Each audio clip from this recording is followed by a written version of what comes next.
tinggi yang telah menciptakan kita dalam bentuk fi aksani taqwim, dalam bentuk yang paling sempurna di antara seluruh makhluknya. Kitalah ini manusia keturunan Adam alaihissalam yang menjadi ciptaan yang begitu mulia di hadapan pencipta kita sendiri. Apa kemuliaan itu? Kita memiliki akal, di mana tidak semua makhluk yang diciptakan oleh Allah itu berakal. Alhamdulillah, kita sebagai manusia diberi akal oleh Allah Subhanahu wa taala sebagai bentuk kemuliaan kita dari pencipta kita. Maka akal sejatinya dipelihara, digunakan, dijaga dengan baik. Jangan tidak diasah, jangan tidak dipelihara akal ini. Karena untuk membedakan antara kita dengan makhluk lainnya terletak pada akal. Akallah yang menjadi pembeda kita dengan manusia, dengan makhluk yang lain. Manusia dicipta dengan kesempurnaan dari seluruh aspek, jasadnya, ruhnya, akalnya, cara hidupnya, alam tempat tinggalnya, semuanya diistimewakan oleh pencipta. Dan ini semua kita ketahui melalui ajaran baginda Rasulullah Muhammad sallallahu alaihi wasallam.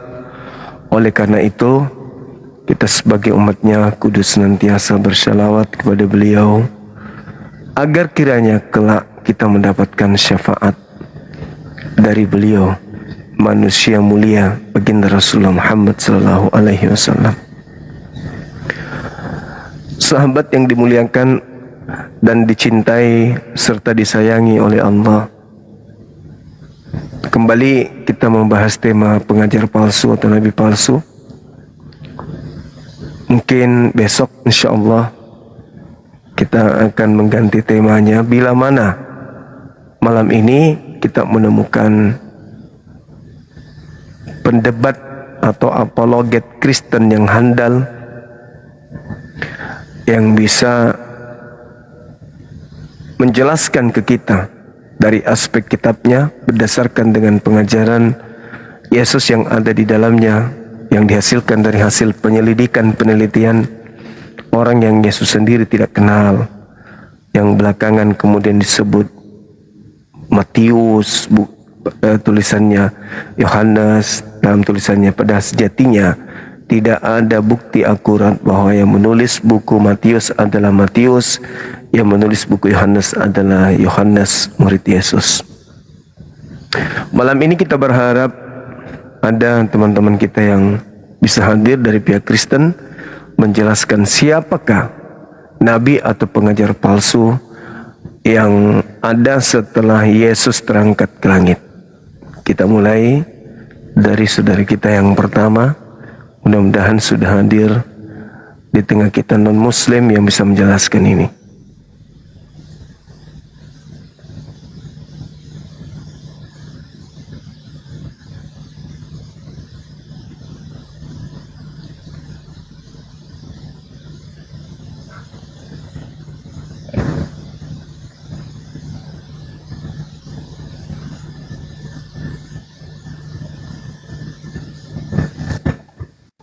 Paling ng buti kaya. Halo, semangat Halo. Isya. Halo, selamat malam Bang Host, Bang Kusuma. Apa kabar pada malam hari ini? Halo. Alhamdulillah baik. Silakan buka kamera, Bung. Oke, thank you. Ini posisi lagi di luar ini, tapi tidak. Nggak apa-apa, di luar di dalam sama aja, Bang. Kita diskusi membahas materi ini. Silakan, terkait dengan nabi palsu. Tapi kalau saya lihat saudara saya ini jarang baca Bimbang. Karena lihatnya. Mana tadi ya? Silakan yang non muslim minta permintaan.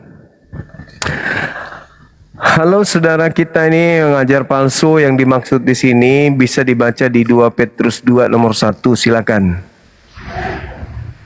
Halo, selamat Isa saudara Zai.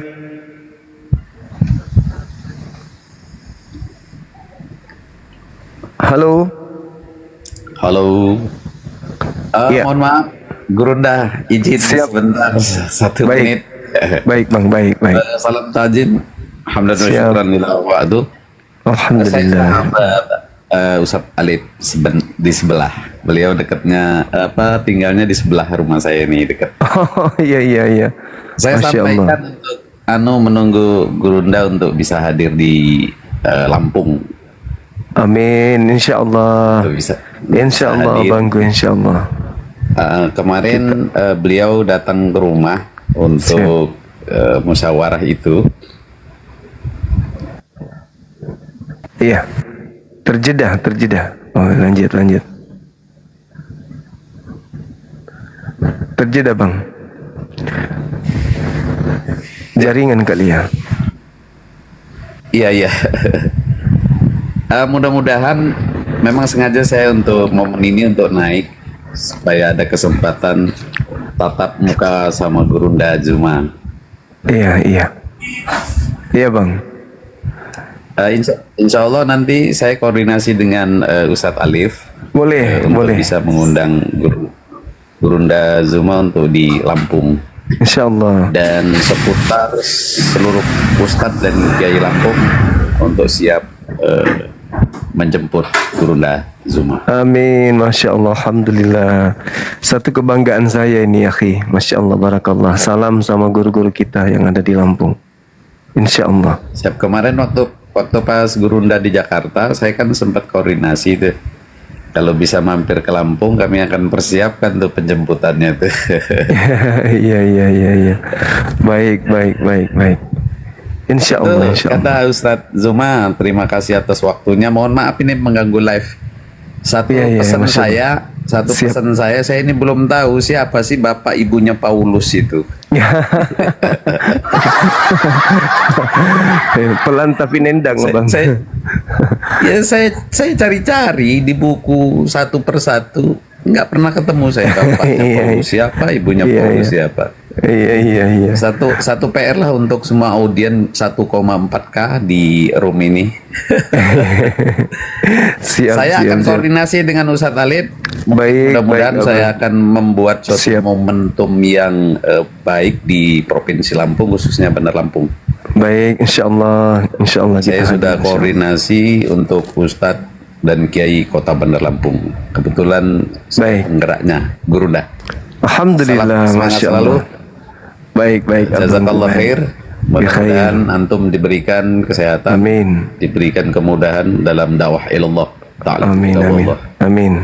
Syukran. Masya Allah. Jazakallah khair. Assalamualaikum Khair, akhi. Gurunda. Waalaikumsalam warahmatullahi wabarakatuh. Sehat-sehat selalu kita semuanya, amin. Alhamdulillah.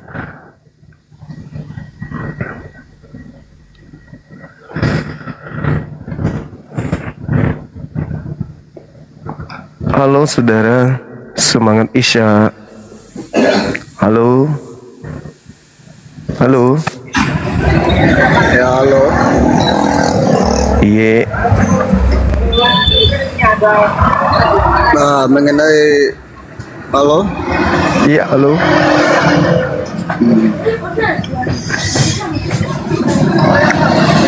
Bahas mengenai Nabi penginjaran palsu ya, Bang. Iya, kita sambut dulu teman kita. Halo. Oke. Halo. Naga Pelet. Semangat Isya. Halo. Halo.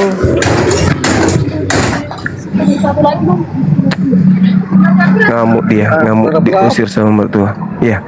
Coba dibaca ini 2 Petrus 2 nomor 1. Ini lagi di jalan ya.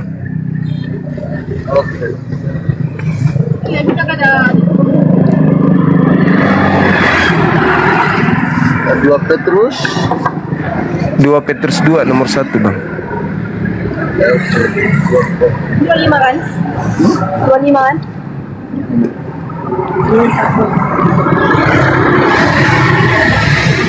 Silakan. 25 jual kan? Bukan dijual kan? Buka aja dulu Bang. Buka.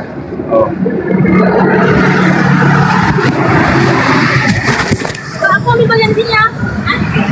boleh 2 Silakan teman-teman non-muslim yang lainnya minta permintaan. Materi kita malam ini jelas terkait dengan nabi atau pengajaran palsu. Saya mendasari tema ini dengan memudahkan saudara kami Kristiani atau seorang Katolik untuk membahasnya dari perspektif Bible 2 Petrus 2 nomor 1, biar lebih terarah lagi kepada siapa pengajar palsu ini, kemudian ditujukan gitu abang-abang semuanya.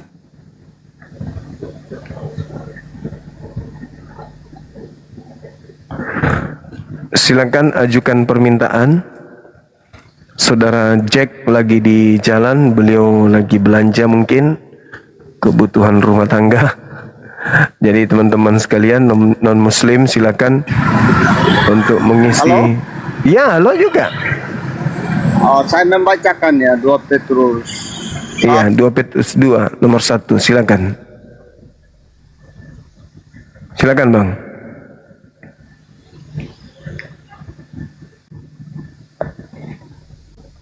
Sebagaimana dulu di tengah-tengah jemaat Elohim hadir kemudian nabi-nabi palsu, demikian juga di tengah-tengahmu hadir pengajar-pengajar palsu.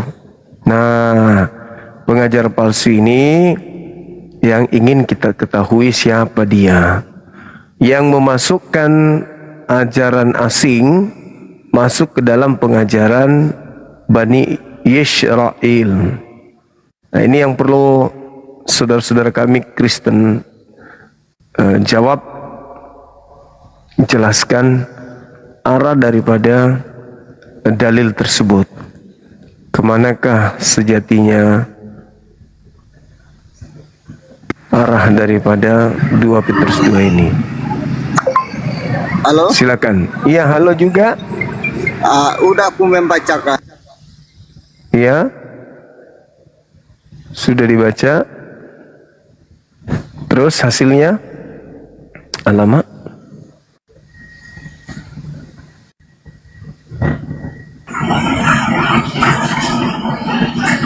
Halo. Selamat malam. Ya, selamat malam Bang Ima. Malam juga.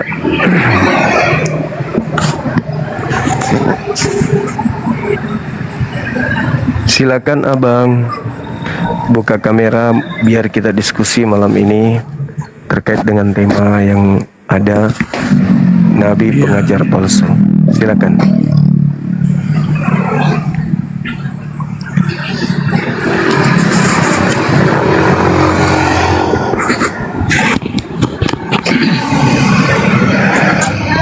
Oke.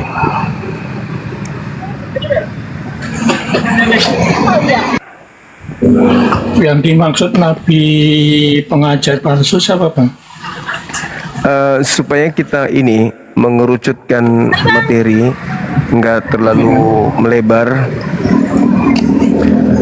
kita masuk melalui 2 Petrus 2 nomor 1 biar kita tahu, karena kalau menggunakan Al-Quran itu nanti berat sebelah jadinya.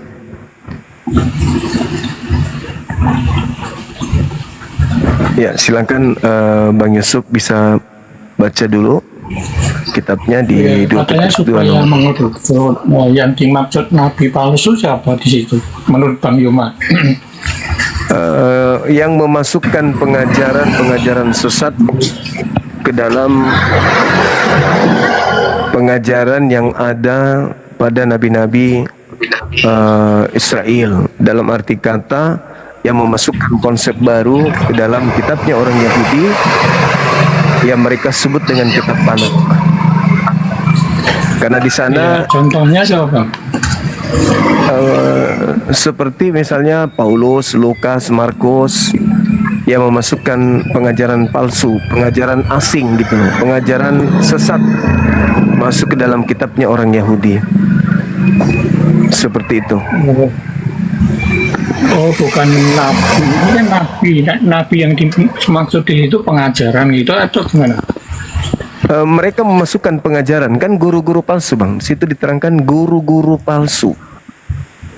Artinya merujuk kepada rasul. Bisa bisa nabi, bisa Kalau- rasul. Iya, kalau berdasarkan Lukas 16, nabi terakhir siapa, Bang? Kalau dalam Bible. Kalau di kitab saudara kan Yohanes tuh dikatakan. Ya, Lukas 16 Yohanes. Kemudian Ya. yang dituduh Bang Yuma atau yang dipahami Bang Yuma nabi palsu Paulus begitu atau gimana? Pengajar palsu, Bang. Guru-guru palsu. pengajar palsu. Kan? Ya. Iya.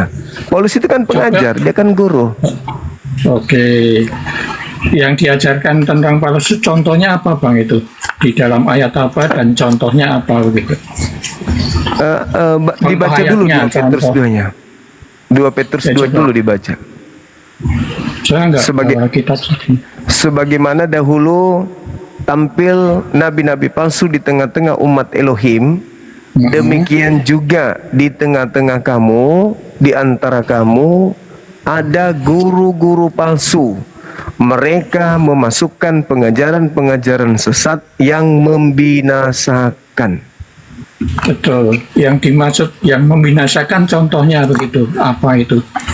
Yang membinasakan, yang meninggalkan hukum Tuhan, mengajak menyembah kepada selain daripada pencipta langit dan bumi.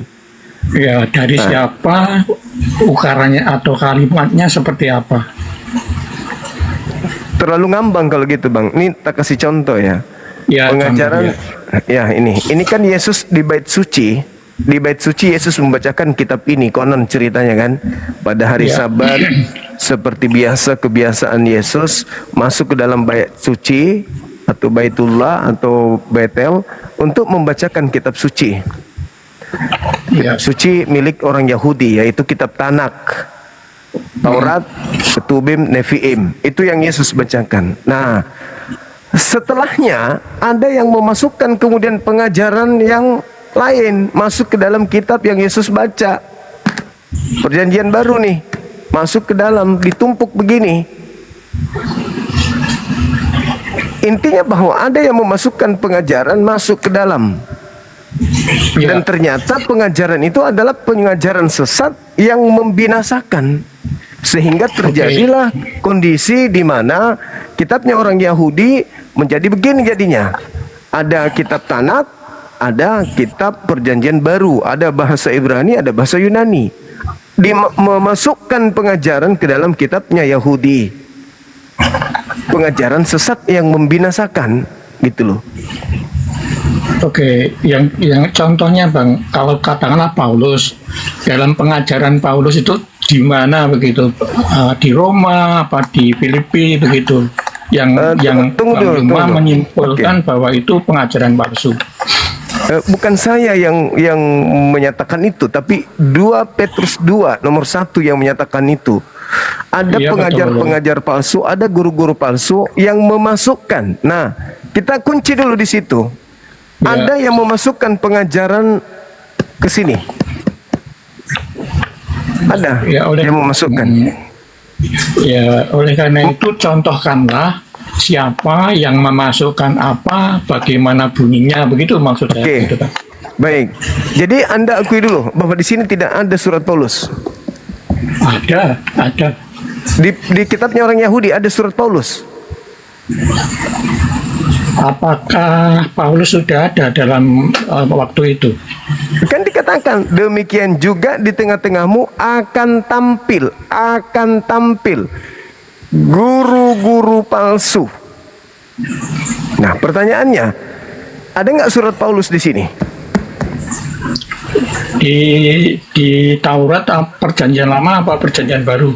Perjanjian lama, kitabnya orang Yahudi. Kalau perjanjian lama tidak ada. Tidak ada. Berarti ada yang nantinya memasukkan kan, Bang? Kan menjadi perjanjian baru, Bang. Iya, itulah dia. Ada yang memasukkan kemudian perjanjian baru, termasuk surat Paulus masuk ke sini. Betul. Berarti selain kitab perjanjian baru, apakah ada kitab lain yang dimasukkan ke dalam kitabnya orang Yahudi? Kita berbicara tentang Taurat apa Bible? Taurat. Kalau Taurat saya kurang memahami, Bang. Saya memahami Bible. Kitabnya orang Yahudi kan perjanjian lama, Bang. Kalau murid-murid Yesus, Ada yang memasukkan pengajaran nantinya di sini. Siapa mereka? Penulis perjanjian baru dimasukkan ke dalam.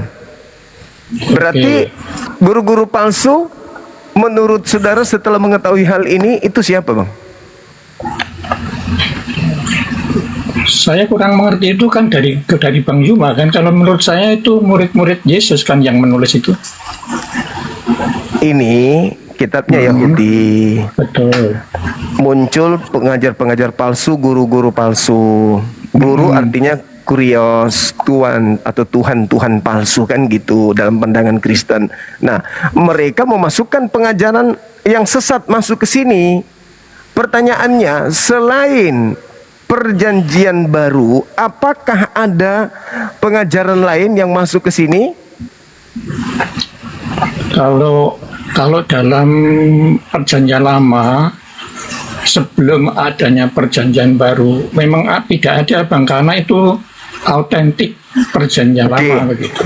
Berarti yang dimaksud pengajaran sesat yang masuk ke dalamnya perjanjian baru kan? Atau begini, menurut Bang Yuma, mengapa bapak-bapak gereja merumuskan perjanjian lama dan perjanjian baru? Itu dulu. Yang masuk ke dalam kitabnya orang Yahudi. Perjanjian baru kan, betul. Bang? Perjanjian baru kan? Oleh karena itu saya tanya dulu, apa maksud ada bapak-bapak gereja kan merumuskan di situ ya, perjanjian lama dan perjanjian baru. Apa yang Bang Yuma itu nanti, pahami? Bang. Itu gampang, supaya kita mengarah, jelas yang ditanyakan Bang Yuma kan beda. Ya, itu nanti. Ini dulu, ini memurnikan kitabnya orang Yahudi dulu. Setelah kemudian muncul perjanjian baru, kan ini yang dimasukkan, bukan?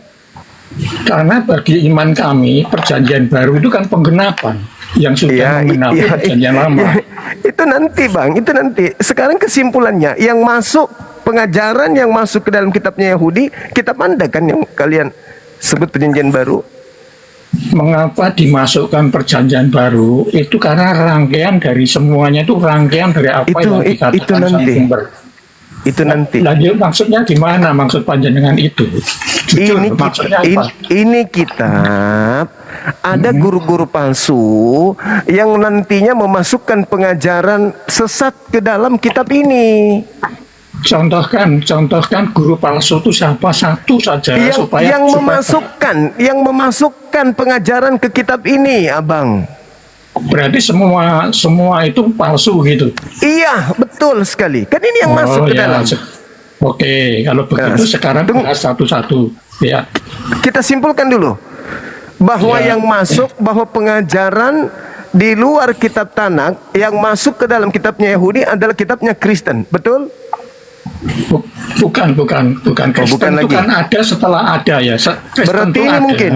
Apakah Al-Quran yang menambah masuk? Bukan. Bukan juga. Apakah perjanjian baru yang menambah masuk? Betul. Nah, berarti pengajaran yang masuk adalah perjanjian baru. Setuju kita ya? Oke, baik. Ya. Oke. Kita applause dulu. Nah, ketika kita membaca 2 Petrus 2 nomor 1 ini, apakah Abang sudah sadari bahwa yang memasukkan pengajaran palsu ke dalam kitabnya Yahudi, kandidatnya cuma satu, yaitu guru-guru palsu. Ya, gini Bang Yudha, kalau yang dimasukkan di situ itu kan sudah dimusyawarahkan oleh bapak-bapak gereja, begitu kan Bang Yuma. Dan kita ketahui bahwa di luar yang dimasukkan itu kan ada Injil palsu kan Bang Yuma. Kalau tidak salah 47 apa 46 yang tidak dimasukkan gitu kan. Berarti tidak ada yang memasukkan pengajaran palsu kalau gitu. Masih murni. Kalau yang sudah dimasukkan itu dirumuskan oleh bapak-bapak gereja, tidak lagi ada yang palsu. Berarti guru-guru palsunya bapak-bapak gereja gitu. Bukan Bang Yuma, bapak-bapak gereja kan menyatukan perjanjian lama dan perjanjian baru. Tetapi perjanjian baru itu Injil katakanlah itu kan banyak yang tidak dimasukkan dalam itu perjanjian baru karena banyak Injil palsu gitu loh. Nah, Injil palsu ini masih tersimpan dan tidak dimasukkan di perjanjian baru begitu Bang. Iya, berarti nggak ada yang memasukkan pengajaran palsu, pengajaran sesat. Oleh bapak-bapak gereja itu sudah dirumuskan tidak lagi palsu tentang kabar baik itu yang dirumuskan dalam perjanjian baru itu. Berarti nggak ada yang memasukkan pengajaran sesat ke sini. Ya seperti itu. Karena banyak Bang, Injil yang tidak dimasukin itu banyak dan terdokumentasi di Vatikan itu banyak. Berarti 2 Petrus 2 nomor 1 itu salah dengan melakukan. Karena banyak Injil palsu. Oleh karena itu disingkirkan, yang palsu-palsu itu disingkirkan begitu Bang. Tidak dimasukkan dalam. Pernah bersatu dengan kitab ini Bang, yang palsu-palsu itu? Karena kan tidak perjanjian pernah. lama perjanjian baru itu jadi itu baru abad keberapa 4 kalau nggak salah. Enggak pernah, berarti yang dimaksud ini yang masuk nih, perjanjian baru yang sekarang yang masuk. Kalau Bang Yuma memahami seperti itu tidak apa-apa, tetapi bagi bapak-bapak gereja yang dimaksud di dalam Petrus berapa tadi, itu adalah yang Injil palsu yang tidak dimasukkan dalam perjanjian baru itu, begitu Bang Yuma. Dalilnya begini Bang, sebagaimana dulu di tengah-tengah jemaat Elohim tampil nabi-nabi palsu, demikian juga di tengah-tengahmu akan tampil guru-guru palsu yang akan memasukkan pengajaran-pengajaran sesat yang membinasakan. Bahkan mereka akan menyangkal penguasa yang telah menebus mereka, dan dengan jalan demikian segera mendatangkan kebinasaan atas mereka. Ini yang dimaksud di sini adalah orang-orang yang ditebus Elohim dari Mesir. Berarti orang Yahudi sendiri yang memasukkan orang Yahudi sendiri sebagai guru-guru palsu yang telah kemudian memasukkan pengajaran palsu ke dalam ajaran Bani Israel. Oleh karena itu saya ambil contoh Paulus yang Paulus itu mana pengajaran yang palsu itu loh, intinya di situ. Oke, yang pertama sudah terbukti bahwa surah-surah Paulus yang masuk ke dalam kitabnya Yahudi itu bukti pertama. Termasuk di dalamnya. Termasuk. Bukti yang kedua, ketika dia mengatakan bahwa pencipta langit dan bumi memberikan perjanjian baru kepada Bani Israel di dalam Yeremia 31 sampai 33, di mana di sana dikatakan, aku akan mengadakan perjanjian baru dengan Bani Israel dan Bani Yehuda, tidak sama seperti perjanjian yang telah aku adakan dengan nenek moyang mereka ketika aku bebaskan mereka dari Mesir. Apa perjanjian baru itu? Aku akan memasukkan hukum Taurat ke dalam batin setiap mereka dan berkata kepada mereka di dalam hatinya berkaitan dengan hukum Taurat. Nah, itu disangkal oleh Paulus. Malah dia mengatakan bahwa Taurat itu tidak menyelamatkan. Tidak ada seorang pun yang diselamatkan karena Taurat. Bahkan dia mengatakan bahwa hukum-hukum yang dulu dia taat sampai tidak bercacat itu adalah tinja, itu adalah sampah. Sedangkan Elohim mengatakan Ulangan 27 nomor 26, terkutuklah orang yang tidak melakukan hukum Taurat dengan perbuatan. Bahkan Yesus mengatakan orang banyak yang hadir di sini yang tidak mengenal hukum Taurat, terkutuklah mereka. Tapi Paulus memasukkan pengajaran masuk ke dalam sini, bahwa Taurat itu sampah. Segala sesuatunya kuanggap rugi setelah aku mengenal Kristus. Rugi saya menjalani Taurat itu, rugi. Setelah saya mengenal Kristus, ternyata apa yang saya lakukan dulu itu rugi dan bahkan kuanggap sampah. Itu pengajaran sesatnya. Dari mana Paulus mendapatkan ilmu kalau Taurat hukum Tuhan itu sampah, tinjak? Iya, Bang Yuma kan tahu toh, kalau Paulus itu ahli Taurat itu kan tahu ya Bang Yuma ya. Tahu kan?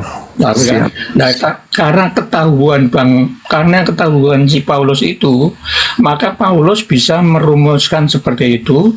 Mengapa Yeremia sudah menuliskan tadi Perjanjian Baru itu Taurat. Taurat sudah dituliskan dalam lisan, ditaruh dalam loh hati, kurang lebih seperti itu.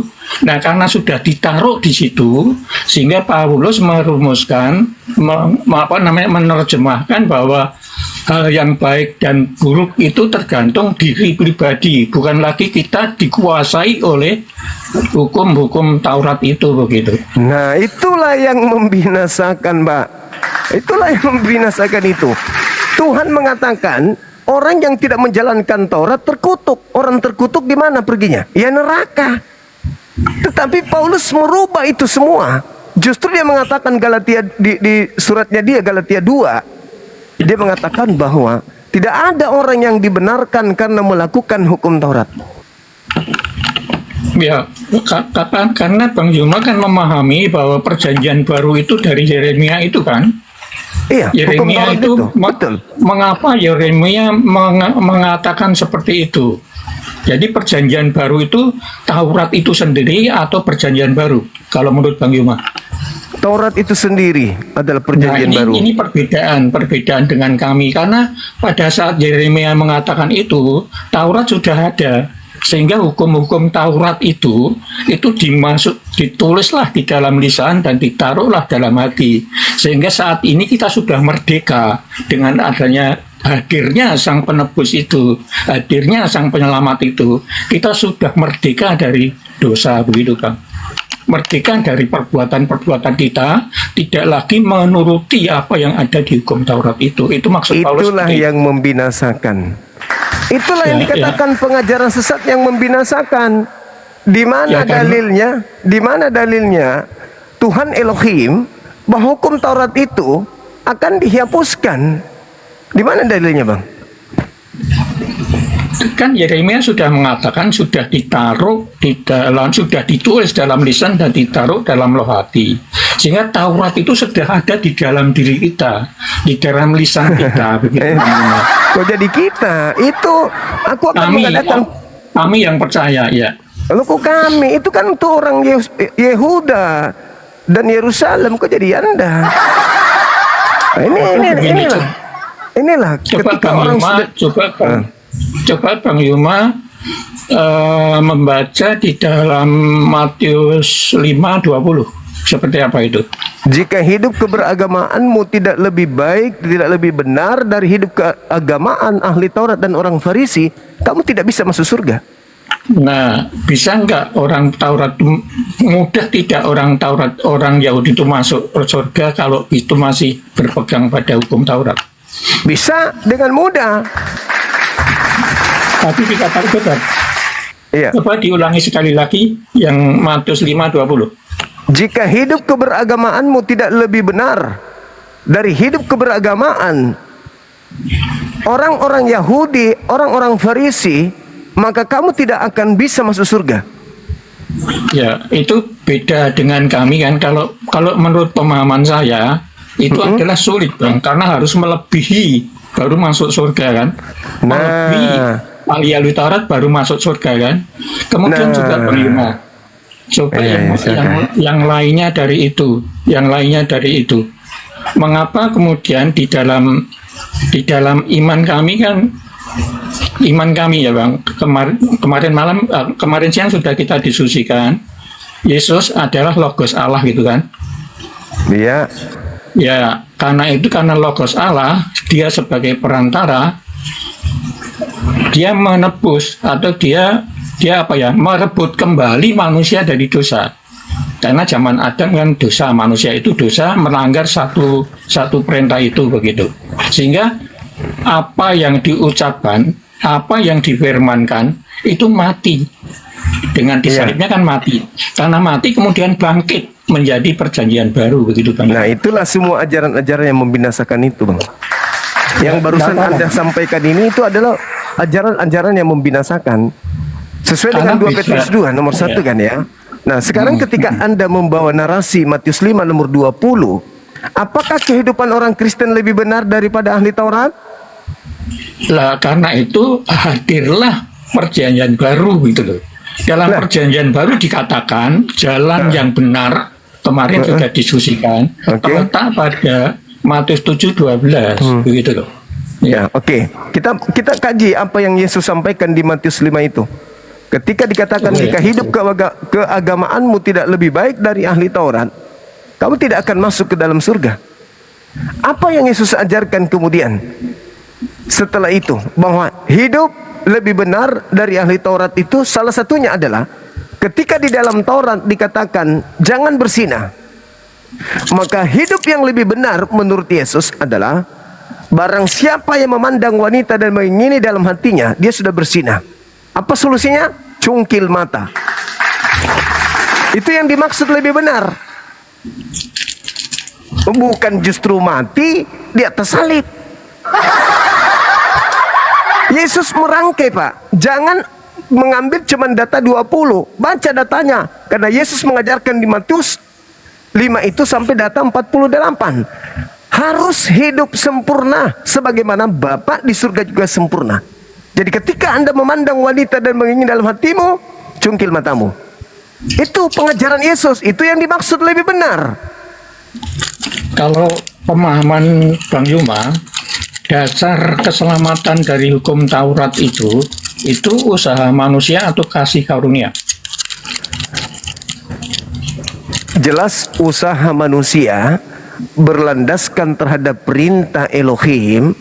Usaha ketaatan manusia terhadap perintah Elohim itulah yang mendatangkan kasih karunia kepada orang tersebut. Anda boleh baca Ulangan 4, Ulangan 6, Ulangan 11, Yosua 22. Anda baca satu bab tersebut masing-masing, Anda akan tahu ternyata Tuhan menyelamatkan dengan kasih-Nya bila mana orang tersebut tunduk dengan setia menjalankan apa yang diperintahkan. Oleh karena itu, karena kasih karunia Sang Sumber, Dia akan mengutus anaknya supaya memberitahukan bahwa hukum-hukum Taurat itu susah dilakukan oleh oleh Taurat, oleh hukum-hukum Taurat itu. Terbukti dalam Matius 5:20 itu, Bang. Susah bukan masalah, tidak ada yang susah sebenarnya dalam Torah itu, nggak ada yang susah. Apa yang susah Bang dalam Torah? Gini aja, lebih susah malah. Yang susah dalam Torah itu apa Bang? Yang itu kan ada 613 hukum. Yang susah yang mana? Nggak ada yang susah. Menghafal 10 hukum aja nggak hafal loh, apalagi melakukan. Loh, kok hafal? Kemudian apalagi 613. Apa yang susah Bang? Jangan ada Tuhan lain di hadapanku. Susah nggak itu? Enggak. Bukan. Hukum Taurat itu ada berapa hukum kalau menurut Bang Yuma? 613. 613 kan? Kan ada tidak perintah. Hafal. Susahnya itu hafal aja tidak. Kok dihafal? Emang ada perintah menghafal? Tidak, melakukan. Untuk melakukan itu harus tahu kan Bang? Enggak, orang Yahudi melakukan, dan berarti Anda membantah firman Tuhan. Ulangan 30 nomor 11. Tuhan sendiri yang mengatakan. Apa kata Tuhan di situ? Apa yang aku perintahkan hari ini, yang kusampaikan kepadamu pada hari ini, tidaklah terlalu sukar bagimu. Seakan-akan Anda menyalahkan Tuhan. Tuhan ini kok nggak tahu? Kita ini manusia punya keterbatasan. Kok dikasih hukum yang berat? Tuhan memberikan perintah sesuai dengan kesanggupan ciptaannya. Apa yang sulit dari Torah itu? Tuhan sendiri mengatakan, apa yang kuperintahkan hari ini itu sesuatu yang tidak sukar bagimu dan tidak pula terlalu jauh. Apa yang sulit dari Torah? Ya, Jangan- saya tadi kan mengatakan bahwa hafal saja tidak. 10 hukum Taurat saja jarang banyak yang hafal. Kenapa harus 600 dihafal ya? Lah, melakukan itu kan harus tahu dulu kan, Bang? Ya kan dijalankan untuk menjadi tradisi, rutinitas ritual keagamaan seperti bersunat, Betul. seperti Tetapi- bersunat. Ya, silakan. Tetapi kan 613 tidak hanya sunat kan, Bang, di dalam Taurat itu. Nah, ini berarti Anda membantah Tuhan. Kalau Tuhan memberikan perintah 1000 ya 1000. Tuhan berikan 2000 ya 2000. Namanya Betul. kita hamba, kita harus tunduk kepada Tuhan. Hanya iblis yang tidak mau tunduk kepada apa yang diperintahkan Tuhan. Hanya iblis. Ya, boleh Bang Yuma mengatakan itu, tapi si Paulus sendiri kan ahli Taurat, Bang. Dia hafal Ahli- mungkin ya. Sebentar Ahli dulu. Taurat. Paulus Ahli itu kan Taurat yang hafal. Kan tadi kita sepakat bahwa Paulus itu ahli Taurat kan? Iya enggak? ahli Taurat yang dikutuk oleh Elohim Nanti dulu. dan Elohim dan Yesus. Terserah dikutuk dan tidak kan kita sepaham bahwa Paulus ahli Taurat begitu kan? Karena dia ahli Taurat, maka dia tahu bahwa Taurat itu sulit dilakukan oleh Yahudi. Paulus sendiri mengatakan bahwa sebagai ahli Taurat, dalam hukum Taurat, aku Paulus tidak bercacat katanya. Ya, tetapi kan setelah adanya Gusti Yesus itu baru menganggap sampah karena berbeda sekali ya, berbeda Itulah sekali yang dimaksud. berbeda sekali apa yang dikatakan Yesus. Yesus itu sebenarnya cukup bisa melakukan ini tidak di Matius 7:12. Kalau sejauh itu bisa, itu sudah cukup sebenarnya menurut Paulus begitu. Nah, Bisa itulah tidak? yang dimaksud pengajaran palsu. Itulah yang membinasakan itulah. Itulah yang membinasakan. Sekali lagi coba kita diskusikan jalan yang benar, Bang Yuma ya. Boleh nggak? Kan sudah jelas, Pak. Di dalam Ulangan Betul. 4 nomor 2, jangan kau menambahi, jangan kau mengurangi. Ini tidak boleh ditambah, nggak boleh dikurangi. Betul, itu kan perjanjian lama. Oleh karena perjanjian lama itu sulit dilakukan. Itu terbukti dalam Matius 5:20 itu, begitu loh, Bang Nah, Yuma. ini kitabnya Yahudi, Bang, masih dijalankan sampai sekarang. Betul. Terus kenapa Anda batalkan kitabnya orang? Ya, Bang Yuma kan memahami bahwa itu ada pemisah ya antara kitab orang Yahudi dan kitab Iya. orang Kristen ya kan. Padahal Anda- kalau iman kami perjanjian lama adalah itu tetap menceritakan akan adanya sang penyelamat begitu Bang. Intinya di sana sehingga para nabi itu bernubuat tentang adanya keselamatan. Kemudian dalam perjanjian baru inilah menggenapi karena apa? Kasih karunia Allah itu akan besar kasih tentang dunia ini sehingga yang percaya akan anak akan selamat kan begitu. Nah, oke. Mengapa demikian? Sekarang kita ke satu saja di Matius 7:12 itu sulit deh Bang Yuma melakukannya. Sejauh itu dia melakukan jalan yang benar begitu Bang Yuma. Apa yang sulit? Sulit. Ya, coba. Sekarang gini Bang. Ini hukum Taurat ini diberikan kepada siapa sebenarnya ini? Betul, itu memang hukum Taurat itu untuk bangsa Israel gitu. Untuk bangsa Israel. Terus kenapa orang Kristen sibuk sendiri mengambil kitabnya orang lalu menempel dengan kitabnya sendiri gini, apa gunanya? Karena kita mengimani bahwa perjanjian lama itu sebuah kisah yang akan mengisahkan datangnya sang penyelamat. Di Karena mana hukum tertulis di Taurat sini? Di mana tertulis? Ada tertulis banyak di Yesaya itu ada. Yesaya berapa itu ada. Kemudian Inilah pengajaran sesat yang sudah masukkan dalam kitabnya agama Yahudi. Ini kitabnya Yahudi, Bang. Tidak ada kemudian haknya orang Kristen menggunakan ini, nggak ada. Tetapi Atau mereka begini aja. mengambilnya dan memasukkan pengajaran baru ke dalamnya. Jadi nubuat yang tertulis dalam 2 Petrus 2 nomor 1 itu digenapi oleh agama Kristen. Betul kan? Betul, oleh karena itu kalau Bang Yuma cermat, kata-kata pada Bible itu kan pada mulanya itu pertama. Kemudian setelah Yesus selesai mati itu sudah selesai. Sehingga perjanjian lama dan perjanjian baru itu adalah sebuah kisah akan menceritakan konsep-konsep sang sumber itu. Daripada mulanya sudah selesai. Begitu Bang Yuma. Yesus Sehingga mengatakan, itu nyambung, tetap nyambung. Yesus perjanjian lama. mengatakan di dalam Lukas 16:17, lebih mudah langit dan bumi lenyap daripada setitik dari Taurat ini dibatalkan. Dilanjutkan coba, lanjutnya apa? Ya, Sebelum apa? apa? Sebelum semuanya terjadi kan? Iya, sebelum semua terjadi, sudah terjadi Ya. nggak langit? Sudah Ya, terjadi nggak itu- langit lenyap?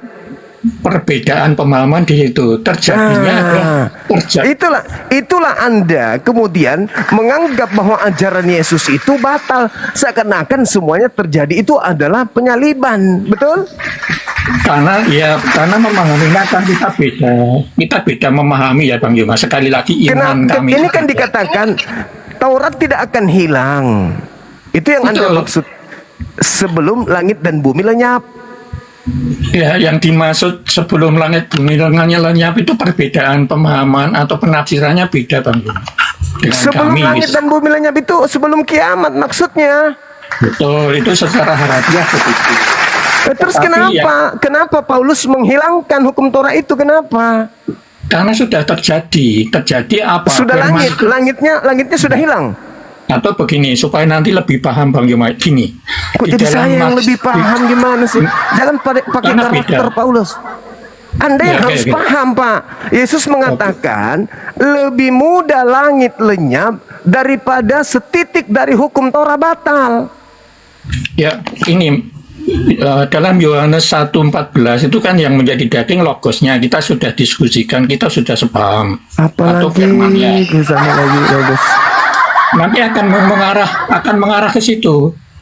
Kalau itu tidak mati, itu hukum Taurat masih berlaku selamanya, Bang. Kalau Ya tidak memang mati. selamanya hukum Torah ini. Siapa yang mati? Karena sudah Siapa yang mati? terjadi. Siapa yang Ya, mati? yang mati adalah firmannya itu. Karena firmannya itu. Sekarang saya minta pertanggungjawaban Anda. Siapa yang mengatakan hukum Taurat itu batal dengan matinya Yesus? Yesus sekali lagi adalah logosnya. Sekarang saya bertanya untuk kedua kalinya, siapa yang memasukkan pengajaran ke dalam konsep kitabnya Yahudi bahwa kitab Yahudi batal dengan matinya Yesus? Ya, yang dimaksud batal itu kalau kita maksud batal itu janji dengan Adam waktu itu, Bang. Kemudian Loh, memang timbullah batal, Taurat. memang benar-benar batal. Orang batal yang diucapkan, Orang Kristen tidak menjalankan Taurat. Atau begini yang kalau kami menganggap ya kami mengimani perjanjian lama itu penjajahan oleh iblis, oleh Loh, kok penjajahan? dosa-dosa itu. Kok penjajahan? Iya, Tuhan iya. yang memerintahkan perjanjian lama itu, Pak. Kok dianggap penjajah Tuhannya? Ya, Orang-orang karena Yahudi, Betul, orang karena Yahudi punya kitab. Kenapa Anda yang merasa terjajah? begini Bang Yoma, tetap masih kaitannya dengan Matius 5 tadi, 5:20 tadi. Taurat, ini adanya Taurat, ini kan karena si Adam makan buah pengetahuan itu. Kok jadi Sehingga ya ini memang sulit untuk memahami Bang, untuk memahami bagi kami kan bukan sulit, tidak masuk akal. Anda cocokologi, Anda memasukkan semua konsep-konsep paganisme ke dalam konsep agama Yahudi. Di mana Oke, orang begini, Yahudi Pak. itu menganggap itu semuanya tidak betul, ditolak oleh mereka. Oke, kalau begitu mengapa Gusti Yesus hanya diutus ke bangsa Israel. Mengapa? Menurut pemahaman panjenengan? Ya, karena memang Tuhan ingin menyelamatkan Bani Israel dari Karena- mereka meninggalkan ini. Mereka meninggalkan itu hukum kan- Taurat. Makanya Nah, Yesus ini- datang untuk mengembalikan mereka ke dalam Taurat ini. Ya, itu perbedaan pemahaman ya, Bang. Kalau iman kami, Yesusnya yang mengatakan itu, Matius 23. La haula wala quwata illa billah. betul. Tetapi kalau Bang Yuma membaca lagi perumpamaan kebun anggur itu menandakan Alah. bahwa Sekarang nggak usah perumpamaan-perumpamaan. Yesus mengecam murid-muridnya ketika mereka tidak menjalankan Taurat ini dengan perbuatan. ya betul. Tetapi begini Bang Yuma, tadi kan saya mengatakan mengapa Gusti Yesus hanya diutus ke bangsa Israel, begitu kan? Kan bangsa Karena- Israel, bangsa Nanti dulu, Bang pilihan. Ya betul. Nanti dulu Bang Yuma. Karena Taurat itu hanya diberlakukan di bangsa Israel. Bangsa luar Israel tidak diberlakukan hukum-hukum Taurat, Bang. Karena menganggap bahwa hukum-hukum Taurat itu sulit, terbukti dalam Matius 5:20 tadi, oleh karena itu mengaruniakan anaknya yang tunggal itu, Bang Yuma. Sehingga nanti Anda memasukkan ajaran sesat masuk ke dalam konsep agama Yahudi. Yesus Ya, ya. diutus itu bukan untuk menghapus ini. Bukan. ya gini Bang, ini kan kaitannya dengan iman ya Bang, iman yang kami peroleh begitu. Kami Iya, maksud peroleh. saya iman Anda itu tolonglah gunakan akal sedikit lah imannya. Coba diperbaiki lagi imannya itu. Kok nggak masuk akal semua gitu loh. Betul, kalau iman kami kan sekali lagi harus dengan penuh kekuatan jiwa, penuh hati, akal budi dan kekuatan Bagaimana iman. akal budi? Di mana akal budinya, Pak? Coba akal budinya di mana agama Kristen ini? Pada saat mana Kristen itu beragama menggunakan akal? Pada saat mananya? Ya, memang kalau Bang Yuma memahami Gusti Yesus hanya sisi kemanusiaan tidak masuk akal. Oleh karena itu, iman kami kan Gusti Yesus juga sepenuhnya ilahi itu. Kalau hanya dimahami satu anak manusia saja, maka tidak masuk akal, Bang. Terus masuk akal kalau dia tuh itu adalah Tuhan juga, masuk akal gitu. Bukan Tuhan, dia kan anak Allah ya, atau Koreas atau Logos yang menjadi dagingan. Itu masuk akalnya di situ. Kalau dia anak Theos itu maksudnya apa menurut Abang? Karena yang menjadi dagingan, Ini kalau firman-Nya itu ditanya logosnya. kok jadi karena. Yang saya kemarin kan sudah didiskusikan Trinitas itu Bapa, Putra dan Roh Kudus, bukan Theos bukan kan? Tetapi Bapa, Ya, oke. Putra dan Roh Kudus. Oke. Ya, di situ. Gimana Yesus mengajarkan itu? Ini memang bapak gereja. Bapak Karena gereja lagi, makanya nggak pernah nyambung. Karena selalu ini- bersandar kepada Bapak gereja, sementara Anda mengaku pengikut Yesus. Kenapa nggak bersandar ke Yesus? Oke, kalau Katolik itu apa pengertian Katolik? Kenapa nggak bersandar? Nggak usah kayak gitu-gitu amat. Katolik apa, Protestan? Iya. Kenapa tidak bersandar kepada Yesusnya, Bang? Kenapa? Apakah Yesus ini sudah tak laku lagi untuk dijual sampai harus menggunakan Ini kaitannya bapak gereja? Ya, Karena gini Bang, kaitannya dengan iman ya Bang. Iman Katolik itu kan tidak hanya sumber Alkitab saja atau Bible itu, tetapi kita kan harus tradisi. Ya, harus inilah juga ya. dengan inilah yang menjadi jawaban daripada 2 Petrus 2. Ada yang memasukkan pengajaran Ya. palsu. Ya sudah terjawab berarti, Bang. Atau begini, apa yang dikatakan Bang Yuma dalam itu tadi, itu kalau Katolik ya Bang, dan sejak dulu, itu ada yang namanya konsili Bang. Tidak hanya pendapat Bang Yuma saja. Kalau Bang Yuma berpendapat seperti ini, kami kan ada hierarki. Hierarki itu memutuskan, tidak pribadi yang memutuskan. Sehingga iman kami menuruti apa yang diputuskan hierarki tadi, otoritas tertinggi, bukan otoritasnya Bang Yuma gitu loh. Sekarang otoritas tertinggi siapa? di Vatikan kan Bang, kepausan itu. Bagus. Inilah yang Iya. dimaksud pengajar sesat.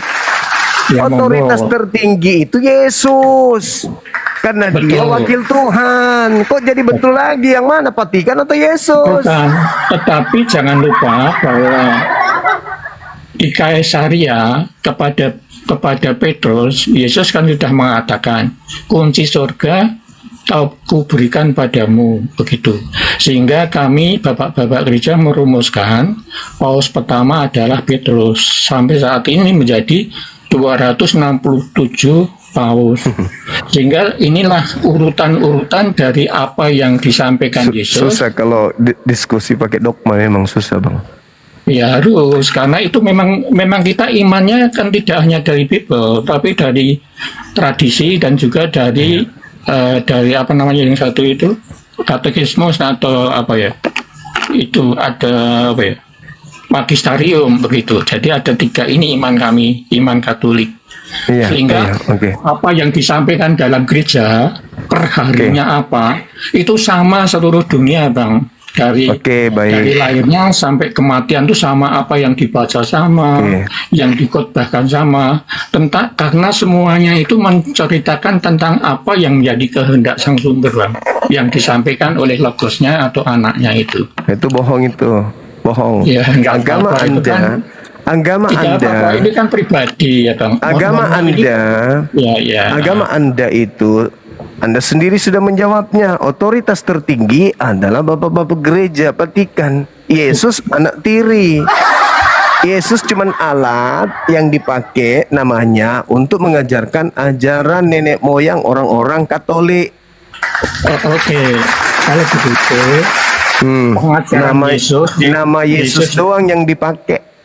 Oke, Yesus itu Terima kasih menunjuk. sudah menjawabnya. Yesus itu mendirikan gereja atau akan mendirikan gereja. Kalau di dalam Ya. Kasiara itu, Oke, baik. ya, Ketika Yesus memerintahkan tongkat estafet kepada Petrus, Paulus sendiri mengatakan Petrus diutus kepada orang-orang Yahudi, kepada orang-orang yang bersunat. Sampai sini paham? Berarti Betul. jemaat mula-mula yang didirikan oleh Petrus Yahudi atau Romawi?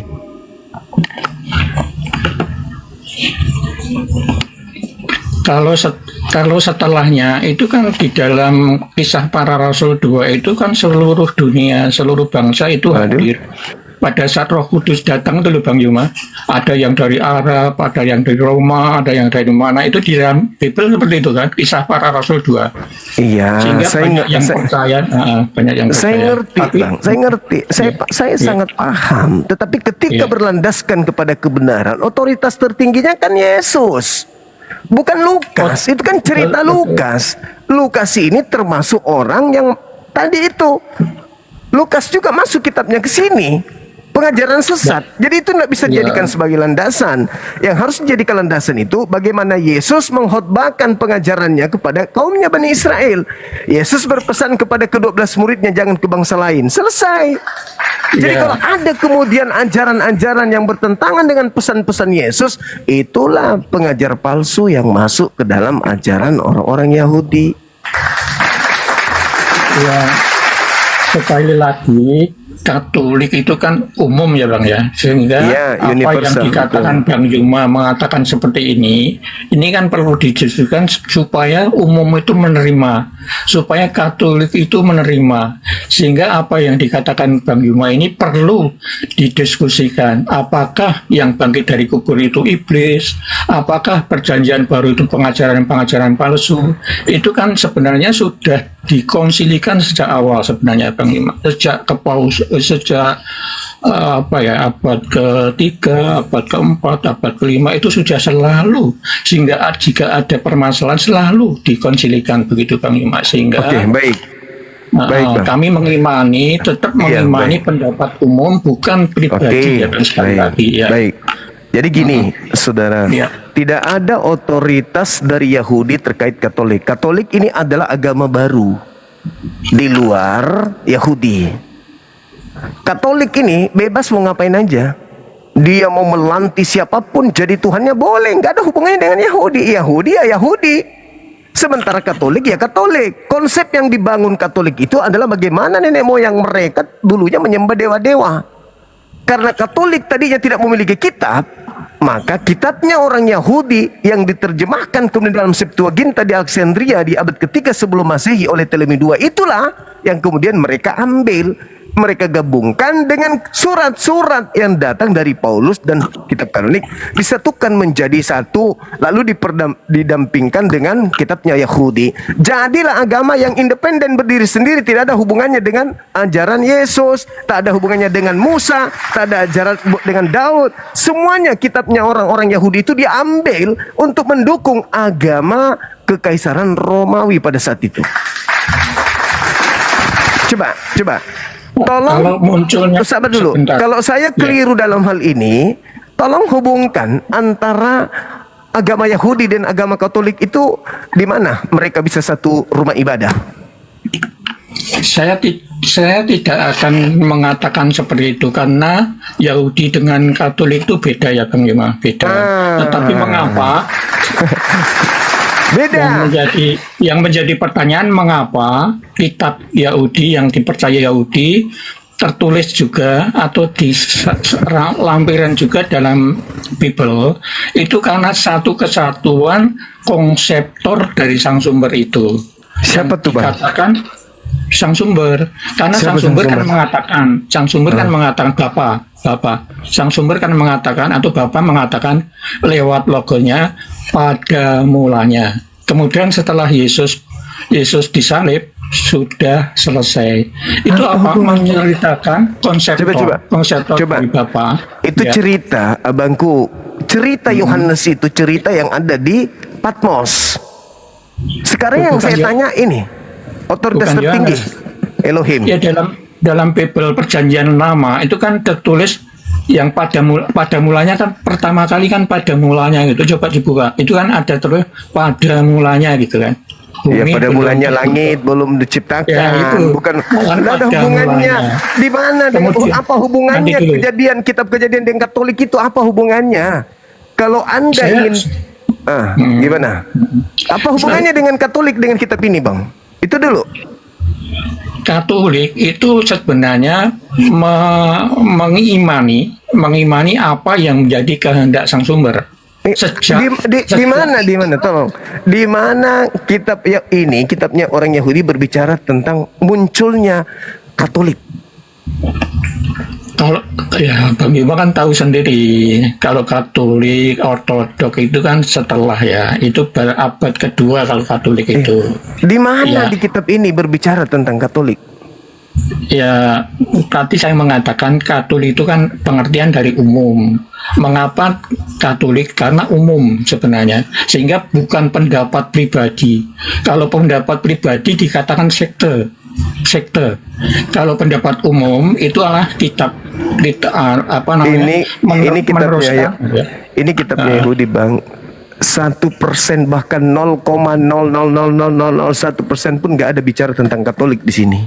Betul. Saya oleh karena itu saya mengatakan mengapa pada abad kedua itu dirumuskan oleh Bapak Gereja Katolik. Katolik itu adalah umum, pendapat umum. Artinya Bukan pribadi. Iya. Kalau pribadi itu adalah sekte. Oleh karena itu kan ada Sabilalisme, ada Calvinisme, ada siapa itu artinya sekte. kalau Anda mengatakan Katolik yang adalah Katolikos yang artinya menyeluruh, universal, Ya, universal, keseluruhan, betul. artinya Betul. Katolik itu adalah agama yang mengumpulkan seluruh kepercayaan, aliran kepercayaan dijadukan menjadi satu, betul? Ya, itu perbedaan kami. Kalau Bang Yuma berpendapat seperti itu. Kalau perbedaan itu, oleh karena itu saya katakan apa yang dikatakan Bang Yuma ini, kalau memang benar, pasti itu dikonsilikan, begitu loh. Bang. Sekarang begini pertanyaan saya. Gimana? Katolikos itu yang artinya menyeluruh itu, apa yang menyeluruh di sana maksudnya? Maksudnya umum, pendapat menyeluruh, bukan Pendapat menyeluruh lalu digabungkan menjadi sebuah konsep. bukan. Ini Lalu, perbedaan ya. Lalu Maksudnya apa? maksudnya pendapat menyeluruh itu apa yang disampaikan oleh sang sumber lewat sang logos itu selalu didiskusikan manakala Maksudnya ada gini loh perbedaan-perbedaan. Bang. Maksud saya Ya. gini. Kenapa harus ke Tuhannya Yahudi? Kan orang-orang Roma punya Tuhan sendiri gitu loh. Orang Roma Saya- punya Tuhan sendiri, punya sembahan sendiri. Mereka menyebutnya Hercules, Zeus, Horus. Kenapa larinya ke kitabnya Yahudi gitu loh? Kan orang-orang Roma sudah punya kepercayaan, Bang. Sudah punya Betul. keyakinan. Terus kenapa Betul. ngambil kitab ini? Kan keyakinan mereka bukan dari sini. Keyakinan Sekali mereka lagi. itu dari nenek moyang mereka penyembah matahari. Ya, mantap. Tapi saya mengatakan bahwa Taurat itu bagi pengikut Taurat atau bagi yang mengikuti Taurat itu kan dalam Matius 5:20 itu harus melebihi dari orang-orang Farisi dan ahli Taurat. Itu sebenarnya tahu bahwa sang sumber itu tahu itu tidak mungkin dan sulit dilakukan. Orang Begitu. Katolik kok berbicara tentang Tuhannya Yahudi ya? Nah, lucu apa begini? Loh, Bang Yuma kan mengatakan bahwa itu adalah mengapa Taurat ditempelkan dalam perjanjian baru, begitu kan? Iya, ditempelkan Nah, doang, cuma alasannya- aksesoris doang. Kenapa? Ya, Karena itu- orang Katolik tidak menyembah Tuhannya Yahudi. Gini Bang Yuma, itu kan perbedaan pemahaman ya sekali lagi. Sekarang, Nanti kan coba. Apakah orang Yahudi menyembah Tuhannya Yahudi? maksudnya gimana? Apakah orang Yahudi, Apakah orang Katolik menyembah Tuhannya Yahudi? kalau pengertian Bang Yuma, Tuhannya Katolik apa Bang? Pemahaman Bang Theos Yuma. kan? Sembahan Betul. kalian kan Theos. Nah, kalau Theos itu apa Bang maksudnya? Yang Dewa. dimaksud Theos. Dewa itu, dewa. Itu ya dewa itu maksudnya apa oleh orang Yunani? Itu kan orang Yunani yang mengatakan dewa. Iya, yang betul. dimaksud dewa? Kan sembahan orang Roma itu kan dewa, Bang. Bukan Betul. Elohim, bukan Tuhannya yang Yahudi. yang dimaksud Agnostos dewa. Theos. Betul. Yang dimaksud dewa oleh orang Yahudi apa maksudnya di sana? Roh-roh yang turun ke Roh-roh. bumi bisa berubah menjadi ikan, berubah menjadi harimau, Bukan. berubah jadi manusia, separuh dewa. Yang Tidak saya ada katakan hubungannya, tidak ada yang saya hubungannya. mohon dengan maaf, Bang. kitabnya Yang saya Yahudi. katakan- yang saya katakan Theos itu kan bangsa Yahudi, apa namanya bahasa Yunani gitu kan. Iya, Kemudian kalau Elohim itu bahasa apa Bang? itu bahasa Ibrani. Tuhannya orang Sama Yahudi. Sama Nggak nggak sama. Elohim? Nggak sama antara Theos Nggak sama. sembahan Roma dengan Elohim sembahan Yahudi. Bukan cuma beda nama, juga beda hakikat. Bukan, Catat maksud itu. saya, ya betul. Hanya betul, maksud saya intinya itu sebenarnya sama dengan Elohim, kemudian Enggak, Bapa. beda. Oh, beda, Elohim itu beda. sembahannya Abraham, Ishak dan Yakub. Sedangkan Oke. Theos itu sembahan orang-orang Roma, orang Goyim, di luar Ya. daripada keturunan Abraham. Beda. Coba Oke. di mana Kalau kemudian bisa. di mana Tuhan melakukan perjanjian dengan orang-orang di luar daripada Bani Israel, Bani Ismail? Di mana? Yang dimaksud Tuhan siapa di situ? Ya Elohim pencipta langit dan bumi, Elohim. bukan Theos. Kalau- Theos dewa. Ya. Kalau Theos Oke. itu Bang bisa berubah-ubah, dia berbentuk roh, bertanduk tujuh, bermata 7, itu Theos. Kalau Elohim, Oke. sembahan Bani Israel dan Bani Ismail itu beda. Jadi sembahan kalian itu beda. Cuman supaya menutupi sembahan kalian mengambil kitabnya Yahudi, lalu menempelkan Oke. dengan surat-surat orang-orang Roma Yunani. Oke, Ini cuma alat doang untuk menutupi Iya. sembahan kalian. sekali lagi ya Bang Yuma, kita kan hanya maksud saya hanya perbedaan pemahaman begitu Bang Yuma ya. Bukan Karena perbedaan pemahaman, memang beda oknum Tuhan Anda dengan orang Yahudi. Hakikatnya yang beda, Bang. Di sana dikatakan kalau bangsa Yahudi kan dikatakan ehad gitu kan Bang Yuma. Apa pengertian ehad Bang? Ehad itu satu tunggal. Nah, Sedangkan itu ya. dewa-dewa kalian itu rame banyak. Contoh nih. Contoh, Filipi Wahyu 5 nomor 6. Itu sembahan kalian tuh. binatang bertanduk 7 bermata 7 yang turun ke bumi. Itu semua, saudara. Kalau menurut Bang Yuma, doa orang Katolik atau Kristen yang khususnya Trinitas itu bagaimana? Ya, doa yang sering kalian banyak, doa Bapa kami itulah yang kalian sering. Bukan maksud saya awal sebelum doa kita harus mengucap apa itu? Puji syukur kan? Bukan. Ya mana saya tahu, itu bukan agama saya. Kok jadinya saya yang diinterogasi? Anda jelaskan agama Anda yang nyembah kepada dewa-dewa. Oleh karena itu, mengapa saya berbeda dengan Bang Yuma? Kang Bang Yuma mengatakan dewa-dewa. Ya memang dewa-dewa awal doa orang yang Trinitas itu dalam nama Bapa itu kebado, Putra itu perut, Roh Kudus pundak kiri dan kanan. Itu orang Yahudi apa? gitu enggak? Orang Yahudi gitu enggak? Itu kan saya dikatakan kami orang Katolik. Yahudi kan iya, makanya Katolik itu beda Tuhannya dengan orang Yahudi. Yang dimaksud orang Yahudi Katolik atau orang yang beragama Yahudi? Orang Yahudi Bani Israel keturunan daripada Nabi kami, Nabi Abraham, itu tidak beragama Katolik. Katolik itu agama asing di luar daripada keturunan Abraham. Sekarang begini Bang, siapa keturunan Abraham yang mengajarkan agama Katolik itu? Kan sudah saya katakan tadi, kalau Katolik itu kan adanya pada abad kedua. Nah, nggak ada yang ngajarin, nggak ada dari kan keturunan, tidak ada dari keturunan Nabi Ibrahim, Abraham yang mengajarkan agama Katolik itu nggak ada. Itu agama kekaisaran, agama penguasa kala itu. Penguasa yang menggantikan sembahan-sembahan mereka. Contoh, ketika Paulus di Athena, Bang, sabar dulu. Ketika Paulus di Athena, Paulus ini kemudian mengajarkan orang-orang Athena untuk menyembah dewa-dewa mereka dalam nama Yesus. Coba Anda baca di Kisah Para Rasul 17 nomor 21, 22, 23. Anda baca di situ. Kalau kalau pemahaman Bang Yuma, Konstantinus itu kan atau di apa ya namanya, di konten saya lupa ya, itu kan pada abad ketiga ya, itu baru muncul. Memang kekristenan itu baru berjaya setelah ada kerajaan itu ya, Konstantinus kalau tidak salah. Padahal sebelum Konstantinus itu Paulus sudah ada keberapa Bang, pengertian Bang Yuma? Enggak usah terlalu mundur Bang. Sama Yesus aja. Supaya tahu, Yesus aja. Ada yang disebut Gubernur Pilatus, orang Romawi. Pertanyaan saya, apakah Gubernur Pilatus di zaman Yesus menyembah Elohim, Tuhannya Yahudi? Betul. Karena begini Bang Yuma, itu ada kaitannya. Ada kaitannya. Gubernur Pilatus apakah menyembah Tuhannya Yesus, Tuhan yang disembah oleh Yesus, yang mereka sebut Hashem? Kan saya mengatakan bahwa bangsa Roma, Konstantinus baru muncul, baru jaya Katolik itu di situ. Di dalam Pilatusnya yang saya tanyakan, Pilatusnya apakah menyembah di sinagogi?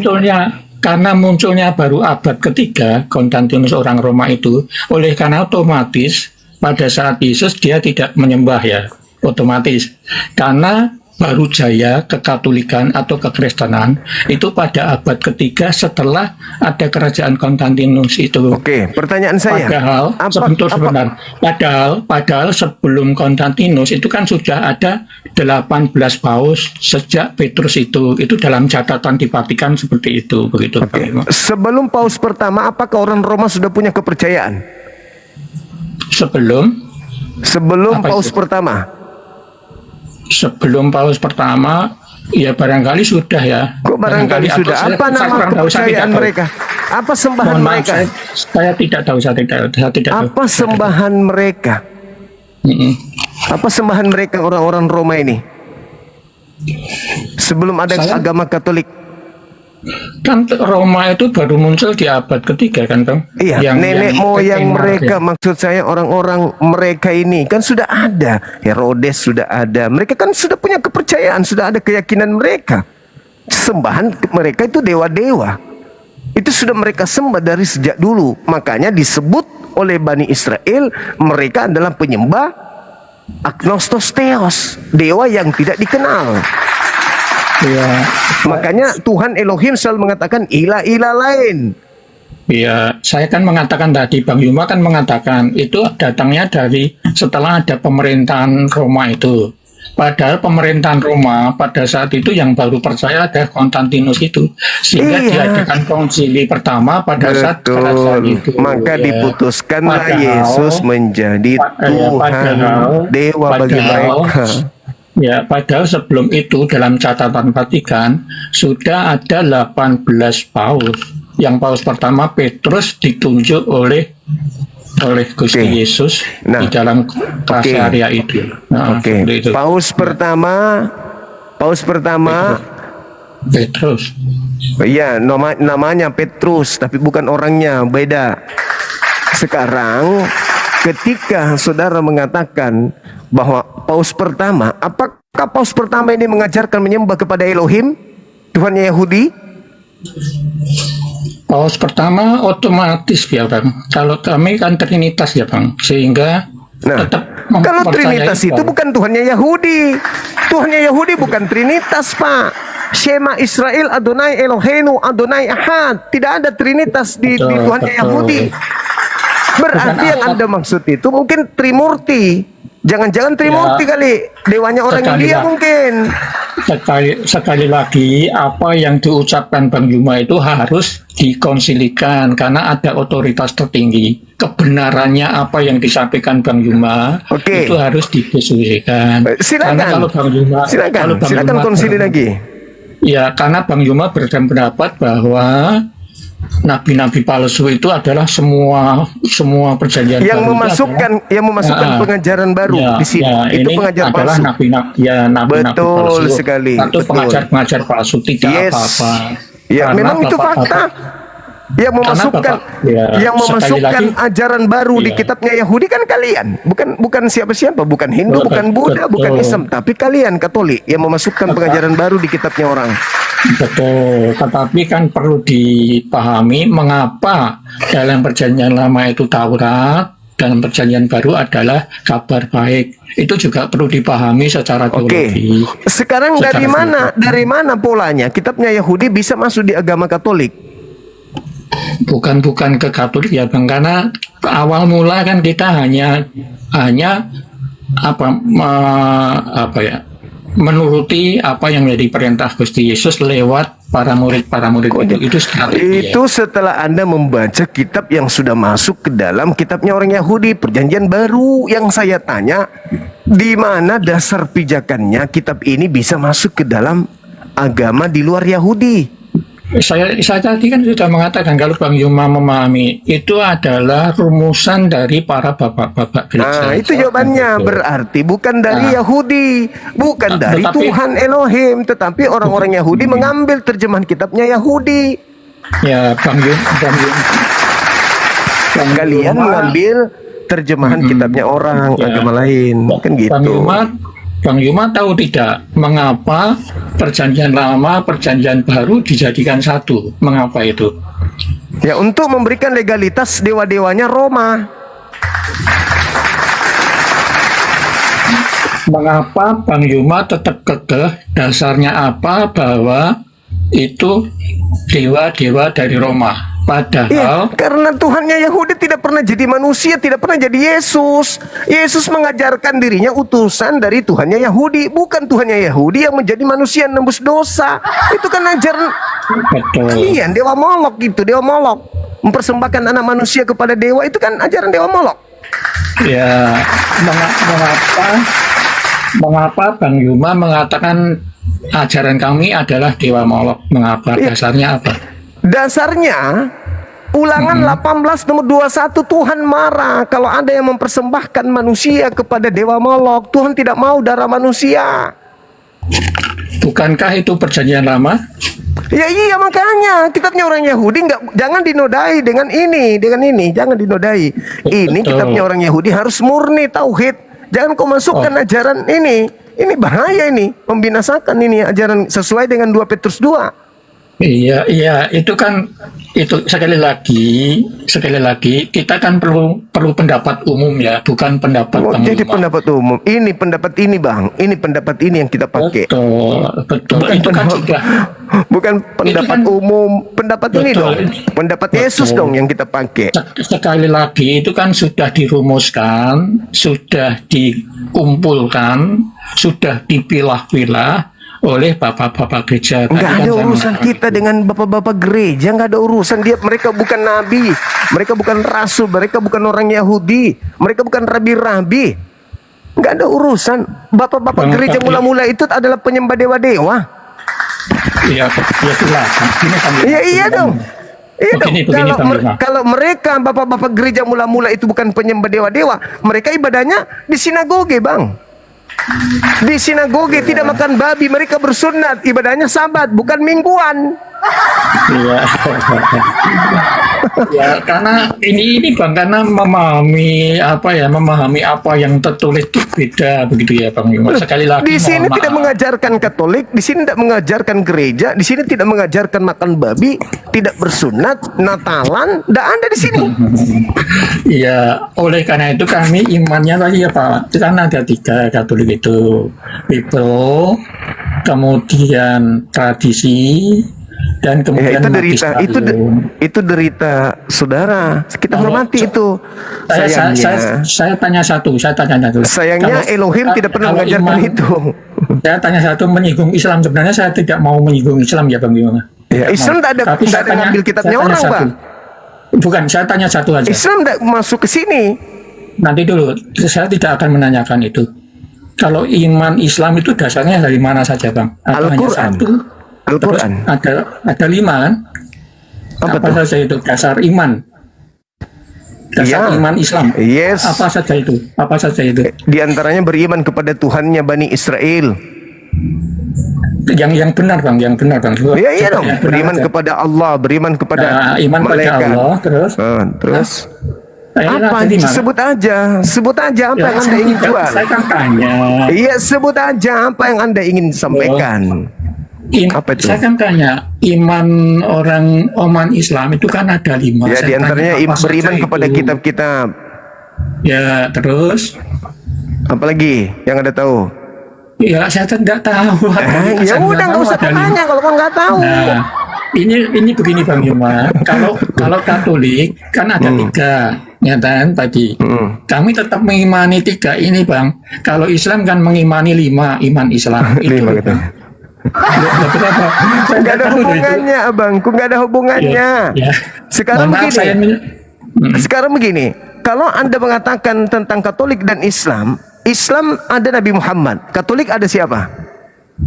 Kena kan? saya tidak Katolik mau, ada siapa?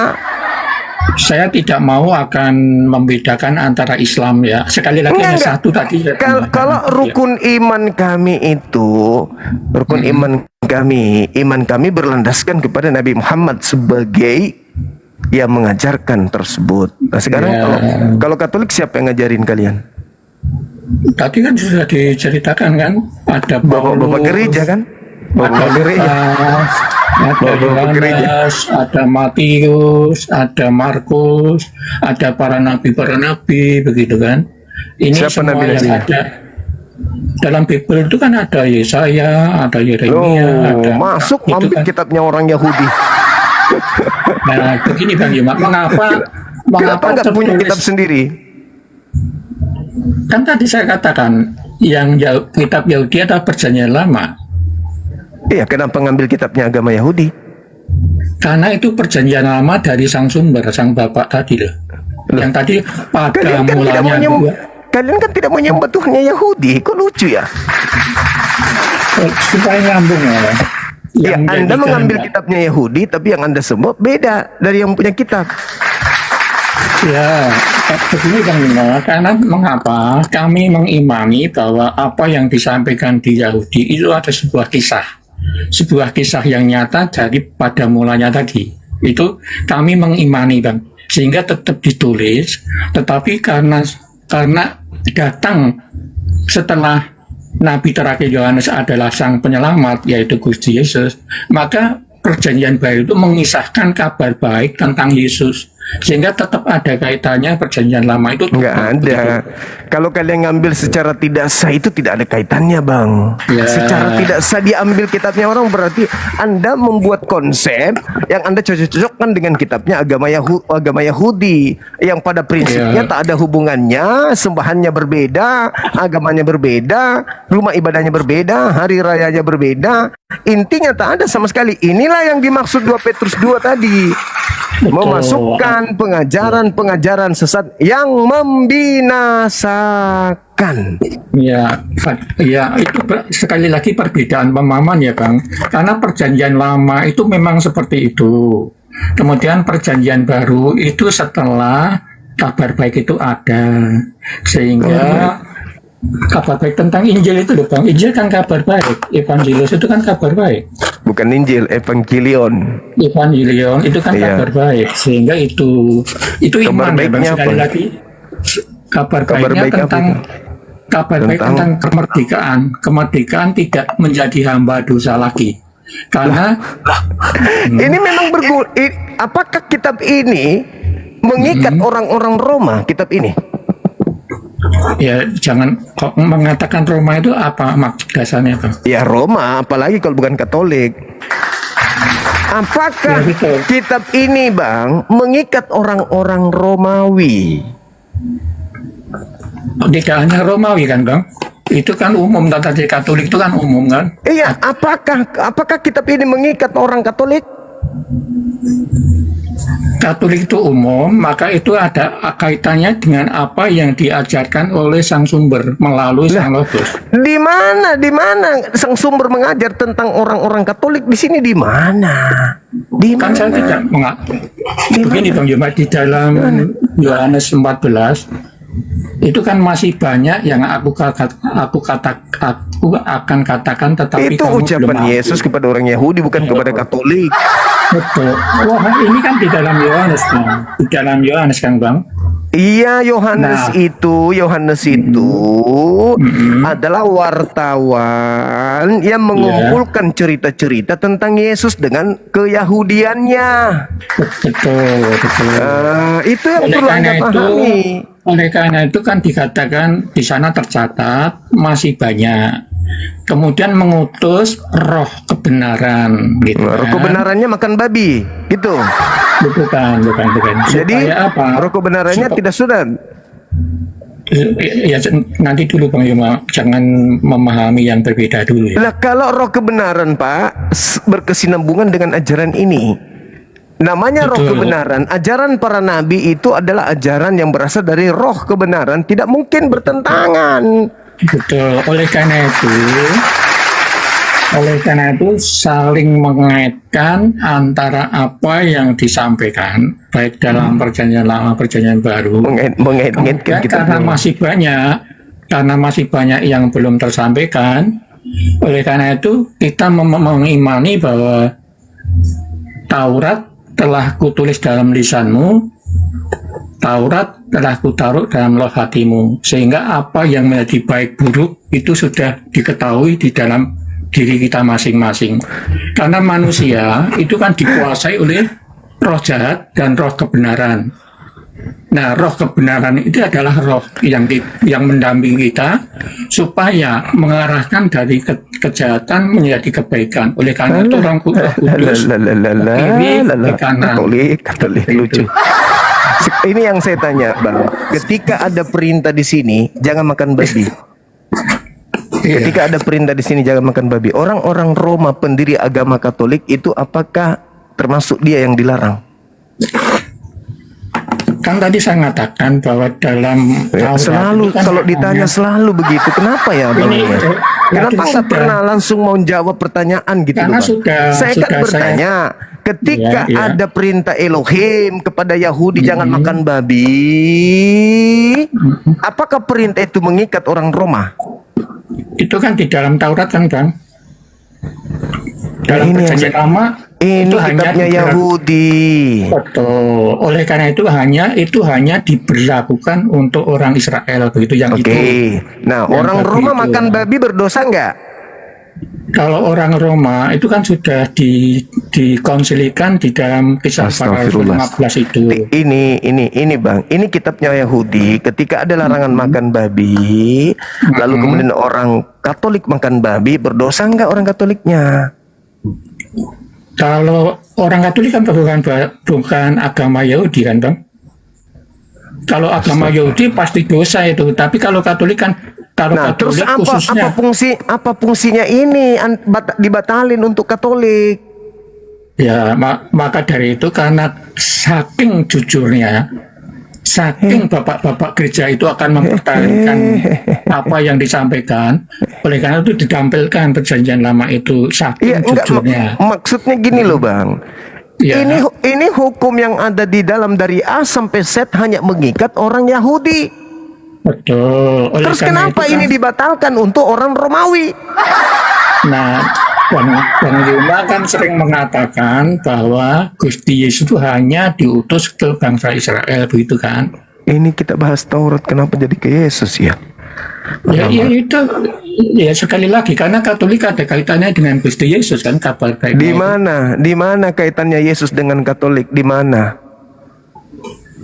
Nah itu tadi Yohanes 14 tadi loh, karena masih banyak Apalah orang ini. supaya yang di bawah Aduh, mengacu apa yang Allah. diucapkan Bang Yuma. Kalau dari Masih saya, iman banyak saya, yang ingin aku katakan kepada kamu di situ orang Katolik rupanya. Orang Roma. begini loh, Itu ucapan Yesus untuk kaumnya Bani Israel. Ya, betul. Terus kenapa orang-orang di luar Bani Israel merasa Ayu? Kenapa? Ini makanya saya kan tadi tanya, mengapa Gusti Yesus itu mengatakan hanya diutus ke bangsa Israel? Kan tadi saya berkatakan gitu. Ya Karena apa kalau- hubungannya coba? Begini, karena pemahaman kami itu yang ke Israel itu, karena Israel itu kan dikatakan apa di dalam apa ya? Itu kan dikatakan orang yang tersesat gitu ya. Kemudian Kalian yang dalam sesat, Matius- bukan Israel yang sesat. bukan di situ. Mengapa di Israel? Karena Taurat itu kan susah dilakukan oleh bangsa Yahudi. Bukan oleh bangsa susah Israel. dilakukan. Bangsa Israel suka melanggar perintah Tuhan. Ini tidak Ya. susah, enggak ada yang susah di sini. Jangan berzina, jangan bersaksi dusta, hargai orang tuamu, jangan makan babi, bersunat, pelihara sahabat. Enggak ada yang susah di sini, enggak ada. Kata siapa ini susah? Lebih susah agama Islam. Ini apa yang susah ini? Enggak ada yang susah di sini. Ulangan Ya, 30 nomor 11 Tuhan sendiri mengatakan ini mudah. Ya, Kalian aja yang sok-sokan merasa kalian kalau- itu yang dikasih ya. buku itu. Padahal kalau orang Kristen, Bang, orang Katolik dalam hal ini, tidak ada perintah Tuhan yang pernah datang satupun. Tuhannya Yahudi ya, tidak ada Tuhannya Yahudi pernah memberikan sepotong perintah pun untuk orang-orang di luar Yahudi. Catat itu. Kalian Kalau aja yang sibuk bikin ya. sekte baru, agama baru, mengambil kitabnya orang. Kalau begitu, Gusti Yesus itu orang mana, Bang? Orang Ibrani, orang Yehuda. Orang Yahudi. Murid-muridnya orang mana, Bang? Orang Yahudi yang dipesan jangan ke Ya, bangsa lain. Oke. Kedatangan keselamatan itu datang dari mana, Bang? Keselamatan. Datang dari pencipta langit dan bumi kepada bangsa Israel. Bukan kalau dalam Alkitab. Kalau dalam Iya, Alkitab, keselamatan itu dari Yahudi. ya keselamatan datang dari bangsa Yahudi. Terus? Oleh karena karena begitu besar kasih Allah akan dunia ini, sehingga ia mengaruniakan anaknya yang tunggal, supaya setiap orang yang percaya padanya tidak binasa, melainkan memperoleh hidup yang kekal. Begitu, Kang Inga. Itu ucapan Sehingga jalan- itu ucapan untuk siapa? Ucapan itu. Iya, yang percaya, Bang. Kalau yang tidak percaya, Itu ucapan setiap orang Bani Israel, bukan Ya. setiap manusia. Itu setiap orang yang dimaksud di sana, setiap Bani Israel. Alamak. Ya, saya kan mengatakan tadi, keselamatan itu kan datangnya dari bangsa Yahudi. Iya kan, memang mereka yang bangsa pilihan. Tidak pernah Betul. mereka, tidak ada di antara mereka yang diperintahkan oleh Tuhan mereka untuk mengajarkan ajaran Elohim kepada bangsa lain. Mana? Oke, Mana, itu memang ada seperti itu. Tetapi bangsa Yahudi itu mengapa dikatakan bangsa yang sulung, Bang? Ya karena dia yang pertama kan yang ditunjuk Betul. oleh Tuhan. Karena makanya kalau ada yang sulung kan mestinya ada yang di bawah sulungnya, ada Ya kedua. itulah Islam. Ya, Kenapa muncul Katolik di tengah-tengahnya? Katolik ini Ya, dari tidak. mana? Siapa nabi yang mengajarkan Katolik? Siapa nabi mana? Kan hanya Ya. konsili-konsili doang kan Katolik itu, betul? Iya dong. Benar nggak? Katolik itu berdiri di atas konsili kan? Benar nggak? Ya, Iya dong. karena Iya. Bang Yuma kan Iya. Bang Yuma kan tidak mempercayai atau mengimani adanya paus yang sampai saat ini 267 itu. Iya, Tidak siapa yang mengutus paus itu? Siapa yang ngutus? Ya, Yang ngutus siapa? Saya tadi kan mengatakan iman Katolik dasarnya ada 3 tadi, magisterium, tradisi, dan Alkitab. Nah itu berarti cuman klaim saja. Gak ada Ya. Tuhan Yahudi mengajarkan atau memberi petunjuk untuk menjadi Katolik. Gak ada. Di Oke, sini gak itu. ada. Yesus tidak ada kecuali konsili-konsili yang Anda sebutkan tadi. Atau begini, Nggak ada. kalau tidak ada, coba Bang, Bapak gereja merumuskan Trinitas, itu dasarnya dalam Alkitab ada enggak? Nggak ada. Bapa, Putra, dan Roh Kudus ada enggak? Nggak ada dasarnya. Kalau Bapa, mengapa Gusti Yesus mengatakan Bapa dan datang sumbernya dari Bapa? Mengapa? Ya orang-orang Yahudi itu Anda boleh Bukan baca orang-orang Yahudi, dalam Alkitab. Iya, saya ajarkan. Di dalam Betul. kitabnya mereka, Amsal 3 nomor 11 nomor 12. Itu pertanyaan lama, Bang. Yang baru, Bang. Kalau yang lama masih tetap, ya. Yang baru, Bang. Yang baru itu kan bukan firman Tuhan, itu kan cuma catatan-catatan wartawan. Betul. Mengapa dikatakan catatan-catatan wartawan? Mengapa? Karena apa? Karena pewarta yang mengumpulkan berita-berita, bukan wahyu. Betul. Yang dikumpulkan tentang beritanya siapa? Tentang Yesus mengajar. Betul. Nah, terus apa masalahnya? Betul. Kalau Yesus itu, kalau manut Yohanes 1:14 apa itu? Firman Tuhan yang mengatakan, Betul. aku Oleh hendak. Tunggu Iya. dulu, Anda sebagai Katolik harus mendudukkan perkara itu dengan jelas. Kenapa dikatakan firman menjadi manusia? Bukan berarti perkataan jadi manusia, tetapi dia adalah firman berjalan. Betul. Bukan buku dia itu, tapi dia adalah buku yang Ya. berjalan. Sama kalau di Islam itu sebagai hafiz Quran. Yesus itu hafiz Injil, penghafal Injil. Dia itu Injil berjalan, makanya dikatakan firman berjalan. Apa buktinya? Anda coba lihat di dalam Yohanes 14 nomor 24. Apa yang kau dengar dari aku bukan dari aku, tetapi dari Bapa yang mengutus aku. Yohanes 12 nomor 49. Apa yang aku katakan adalah apa yang diperintahkan Bapa untuk aku katakan dan aku kerjakan. Anda baca kemudian Yohanes 4 nomor 34. Pekerjaanku, makananku adalah melakukan pekerjaan yang dilakukan, yang diperintahkan oleh Bapa. Berarti Yesus itu adalah firman hidup, firman berjalan, firman yang menjadi daging. Ide Tuhan yang menjadi daging. Artinya bahwa Mengapa? Yesus itu adalah wakil Tuhan untuk berkata-kata. Sama Betul. seperti kami di Islam penghafal Quran, Yesus itu penghafal firman Tuhan. Beda. Itulah bedanya, Bang. Karena Yesus atau Logos yang menjadi daging itu diutus untuk bersuara atau diutus untuk berfirman. Karena kemarin kan sudah kita diskusikan. Karena sang sumber itu tidak bisa didengarkan sang sumber. Kemarin Iya, sudah didiskusikan. makanya Yesus itu turun ke bumi untuk menyampaikan kehendak Sang Bapa. Ya, oleh karena Bukan Bapak yang turun ke bumi jadi daging. betul, bukan.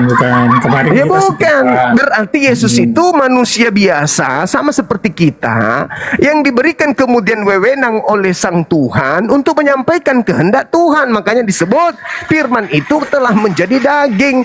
Bukan kemudian mulut Tuhan turun ke bumi tuang, jadi daging kemudian dibawa. Bukan. ya Bakso kapang. Ya. Karena iman kita beda ya, iman kita kan beda. Justru Oleh karena itu beda. Justru karena iman kita itu beda. Salah satu di antara iman kita itu yang salah. Makanya saya luruskan gitu loh. Ya, sayangnya Bang Yuma, mohon maaf ini hanya perbedaan pemahaman ya.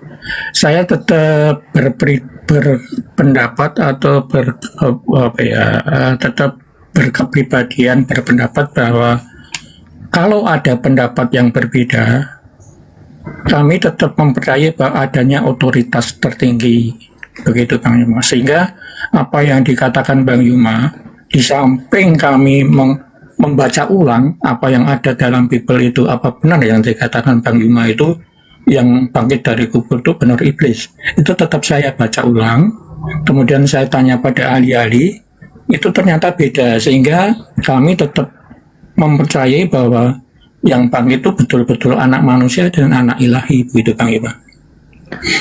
Anak ilahi, maksudnya ilahi beranak gitu. Kemarin kan sudah disebutkan dia itu logos atau firmannya Allah itu yang menjadi daging kan. Tadi sudah Bang Yuma kan sudah mengatakan. Sampai-sampai Anda mengatakan ini ya, saya itu kemarin Bang Yuma kan itu gila saya mengatakan itu yang kemarin. Tetapi logos sang sumber itu karena tidak bisa berkata kan begitu, kecuali anak yang mendengar gitu. Nah itu makanya seperti dia sama seperti Musa. Kalau apa bedanya Musa dengan Yesus? Kalau Musa itu ciptaan, kalau Yesus itu perantaraan penciptaan. Oh, Itu Yesus sudah bukan ciptaan. Yesus bukan Yesus ciptaan. perantaraan penciptaan karena Yesus dia bukan logos, ciptaan. karena dia logos yang menjadi dagingan. Itu Yesus katanya bukan seperti itu ya ciptaan. Bang. Yesus bukan Yesus ciptaan. adalah perantaraan penciptaan atau firman Allah itu sendiri. Begitu. Kalau Bang Yuma tadi mengatakan firman yang berjalan, begitu. Mohon maaf ini perbedaan pemahaman ya Bang, sehingga kita perlu Ketika Tuhan menciptakan matahari, firman di situ apa? Yang mengatakan menjadi matahari itu bukan dari sang sumber Bang, tapi dari logosnya sang sumber Bang. Karena dia perantara, sejak awal itu perantara firman, perantara untuk mengucapkan dari sang sumber. Supaya apa? Supaya konsisten, kan kemarin saya mengatakan itu bahwa sang sumber itu tidak dapat diketahui sejak kapanpun, sejak tidak kita dengar kecuali Yesus anak. posisinya apa di situ Bang? Pada saat Tuhan menciptakan matahari, Yesus sebagai apa di sana? Saya kemarin sudah dijadikan dia adalah firman-Nya Allah atau logosnya Allah. Sudah berbentuk daging atau enggak? Belum. Waktu itu belum. Oke, belum ya. Begini, Nah, pada saat Tuhan mengatakan jadi terang, di situ Yesus apa posisinya? Ya tetap logosnya atau firman Allahnya itu, karena apa? Sang sumber kan tidak bisa didengar begitu.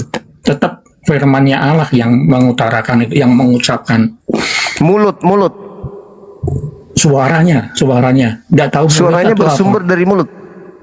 Begini Bang Yuma, sumbernya kan kalau Bang Yuma kan sumber kemarin sudah didiskusi ya. Sumber apa yang dipikirkan Bang Yuma itu kan saya tidak kasih dalil. Ya. Saya kasih dalil Yesaya 55 nomor 11. Coba Anda baca.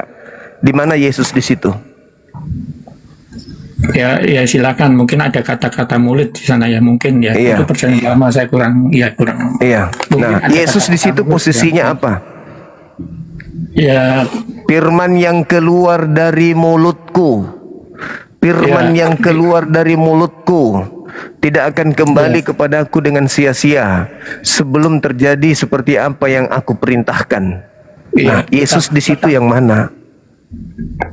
Iya, tetap suaranya, Bang. Suara itu kan tetap lewat mulut ya. Suara kalau kita bayangkan manusia, suara itu kan tetap dari mulut. Yesusnya di situ, Yesusnya sebagai suaranya dari mulut itu. Suaranya dari mulut itu. berarti Yesus ini suara. Ya, suara yang muncul dari mulut itu yang kita tahu ya. Oke. Nah, berarti kalau jadilah terang, berarti yang keluar dari mulut ini kan suara.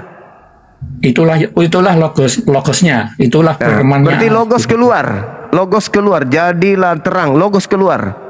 Yang keluar kan suaranya, Bang, bukan logosnya kan. Suara yang keluar. Suaranya yang keluar.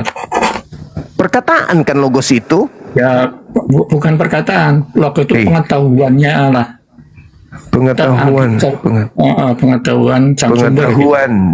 pengetahuan Tuhan jadilah terang. Jadi yang menjadi terang, jadi matahari. Ya, itu memang mengutus, kan sang sumber mengutus untuk menjadi matahari, mengutus untuk menjadi terang, begitu kan? Karena itu Ya, utusan semua. mengutus untuk menjadi bumi, mengutus untuk Ya, menjadi gunung, betul. mengutus untuk menjadi laut. Terus Yesus di situ ketika diutus jadi daging, bedanya dengan tadi apa? Bedanya, dia kan diberi kuasa baik di dunia maupun di surga, Bang, untuk menyuarakan apa yang menjadi kehendak sang sumber. Yesus pernah mengatakan itu. Itu dalam Matius 28 berapa? Oh ya, ini beda itu. Beda. Ya, kalau Matius 28 itu orang yang keluar dari kubur, beda lagi. Oke, kalau begitu dalam Yohanes 17:2 kalau begitu dia kan diberi kuasa semua makhluk hidup kan di situ. Di mana dalam Yesus? Yohanes Di Yohanes 17:2. Coba Anda bacakan, bacakan. Sebelum Yohanes 3 itu kan utusan gitu. Iya, coba. Segala makhluk hidup akan kuberikan padamu, oleh karena itu kamu dapat memberi hidup, begitu kalau tidak salah. Memberi hidup kekal. Lah hidup kekal itu adalah gitu. Kurang lebihnya seperti itu. Jadi semua makhluk hidup itu sudah diberikan kuasa pada Tuhan Yesus, Gusti Yesus itu. Coba kalau tidak percaya coba dibaca ulang 17:2. Kalau Anda melihat di data itu, di situ dikatakan bahwa sama seperti engkau memberikan kepadanya kuasa atas segala yang hidup. Ya betul. Ya kan? Demikian pula ia akan memberikan hidup yang kekal kepada semua yang telah engkau berikan kepadanya. Berarti bukan cuma Yesus berarti. Ya, sekali lagi, ini kan perbedaan pemahaman. Walaupun tercatat seperti itu, Bang Yuma kan beda memahaminya. Iya, berarti kan dia mengatakan demikian pula ia akan memberikan hidup yang kekal kepada semua yang telah engkau berikan kepadanya. Kan begitu dalilnya. Ya, semuanya diberikan kepada Gusti Yesus kan di situ. Semua yang makhluk hidup itu seperti engkau kuasa. Sama seperti engkau memberikan kepadanya kuasa atas segala yang hidup. Betul. Demikian pula ia akan memberikan hidup yang kekal kepada semua yang telah engkau berikan kepadanya. Betul. Itu kan yang diberikan kan logosnya, Bang. Sang Gusti Yesus itu. Logos diberikan kemudian kuasa kepadanya. Ya, termasuk memberi hidup kekal itu sudah diberi kuasa kan di situ. Nah, diberi kuasa untuk mengajar bagaimana caranya memperoleh hidup yang kekal. Itu maksudnya. Bukan.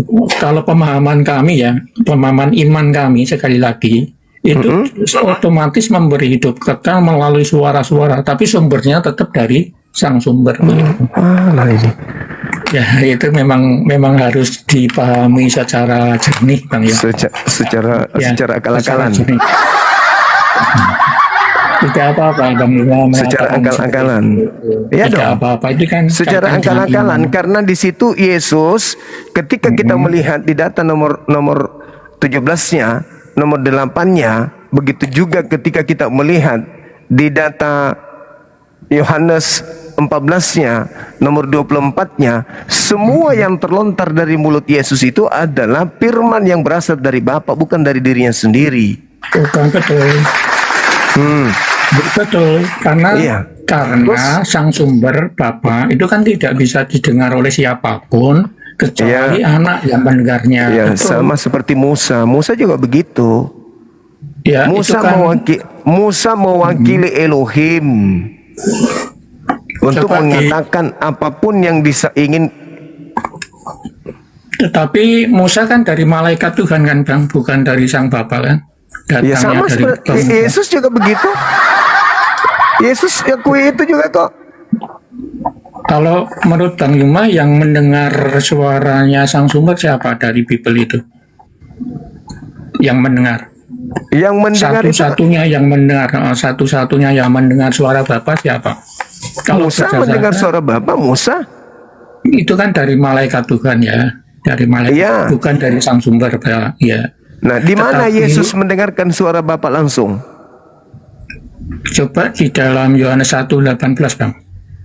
Yohanes 1:18 itu bukan ucapan Yesus. Ya, itu kaitan dengan iman ya Bang. Enggak dong, di situ tidak dikatakan Yesus melihat.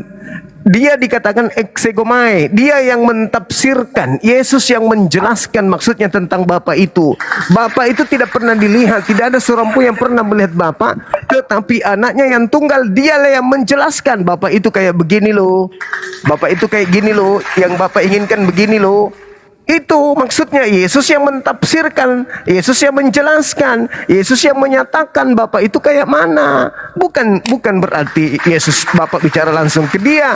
Anda baca pengakuan Yesusnya di dalam Yohanes 1 nomor 51. Langit terbelah, malaikat naik turun, para malaikat naik turun menuju kepada Yesus. Untuk apa? Untuk menyampaikan firman.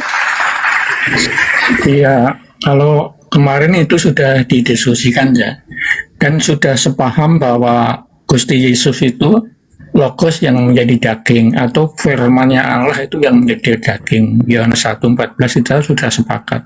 Semua Kemudian- yang ada di atas muka bumi ini itu adalah Logos yang menjadi kadarnya masing-masing. Oke. Mana bukti? Mazmur 33 nomor 9. Yesaya 55 nomor 11. Iya. Nah, Oke, dan kalau sabar dulu. Dan kalau Iya. Anda mengatakan bahwa Yesus itu adalah Logosnya Tuhan itu sendiri, coba Anda baca Yohanes 8 nomor 42. Aku datang bukan atas kehendakku. Mana Logosnya di situ? Betul. Kalau kemarin kan itu kita sudah diskusi. Dia itu sepenuhnya anak manusia karena dilahirkan oleh Bunda Maria. Dia sepenuhnya anak Allah karena datang dan keluar dari Bapa itu. Sehingga kami mengimani, kemarin kan saya bilang, Yesus itu adalah sepenuhnya ilahi dan sepenuhnya anak manusia. Tetapi Bang Yuma tetap Dikatakan anak ilahi karena datang dan keluar dari Bapa. ya, Karena dia semua yang firman-Nya. ada di bumi ini datang dan keluar dari Bapa. Ya, Nah, kok iya lagi? Berarti kita semua ini sepenuhnya ilahi dong. maksud saya tidak apa-apa, kan kita hanya beda pemahaman. Saya tetap mengimani bahwa Gusti Yesus itu adalah Sang Logos yang menjadi daging, tetap mengimani seperti itu. Dan dia benar-benar firman-Nya Allah itu sendiri, Bang. Karena apa? Iya. Sang Semua sumber segala tidak- sesuatu di atas muka bumi ini firman-Nya Tuhan semua. Makanya Yesus mengatakan di Matius 4 nomor 4. Ya betul lagi. Betul. Maksud saya itu suara itu betul. Bang Yuma membaca seperti itu, saya membetulkan betul. Tetapi sekali lagi Yesus itu sebagai perantara, bukan sang sumber. Sang sumber menyampaikan kepada perantara untuk berfirman, untuk menyampaikan suara. Jadi suaranya itulah dari firman-Nya Allah itu. Kalau Iya, sama sumbernya seperti itu Musa. Sama seperti Musa. sudah berkali-kali saya mengatakan perbedaannya ya Bang. Kalau Bang Yuma tidak mengimani. Tuhan menyampaikan firman kepada Firaun melalui siapa? Tuhan menyampaikan firman kepada Firaun melalui siapa? Malah tetap melalui logosnya, Bang. Melalui Musa. Firmannya Allah itu sendiri. Melalui Musa. Berarti Musa itu perantara. Perantara Ya. apa? Perantara penyampai firman. Bedanya dengan Yesus apa?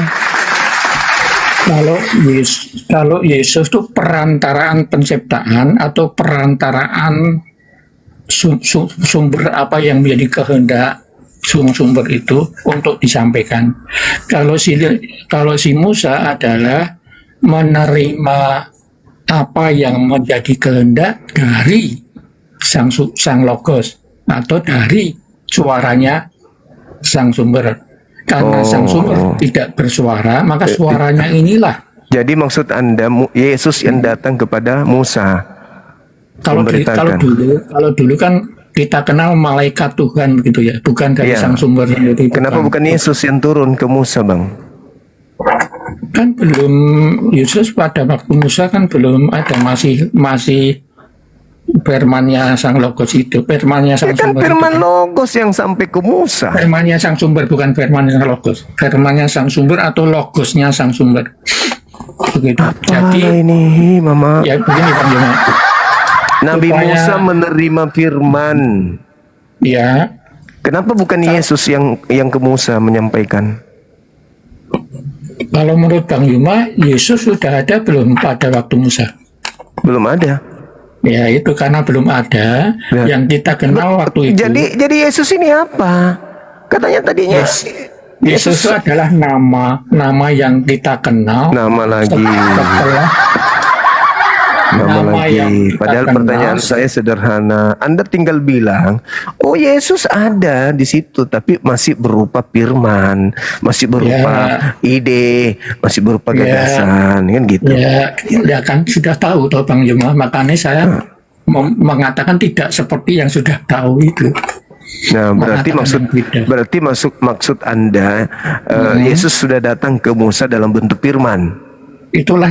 Itulah ke perbedaan pemahaman ya Bang. Karena pada saat itu kan malaikat Tuhan yang datang. Yesus lagi tidur Yesusnya. Ye- Kalau pemahaman Bang Yuma, Yesus itu nama atau logos? Kalau berbicara mengenai Yesus, Bang, berarti berbicara mengenai oknum yang Anda katakan logos. Itulah yang Ya, itu maksud. Oleh karena itu Yesus itu nama atau logos itu sendiri. Bukan logos, Yesus itu bukan logos. Tidak ada dalilnya Yesus itu logos. Ya, oleh karena itu Yesus ada adalah dalil Yesus. nama. Ya betul. Itu adalah nama yang diberikan kepada Maria untuk memberi nama Yesua kepada Kok Maria. memberi nama Yosua gimana sih Abang ini? Yesua Hamasiah gitu ya. Iya. Yesua Hamasiah atau Yesus lah. Yesus gitu ya. Yesus nama yang diberikan kepada ciptaan Tuhan yang lahir tanpa ayah udah. Ya, kalau pemahaman seperti itu silakan saja. Oleh karena itu kan sekali lagi kita hanya perbedaan pemahaman, begitu Bang Yuma. Jadi malaikat perantara juga ya? Kalau malaikat Tuhan itu kan benar, itu adalah sebenarnya logosnya atau firmannya Allah itu sendiri yang menjadi malaikat itu untuk menyampaikan pada si Musa waktu itu. Berarti posisi Yesus dengan malaikat ini sama. Samanya di dalam apa ya, dalam firmannya, karena Yesus kan nama firman yang menjadi daging. Oke Bang, oke. Saya kira Ya, cukup. begitu aja ya Bang ya, begitu ya. Iya, Lama oke tadi. oke. Oh, ya. Oke. Terima kasih ya. Oke, Besok sama-sama. kapan-kapan saya tak muncul lagi. Oke, Ya, terima oke, kasih. oke. Ya. Makasih. Oke. Mudah-mudahan Anda di neraka nggak bosan-bosan nanti. Gila, ajaran sinting. Ajaran sinting. Bukan Tuhan tapi perantara tapi bukan ciptaan, bukan juga Tuhan, bukan juga pencipta, bukan juga ciptaan. Hancur. Hancur sudah manusia keturunan Adam kalau ikuti agama kayak gitu. Hancur. Membodohi diri sendiri, menipu diri sendiri. Saking beratnya kebohongannya. Setiap sudah berbohong, setiap sudah berbohong, setiap sudah berbohong, dia mencoba untuk memberikan oksigen ke otaknya yang betul-betul ngeri kali lah ajaran. Pantasanlah dikatakan mengasukkan ajaran sesat yang membinasakan. Betul. Halo, selamat malam. Selamat malam Bang Juma. Malam juga. Ya, saya ingin komentari mengenai Filipi 3:8 ya. Anda telah selalu cocok untuk penonton wilayah. Oke, TikTok mau mula. Suka-suka mau TikTok. Kok nggak bisa ini kan? Nggak bisa bikin rungkat aku kan? Iya, silakan. Saya ingin mengomentari Filipi 3:8 ya, yang dibilang Bang Zuma itu bahwa itu memang Iya. kotoran ya. Apa ya? Tinja skubalon. Iya tinja betul. Saya baca dulu ya. Dari ayat 5 ya. Siap. Jika ada orang lain menyangka dapat menaruh percaya pada hal lahir, ya, aku lebih lagi disunat pada hari ke-8 dari bangsa Israel, dari suku Benyamin, orang Ibrani asli. Tentang pendirian terhadap hukum Taurat, aku orang Farisi. Tentang kegiatan, aku penganiaya jemaat. Tentang kebenaran dalam mentaati hukum Taurat, aku tidak bercacat. Tetapi apa yang dahulu merupakan keuntungan bagiku, sekarang kuanggap rugi karena Kristus. Malahan segala sesuatu kuanggap tinja. Di situ ya, itu kan kalimatnya itu ya. Iya. Ya, kotoran. Karena pengenalan akan Kristus Yesus. Nah, ayat ini Bang Zuma, ya. Ayat ini sebenarnya itu dia sedang menerangkan perjanjian lama. Ada itu di Taurat, ada di tanah Bang Zuma ya. Di mana itu tertulis? Saya ambil ayatnya ya, bahwa kesalehan kita itu adalah kotoran. Nah, saya ambil ayatnya. Dalam Yesaya 64 ayat 6. Yesaya 64 ayat 6. Demikianlah kami sekalian seperti seorang najis, dan segala kesalehan kami seperti kain kotor. Kami sekalian menjadi layu seperti daun, dan kami lenyap oleh kejahatan kami seperti daun dilenyapkan oleh angin. Jadi Paulus sedang menerangkan bahwa kesalehan dia itu yang mengandalkan bahwa dia keturunan Abraham, bahwa dia adalah orang Farisi, bahwa dia adalah pegiat hukum Taurat, itu adalah kesalehan yang kotor, kain kotor. Itu satu. Yang kedua, di ayat di Zakaria 3. Ini lebih hampir mirip dengan Filipi 3:8 tadi. Zakaria 3 ayat 3 ya. Tapi saya ambil dari ayat 1 dulu ya Bang Zuma. Silakan. Kemudian dia memperlihatkan kepadaku imam besar Yosua. Imam besar dia ya, Yosua ini imam besar, berdiri di hadapan malaikat Tuhan. Sedang iblis berdiri di sebelah kanannya untuk mendakwa dia. Lalu Yosua ini imam besar. Jadi dia berpakaian kemegahan imam besar. Artinya dia adalah pengantara antara bangsa Israel dengan Yehova Hashem. Lalu berkatalah malaikat Tuhan kepada iblis itu, Tuhan kiranya menghardik engkau, hai iblis. Tuhan yang memilih Yerusalem kiranya menghardik engkau. Bukankah dia ini puntung yang telah ditarik dari api? Adapun di ayat 3 ini menarik, Zuma. Adapun Yosua mengenakan pakaian yang tinja. Bayangkan, Zakaria menulis bahwa seorang imam besar pakaiannya itu bukan jadi pakaian kebesaran imam besar, tetapi pakaian imam besarnya itu adalah kotoran tinja. Nggak ada tinja yang Anda tambah-tambahkan. Baca masalah teksnya. Saya berani berkata demikian karena saya baca masalah teksnya, makanya saya berani. Oke, silakan Anda bacakan kepada saya di mana dikatakan tinja di sana. Oke, nanti saya bacakan. Adapun Yosua mengenakan pakaian yang kotor atau tinja, yang kotor karena tinja, waktu dia berdiri di hadapan malaikat itu. yang memberikan perintah kepada orang-orang yang melayaninya, tanggalkanlah pakaian yang kotor itu, yang tinja itu daripadanya. Dan kepada Yosua, Jangan Anda ini jangan Anda membuat sesuatu fitnah Sebentar. terhadap kitabnya Yahudi, jangan, nggak bagus. fakta. Coba baca masalah teksnya. Saya bacakan masalah Mana teksnya. ada membahas tinja di situ? Baik. Saya bacakan. Itu, Bacakan masalah itu teksnya. berbicara tentang sesuatu yang kotor. Kotor Tidak. belum tentu tinja. Beda dengan Baik, suku balon. baik, Suku bacakan. balon itu memang tinja. Saya sebentar. Saya ambil bahasa Ibrani Jumaya. Bahasa Ibraninya pakaian itu sowim. Tapi bahasa kotornya itu, kotoran atau bernoda tinja itu sowim. Tapi kalau dia Aduh. pakaian sebentar.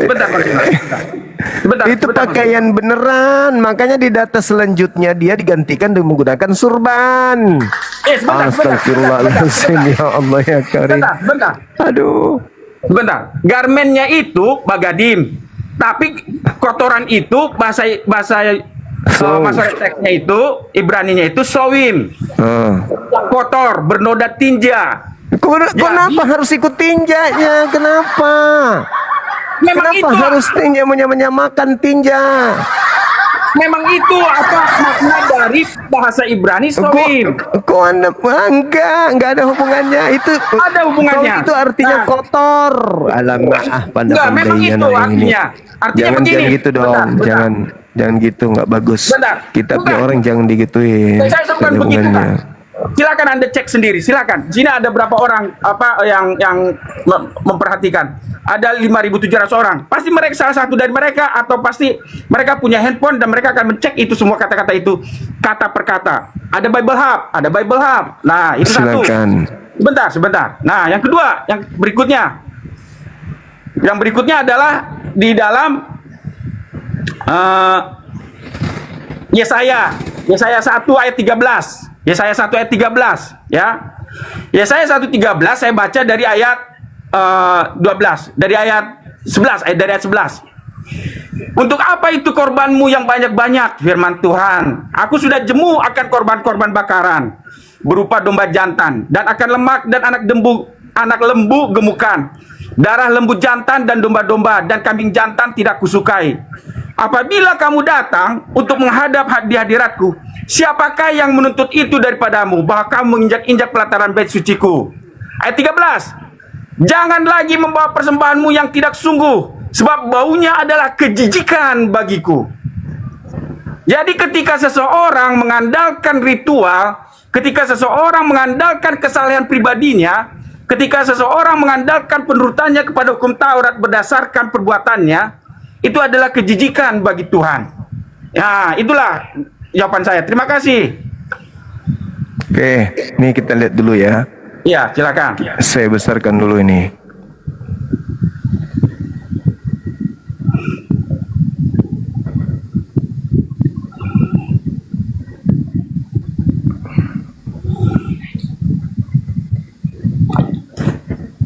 Nih, kita lihat dulu di dalam data kitab Zakaria 3, nomor 3 ini. Ya, Zakaria 3. Adapun ya mengenakan pakaian yang benar, waktu dia berdiri di hadapan itu kan. Ambil Bible Hub-nya Bang Zuma. Tunggu. Ini kotor ya. Kotor, yang kotor, pakaian kotor. Nah, kita lihat di dalam bahasa aslinya nih. Kotor. Kita tekan kotor ya. Nih. Tuh. Apa terjemahannya? Mana tinjanya? Kotor Filthy. tok. Itu bahasa Inggrisnya filthy itu. Nih, kotoran ini. Itu bahasa Inggrisnya itu nomor Nih. 2 itu yang di bawah kotor filthy. Nih. Nah, sekarang kita masuk ke dalam kotoran, benar-benar kotoran, tinja. Keluaran Nah, itu maka filthy itu 29, terjemahkan. 18. Ini berbicara tinja ini. Filthy itu Tetapi daging lembu jantan itu kulitnya dan kotorannya, kotoran lembu jantan. Kita klik kotoran. Apa yang diterangkan sana? Kotoran. Nih. Peres.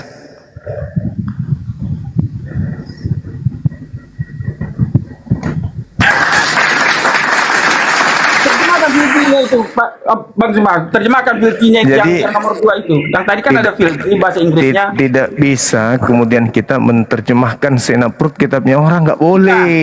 Bukan, tapi itu Nggak. itu terjemahan. Nggak boleh bang, nggak boleh. Agama orang punya kitab nggak boleh seenaknya kita mau terjemahkan Bukan, orang memang punya itu kitab. terjemahannya. Itu bukan Memang itu kitab kita. terjemahannya.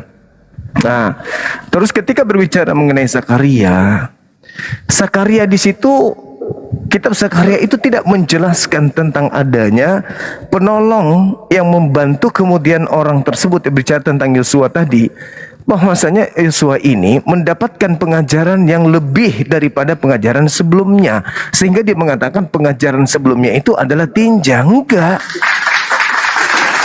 Berbeda dengan Paulus. Paulus itu mengatakan bahwa ajaran sebelum Yesus datang, sebelum dia berjumpa dengan sosok Kristus ini, ajaran yang ditaati itu ajaran yang bisa menghidupkan dia, ajaran yang bisa menyelamatkan dirinya, ajaran yang bisa kemudian membuatnya benar di hadapan Tuhan. Tapi begitu bertemu dengan makhluk yang ngaku Kristus, segala sesuatunya dianggapnya tinja. Makanya kalau Anda membaca di dalam Roma berapa itu? Roma 4 nomor 7 kalau nggak salah. Apa yang dikatakan oleh beliau? Dia mengatakan bahwasanya mereka pengikutnya Paulus tidak lagi hidup di bawah hukum Taurat. Kenapa tidak hidup lagi di bawah hukum Taurat? Karena hukum Taurat itu mendatangkan dosa bagi mereka. Roma 6 nomor 14. Sebab kamu tidak akan dikuasai oleh dosa karena kamu tidak berada di bawah hukum Taurat. Artinya apa? Kalau kamu hidup di bawah hukum Taurat, kamu akan dikuasai oleh dosa. Supaya kamu tidak dikuasai oleh dosa, maka Taurat itu harus dibatalkan. Tinggalkan itu tinja itu. Jadi Paulus itu menganggap kitabnya orang Yahudi yang adalah firman Tuhan itu sebagai sampah. Itu titik. Sekarang kalau dia bukan pengajar palsu, lalu apa namanya? Firman Tuhan dibilang tinja itu apa? Hanya iblis yang bisa mengatakan itu terhadap firman Tuhan. Lalu saya komen apa Pak Bang Zuma? Silakan. Nah, yang dimaksud dia tinja itu begini Bang Zuma. Perhatikan dari ayat 7 ya. Di ayat 5 ya. Di ayat 4b, di ayat 4b. Jika ada orang lain menyangka dapat menaruh percaya pada hal-hal lahiriah. Jadi pada ritual lahiriah yang dimaksud oleh Paulus tinja. Aku lebih lagi disuruh pada hari ke-8 dari bangsa Israel, dari suku Benyamin, orang Ibrani asli, tentang pendirian terhadap hukum Taurat, aku orang Farisi. Jadi ketaatannya sebagai orang Farisi dianggap sebagai tinja. Dan ayat 6 tentang kegiatan aku penganiaya jemaat, tentang kebenaran dalam mentaati hukum Taurat, aku tidak bercacat. Jadi kesalehannya itulah, keuntungan lahiriahnya itulah yang dianggap tinja. Tetapi apa yang dahulu merupakan keuntungan bagiku, sekarang kuanggap rugi karena Kristus. Nah, begini Bang Zuma, saya kaitkan dengan Zakaria 3 tadi ya. Zakaria 3 tadi. Nah, sama seperti Yosua, imam besar Yosua tadi. Ketika dia mengandalkan kebenarannya dia sebagai imam besar ya, sebagai imam besar di ayat 3 ya. Adapun Yosua mengenakan pakaian yang kotor waktu dia berdiri di hadapan malaikat itu. Yang memberikan perintah kepada orang-orang yang melayaninya. Tanggalkanlah pakaian yang kotor itu daripadanya. Dan kepada Yosua ia berkata, lihat, dengan ini aku telah menjauhkan kesalahanmu daripadamu. Aku akan mengenakan kepadamu pakaian pesta. Kemudian ia berkata, taruhlah serban tahir pada kepalanya. Maka mereka menaruh serban tahir pada kepalanya dan mengenakan pakaian kepadanya, sedang malaikat Tuhan berdiri situ. Artinya begini, ketika imam besar itu mengandalkan kebenaran dia, kesalehannya dia, itu adalah pakaian kotor bagi Tuhan, di hadapan Tuhan. Seperti yang diterangkan tadi. Nah, karena itulah, seperti Paulus, demikian pula Yosua. Ketika dia berjumpa dengan kebenaran Kristus, kekotorannya itu ditanggalkan. kesalehannya yang mengandalkan kesalehan pribadinya, perbuatan lahirianya itu dianggap kotoran di hadapan Tuhan. Makanya seperti yang dibilang tadi di Yesaya 64 ayat 6 itu, kesalehan kami itu seperti kain kotor. Kemudian di Yesaya di Yesaya 1 ayat 13, ritual-ritual mereka itu menjijikkan di hadapan Tuhan. Itu jawaban saya. Oke, baik. Jadi menurut saudara, orang yang hukum Tuhan itu adalah tinja, sampah. Ketika orang taat kepada Taurat itu sampah setelah bertemu dengan Yesus. Oke. Itu Paulus dapat ilmu dari mana? Kalau orang yang taat hukum Taurat itu adalah sampah. Itulah yang saya bilang tadi, dari Zakaria 3. Nggak ada hubungannya. Sebentar, Bang Guna. Dari Yesaya 64 ayat 6. Kemudian dari Yesaya 1 ayat 13. Kemudian saya tambahkan satu lagi. Dari Maleaki, sebentar ya, saya cari ayatnya. Nggak ada hubungannya dengan Taurat padahal di situ. Ada. Bentar. Itu merupakan pernyataan-pernyataan kesombongan, merasa mereka sudah sukses dalam beragama, dalam berkeyakinan ketika mereka melakukan perintah-perintah Tuhan. Bukan bicara hukum. Nah, oke lah. Coba Anda buka Galatia 2 nomor 16. Coba Anda baca di sana. Kamu tahu bahwa tidak seorang pun yang dibenarkan karena menjalankan hukum Taurat, oleh karena melakukan hukum Taurat. Sebab tidak ada seorang pun yang dibenarkan oleh karena melakukan hukum Taurat. Itu pengakuan dia. Tidak ada orang yang dibenarkan oleh karena melakukan hukum Taurat. Ini setan yang bicara atau apa ini? Baik. Tidak ada orang yang dibenarkan katanya karena melakukan hukum Taurat. Sementara Elohim mengajarkan Torah, mengajarkan Bani Israel untuk mentaati hukum Taurat. Kok jadi Paulus ini kayak apa gitu? Persis seperti, Sibolois yang datang kepada Adam. Kok segampang itu dia mematahkan argumentasi firman yang Tuhan berikan kepada Nabi Musa alaihissalam? Apa jawabannya? Apa alasannya? Oh, ternyata baca di doa satunya, di Galatia 2 itu. Ternyata yang dia mau jual itu adalah penyaliban. Aku tidak menolak kasih karunia, kata dia. Sebab sekiranya ada kebenaran oleh hukum Taurat, maka sia-sialah kematian Kristus. Ternyata penyaliban yang ingin dia jual, sehingga dia mengatakan hukum Tuhan itu tinja. Inilah yang dikatakan pengajar palsu yang membinasakan. Ayo, asumsi apa lagi yang Anda ingin bantah? Nah, baik. Silakan. Nah, begini, saya ambil dari Maleaki 2 ya, Maleaki 2 ayat 1 ya, Maleaki 2 ayat 1. Maka sekarang kepada kamulah tertuju perintah ini, hai para imam. Jadi sama seperti di Yosua 3, di Zakaria 3 tadi. Ini juga Maleaki 2 hampir mirip. Ayat 2. Jika kamu tidak mendengarkan dan jika kamu tidak memberi perhatian untuk menghormati namaku, firman Tuhan semesta alam, maka aku akan mengirimkan kutuk ke antaramu dan akan membuat berkat-berkatmu menjadi kutuk. Dan aku telah membuatnya menjadi kutuk sebab kamu ini tidak memperhatikan. Perhatikan baik-baik. Imam itu pekerjaannya itu sakral. Tetapi Tuhan mengatakan, maka aku akan mengirimkan kutuk ke antaramu dan akan membuat berkat-berkatmu menjadi kutuk. Yang tadinya ritual-ritual itu menjadi yang seharusnya menjadi berkat, itu menjadi kutuk. Nah, alasannya di ayat 3. Sesungguhnya aku akan mematahkan lenganmu dan melemparkan kotoran ke mukamu, yakni kotoran korban dari hari-hari rayamu, dan orang akan menyeret kamu ke kotoran itu. Ayat 4. Maka kamu akan sadar bahwa kukirimkan perintah ini kepadamu supaya perjanjianku dengan Lewi tetap dipegang, firman Tuhan semesta alam. Jadi artinya begini, ketika imam-imam itu merasa nyaman dengan ritual-ritual itu, ketika para imam itu merasa nyaman dengan kesalehan mereka, itu tidak berlaku bagi Tuhan. Itu bagi Tuhan dianggap kotoran menurut Maleaki 2 ayat 5. Perjanjianku dengan dia pada satu pihak ialah kehidupan dan kesejahteraan. dan itu kuberikan padanya. Pada pihak lain ketakutan, dan ia takut kepadaku dan gentar terhadap namaku. Jadi kalau kita mengandalkan kalau kita mengandalkan jasa Yesus, jasa Tuhan, seperti Yosua tadi, kesalahannya dia itu ditanggalkan dan digantikan oleh kebenaran dari malaikat Tuhan itu adalah kebenaran itu adalah pemberian. Makanya Paulus katakan, keselamatanmu itu bukan hasil usahamu. Jangan ada orang yang memegahkan diri karena kesalehanmu. Itu jawaban saya, Bang Zuma.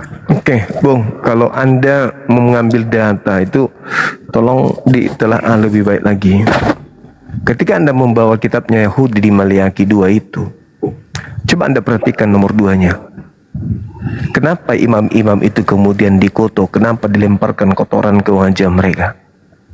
Itu nomor 2-nya itu Anda dengar. Anda baca di situ baik-baik. Apa katanya? Jikalau engkau tidak mendengarkan dan tidak memberi perhatian untuk menghormati namaku.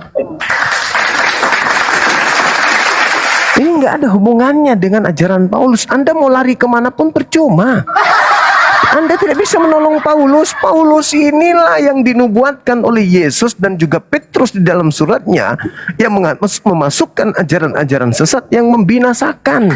Tadi Galatia 2 itu bagaimana Anda bisa lolos itu? Bagaimana Tuhan mengatakan Ulangan 4, Ulangan 16, bahkan dikatakan di Ulangan 11 nomor 1, jika engkau mengasihi aku, maka engkau harus melakukan dengan setia segala sesuatu yang telah kuperintahkan kepada Musa, agar hidupmu lanjut, damai sejahtera. Lakukan segala perintah yang telah aku aturkan, yang aku sampaikan kepada nabiku Musa. Yosua 22 nomor 5. Anda mau bagaimana dalil-dalil itu? Sementara ketika Anda membawa data seperti Yosua, seperti Maliaki 2 dan seterusnya, itu hukuman kepada imam-imam karena mereka tidak mendengarkan dan tidak memurnikan nama Elohim. Itu jelas itu datanya. Sedangkan Paulus itu berbeda. Paulus ingin menyenangkan orang-orang di luar Yahudi, di luar Yerusalem, yang tinggal di antara orang-orang asing, agar mereka tidak merasa terbebani dengan hukum Torah. Makanya dia batalkan seluruhnya dan menganggapnya hukum Torah itu adalah tinjak kotoran. Anda coba baca aja itu coba. Bagaimana mungkin dia dengan berani mengatakan di dalam surat Galatia itu, dia mengatakan bahwa tidak ada seorang pun yang dibenarkan karena menjalankan hukum Taurat. Ini manusia itu apa ini? Sedangkan Tuhan membenarkan siapapun yang menjalankan Torah. Bahkan Tuhan justru mengutuk orang yang tidak menjalankan Torah. Ulangan 27 nomor 26. Terkutuklah orang yang tidak menjalankan hukum Taurat dengan perbuatan. Yang dikutuk yang tidak menjalankan hukum Taurat. Berarti kalau menjalankan hukum Taurat itu adalah orang benar. Sedangkan Paulus mendikte dan mendogma dengan mengatakan, kamu tahu bahwa tidak seorang pun yang dibenarkan oleh karena melakukan hukum Taurat. Itu kata Paulus. Tetapi hanya oleh karena beriman kepada Kristus Yesus. Sebab itu kami pun telah percaya kepada Kristus Yesus, supaya kami dibenarkan di dalam iman dalam Kristus, bukan oleh karena melakukan hukum Taurat. Sebab tidak ada seorang pun yang dibenarkan oleh karena melakukan hukum Taurat. Kata siapa? Kata setan.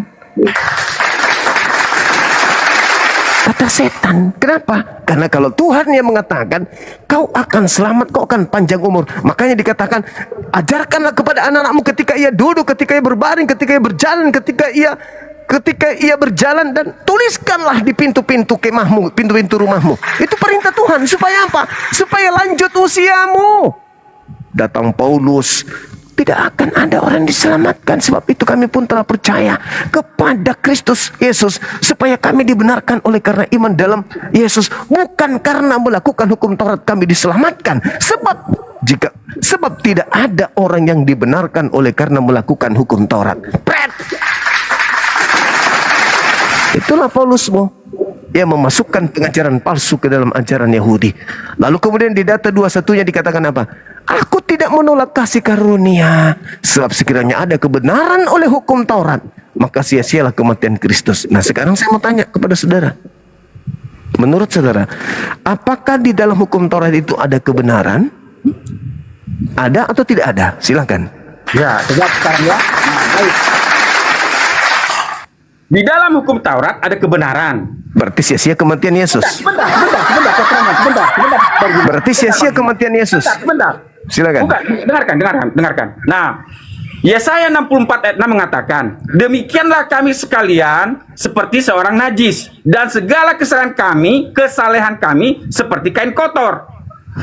Jadi sama seperti Imam besar Yosua tadi, ketika dia mengandalkan kebenarannya, seperti Paulus, dia mengandalkan kefarisiannya, dia mengandalkan ketaatannya, itu adalah pakaian kotor. Nah, Taurat yang dicerca sama Taurat yang dicerca Paulus. Belum selesai. Paulus mencerca. Sebentar. Yang di hukum Tuhan yang dicerca, bukan perbuatan-perbuatannya. Sebentar, terakhir. Sebelum potong. Nah, kalau kita mengandalkan kebenaran itu, maka itu adalah kesalehan yang kotor, kesalehan yang najis, ya. Nah, sekarang tadi kan di Zakaria 3, pakaian kebenaran kesalehan kita, perbuatan baik kita itu ditanggalkan, digantikan oleh kebenaran dari malaikat Tuhan itu. Nah, Yeremia 31, saya bacakan Yeremia 31 ayat 31. Sesungguhnya akan datang waktunya, demikian firman Tuhan, aku akan mengadakan perjanjian baru dengan kaum Israel dan kaum Yehuda, bukan seperti perjanjian yang telah kuadakan dengan nenek moyang mereka pada waktu aku memegang tangan mereka. Mereka untuk membawa mereka keluar dari tanah Mesir. Perjanjianku itu telah mereka ingkari, meskipun aku menjadi Tuhan yang berkuasa atas mereka. Demikianlah firman Tuhan. Ayat 33. Tetapi beginilah perjanjian yang kuadakan dengan kaum Israel sesudah waktu itu. Demikianlah firman Tuhan. Aku akan menaruh Tauratku dalam batin mereka dan menuliskannya dalam hati mereka. Maka aku akan menjadi Allah mereka dan mereka akan menjadi umatku. Nah, Paulus mengatakan kalau kita mengandalkan kesalehan kita, ritual ibadah kita, amal baik kita, itu adalah pakaian yang najis. Jadi bagaimana? Kita harus meminta Tuhan itu yang memberikan kesalehan itu, kebenarannya. Makanya pakaian kotor yang kita buat digantikan oleh pakaian pesta dari Tuhan. Bung, kalau Anda membaca Yeremia 31 berdasarkan dengan data Paulus pengajar sesat ini, Anda harus membacanya begini. Tetapi beginilah perjanjian yang kuadakan dengan kaum Israel setelah waktu itu, demikianlah firman Tuhan, aku akan menaruh tinja di dalam batin mereka. Bukan, beda. Dan aku akan menaruh sampah dalam batin mereka. Aku akan tuliskan tinja dalam hati mereka. Kenapa Anda kok sulit kali Anda menerima pengajaran?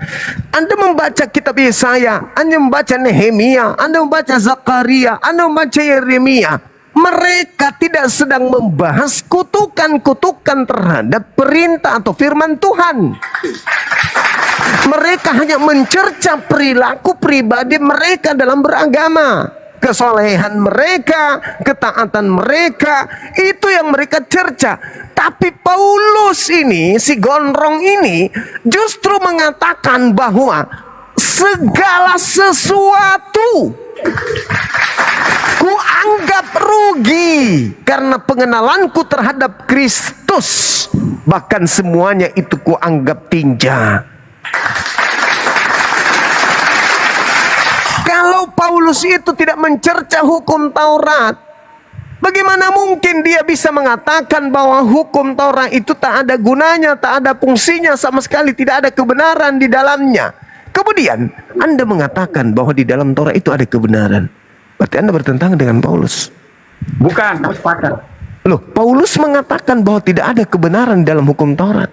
Jika ada kebenaran, maka sia-sialah kematian daripada Yesus. Anda coba baca nomor 22-nya tuh, nomor 21-nya. Jika ada kebenaran di dalam hukum Taurat, maka sia-sialah kematian Yesus. Sekarang Anda mengatakan ada kebenaran. Kalau ada kebenaran berarti sia-sia kematian Yesus. Mana yang betul? Ada kebenaran atau tidak ada kebenaran? Anda harus memilih di antara satu, di antara dua ini. Anda harus memilih satu. Nah, sekarang coba Anda jawab. Ya, Ada baik. kebenaran atau tidak ada kebenaran? Anda mengatakan tadi ada kebenaran. Berarti kalau ada kebenaran, kata Paulus, tidak ada. Maka sia-sialah kematian Yesus. Mana yang betul? Nah, baik. Perhatikan Silakan. Filipi 3 ya, Filipi 3 ya, dari ayat 4 yang B tadi yang saya baca. Jika ada orang lain menyangka dapat menaruh percaya pada hal lahir, ya aku lebih lagi.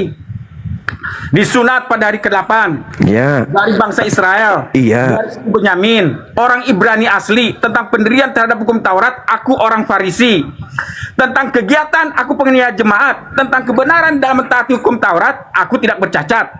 Tetapi apa yang dahulu merupakan keuntungan bagiku, jadi kesalehan lahiriah itu yang dibilang Yesaya tadi, kesalehan kami adalah pakaian yang kotor, ya. Yesaya 64 tadi, sekarang kuanggap rugi karena Kristus.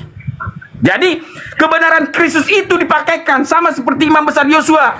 Hukum Kebenaran Taurat Yesus itu itulah dipakaikan. Itulah yang dicatat di dalam hati. Itulah yang dibilang Yeremia 31. Ketika Saya lanjutkan, Paulus sebentar Bang Juma, sebentar. Malahan segala sesuatu dianggap rugi karena pengenalan akan Kristus Yesus Tuhanku lebih mulia daripada semuanya. Oleh karena dialah aku telah melepaskan semuanya itu. Makanya dalam kitab Zakaria tadi, Imam Besar Yosua itu harus melepaskan kesalehannya, harus melepaskan kebenarannya sendiri, supaya aku memperoleh Kristus dan berada dalam Dia, bukan dengan kebenaranku sendiri karena mentaati hukum Taurat, melainkan dengan kebenaran karena kepercayaan kepada Kristus, yaitu kebenaran yang Allah anugerahkan berdasarkan kepercayaan. Jadi seperti Yeremia 31 tadi mengatakan, kebenaran Kristus itulah dianugerahkan ke dalam hati kita. Kebenaran karena kepada Kristus. Nah, itu jawaban saya. Terima kasih. Oke. Gini aja deh. Ketika Yesus masih ada di bumi bersama muridnya, Yesus mengajarkan meninggalkan Taurat atau melakukan Taurat? Kalau seperti kata Matius 5, dia meneguhkan hukum Taurat. Meneguhkan hukum Taurat. Terus Paulus bertemu dengan siapa? Sampai dia setelah bertemu dengan makhluk ini kok justru dia menghina hukum Taurat ini? Karena pengenalannya dengan Kristus Yesus, maka semua yang pernah dia lakukan, yaitu ketaatan-ketaatan seperti yang diperintahkan Yesus, malah dianggapnya tinja. Kristus Yesus mana ini yang datang kepadanya? Beda kan? Kristus yang datang kepada Bani Israel dengan Kristus yang datang kepada Paulus. Oke, baik. Itu sebenarnya pengajaran Paulus itu sebenarnya dia ingin mengutip dari Matius 13 ya. Saya bacakan ya ayat keterangannya. Matius 13 ayat 44. Hal kerajaan sorga itu seumpama harta yang terpendam di ladang, yang ditemukan orang lalu dipendamnya lagi. Oleh sebab sukacitanya pergilah ia menjual seluruh miliknya lalu membeli ladang itu. Demikian pula hal kerajaan sorga itu seumpama seorang pedagang yang mencari mutiara yang indah. Setelah ditemukannya mutiara yang sangat berharga, ia pun pergi menjual seluruh miliknya lalu membeli mutiara itu. Jadi sama seperti Paulus, ketika dia berjumpa dengan mutiara yang indah, yaitu pengenalan akan Kristus, dia jual, dia buang itu semua kesalehan yang kemarin itu. Makanya dia bilang, semua kuanggap rugi. Demi apa? Terus, pengenalan akan Yesus. Iya, oke, Bung. Itu kan masih abu-abu itu kan. Karena dia hanya mendengarkan suara dan cahaya. Yesus yang datang dari bayi sampai dia dewasa, nyata-nyata mentaati Taurat dan mengajarkan murid-muridnya mentaati Taurat. Bukan meninggalkan Taurat. Bukan menganggap Taurat Musa itu adalah sampah. Malah dia mengatakan orang banyak ini yang tidak mengenal Taurat, terkutuklah mereka. Matius 23, orang Farisi, ahli Taurat sudah menduduki kursi Musa. Dengarkan setiap apa yang mereka katakan. Jangan kau mengikuti perkataan mereka. Sebab mereka hanya mengatakan tapi mereka tidak mempraktekkan. Berarti murid-murid Yesus diperintahkan untuk kemudian mempraktekkan hukum Taurat. Matius 5 nomor 19. Barang siapa yang meniadakan hukum Taurat dan mengajarkan kepada orang lain meskipun yang paling terkecil, dia akan menempati tempat terhina. Akan tetapi sebaliknya, kata Yesus, barang siapa yang melakukan perintah-perintah yang ada di dalam hukum Taurat, dia akan menempati tempat tertinggi di dalam kerajaan langit. Itu Yesus yang asli. Yesus yang palsu yang ditemui Paulus. Kristus palsu inilah yang mengajarkan Paulus untuk memasukkan pengajaran sesat yang membinasakan manusia. Coba Anda baca Matius 5:19 itu. Yesus mengatakan, akan tetapi barang siapa yang melakukan segala perintah-perintah yang ada di Taurat dan mengajarkan kepada orang lain, maka dia akan menempati tempat tertinggi di dalam kerajaan surga. Loh, kok kenapa jadinya ada Kristus palsu yang datang membisikkan nabinya bernama Paulus mengajarkan hal yang bertentangan dengan Yesus asli? Coba Anda baca, simpulkan Matius 5:19 itu. Orang yang mengajarkan hukum Taurat, di mana tempatnya? Di surga tertinggi. Apa kata Paulus? Tidak ada orang dibenarkan karena melakukan hukum Taurat. Lah, Yesus mengatakan tempat tertinggi kok kalau melakukan hukum Taurat. Mana yang betul? Kristusnya Bang Suma atau Kristusnya Paulus? Kalau Kristus saya yang datang kepada Bani Israel, ngajarin Bani Israel menjalankan hukum Tuhan. Kalau Kristusnya Paulus yang datang kepadanya berupa cahaya yang buat matanya buta. Ada yang mengikuti itu kan? Tadi saya mengangkat 2 Petrus 2 nomor 1. Sebagaimana dahulu di tengah-tengah umat Elohim muncul nabi-nabi palsu, demikian juga sekarang di tengah-tengah kalian akan datang pengajar-pengajar palsu yang memasukkan pengajar-pengajaran sesat yang membinasakan. Itulah dia, membinasakan. Kenapa dia bisa binasa? Siapa yang menghilangkan hukum Taurat meskipun yang paling terkecil lalu mengajarkan kepada orang lain, dia akan menempati tempat terendah dalam kerajaan langit. Pertanyaan saya, apakah Paulus menghilangkan hukum Taurat meskipun yang paling terkecil? Tidak, dia tidak menghilangkan. Alasannya begini. Wow. Paulus mengajarkan di dalam Roma 6 nomor 14. Apa kata dia? Hah? Apa kata dia di sana? Kamu tidak akan dikuasai lagi oleh dosa karena kamu tidak lagi hidup di bawah hukum Taurat. Hei, Paulus itu menghilangkan semua hukum Taurat. Jadi barang siapa yang meniadakan hukum Taurat dan mengajarkan kepada orang lain meskipun yang terkecil, binasa. Itulah yang memasukkan pengajaran-pengajaran sesat yang membinasakan dia. Dialah yang membinasakan itu. Untung saja yang menjadi pengikut Paulus itu orang-orang non-Yahudi. Untung saja. Untung orang-orang Yahudi nggak percaya kepada si gondrong Paulus ini. Untung saja. Untung saja orang-orang Goyim, Abu Dasolah, Sora yang percaya kemudian kepadanya. Untung orang-orang Yahudi dan orang Arab tidak percaya kepada si gondrong. Ayo. Saya ulang lagi. Apakah Paulus meniadakan hukum Taurat meskipun yang paling terkecil? Dia tidak menghilangkan hukum Taurat yang paling kecil sekalipun. Tetapi dia justru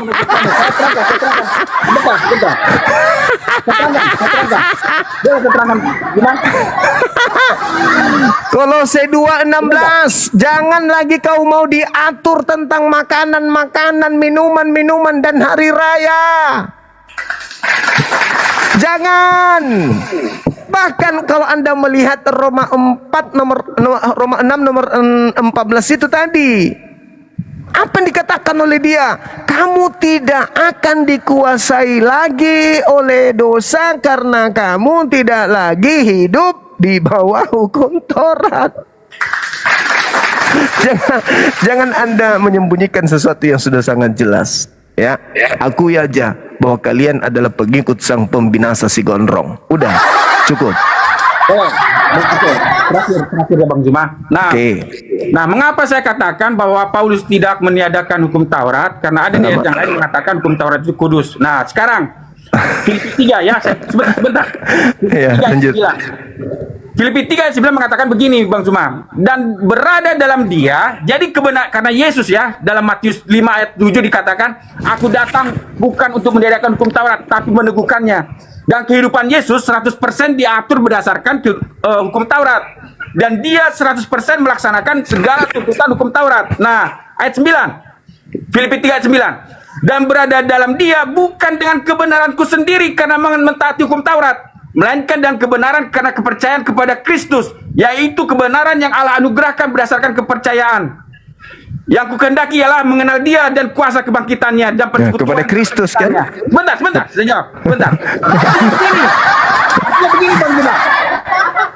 Artinya sekarang yang tadinya Paulus mengandalkan kesalehannya, ketaatannya karena melakukan hukum Taurat, sekarang tidak. Tapi kebenaran Yesus yang 100% taat kepada hukum Taurat itu dipakaikan kepada dia. Makanya dia bilang, makanya di ayat 9 dikatakan, berada dalam dia, berada dalam Yesus, bukan dengan kebenaranku sendiri karena mentaati hukum Taurat. Tapi kenapa? Karena kebenaran Yesus itu mentaati hukum Taurat. Mana ada begitu dalilnya? Iya, sama seperti imam besar Yosua. Ngaco, minta ampun ngacoknya, masya Allah. Sampai segitunya, jangan kayak gitulah. Anda kalau jeli melihat Jadi data begitu. di tunggu, gantian kita. Itu Anda, kesimpulannya. Anda kalau melihat data dalam Filipi nomor 6, coba bagaimana dustanya Paulus di situ. Anda terpampang dengan nyata kebohongannya. Apakah Anda sadar? Hah? Dia mengatakan, aku tidak bercacat di dalam mentaati hukum Taurat. Menganiaya dan membunuh itu apakah melanggar Taurat atau tidak? Melanggar tidak? Melanggar. Kenapa dia mengatakan tidak bercacat? Dusta. Karena Pembohong. Pembohong dia. boleh. Pendusta itu. Dalam kegiatanku menganiaya murid Yesus dan dalam ketaatanku kepada hukum Taurat aku tidak bercacat. Pret. Kalau dia menganiaya murid Yesus, dia sudah tidak menjalankan Taurat dengan benar. Karena di dalam Taurat dilarang menganiaya, dilarang menyakiti, dilarang mengambil hak orang lain, dilarang membunuh. Kok dia sudah melakukan hal-hal semua itu, tapi dia mengatakan aku tidak bercacat. Masih mau percaya kepada si gondrong, masih mau. Udah jelas nyata kayak gitu masih mau disesatkan sama dia. Dalam kelicikanku aku menjerat engkau dengan tipu daya, masih mau dijerat sama dia. Baik, saya jawab ya. Silakan. Begini Bang Zuma. Di Filipi 3 ayat 6 dikatakan tentang kegiatan aku penganiaya jemaat, tentang kebenaran dalam mentaati hukum Taurat aku tidak bercacat. Apa artinya? Cacat dong. Sebentar. Dia tidak bercacat dalam standar agama Farisi. Dia tidak bercacat dalam standar agama secara lahirnya. Dia tidak bercacat dalam standar agama Sanhedrin. Ketika Paulus mengatakan dia tidak bercacat dalam mentaati hukum Taurat, ia sedang berbicara tentang standar keagamaan kemanusiaannya atau kepatuhannya sebagai seorang individu. Berarti dia bohong. Dia nggak bohong. Artinya begini. Bohong itu. Sebentar. Karena menganiaya murid Tuhan itu adalah sesuatu yang melanggar hukum Taurat. Boleh nggak membunuh menurut Taurat? Menurut Yesus tidak boleh. Ketika kamu Menurut marah Taurat, pada seseorang, kamu sedang apa? Membunuh. menurut Taurat boleh nggak membunuh? Karena Yesus, sebentar. Karena menurut tafsir Yesus. Baik, semua. Sebentar. Menurut Sanhedrin itu tidak melanggar hukum Taurat. Makanya dia bilang, aku tidak bercacat dalam apa mentaati hukum Taurat. Tetapi Menurut kalau Taurat, ukuran menurut Yesus, Taurat, bukan standar menurut Yesus, Sanhedrin. Dalam Matius 5, sebentar. Menurut Sanhedrin, membunuh itu tidak itu memenuhi hukum Taurat. Karena itu adalah bagian dari iman mereka. Tetapi kalau menurut Yesus, ketika kamu marah, kamu sedang membunuh. Jadi dia mengatakan secara lahiriah, secara Farisi, dia tidak bercacat. Tetapi di hadapan Yesus, dia bercacat. Karena ukuran Yesus, dalam ketaatanku menjalankan hukum Taurat, bukan hukum Sanhedrin, kan Taurat. Dalam menjalankan hukum Taurat, aku tidak bercacat. Anda baca Kisah Para Rasul 1, bagaimana Paulus membunuh. Membunuh itu sudah melanggar Taurat, berarti dia cacat. Jangan Anda paksakan diri Anda untuk mempermalukan diri Anda sendiri. Paulus itu menjerat Anda dengan tipu daya. Dia menipu dengan mengatakan dia tidak bercacat, padahal dia pembunuh. Bagaimana? Keluaran 20. Jangan kau membunuh. Kalau melanggar, berarti kau melanggar Taurat. Kisah Para Rasul 9:1. Dan seterusnya Paulus membunuh, menganiaya dan membunuh murid-murid Yesus. Habis itu dia berkhotbah. Aku tidak bercacat loh dalam menjalankan Taurat. Si gondrong memang tak ada duanya dalam hal tipu daya.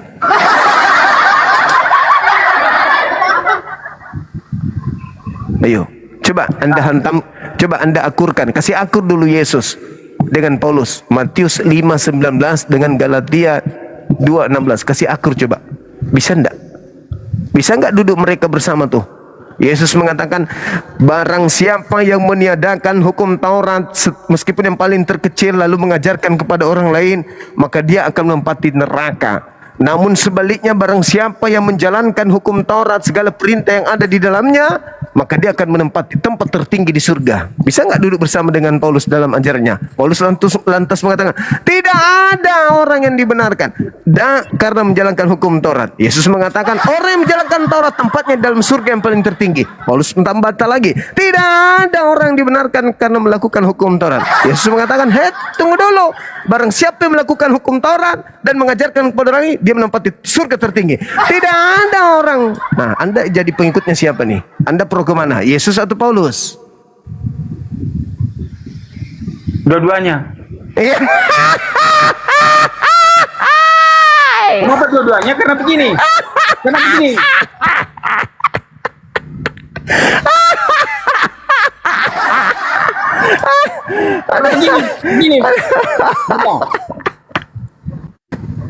Allahu Akbar. Ya udah lanjut. Ya, lanjut. karena begini, Bang. Allahu Akbar. Karena begini.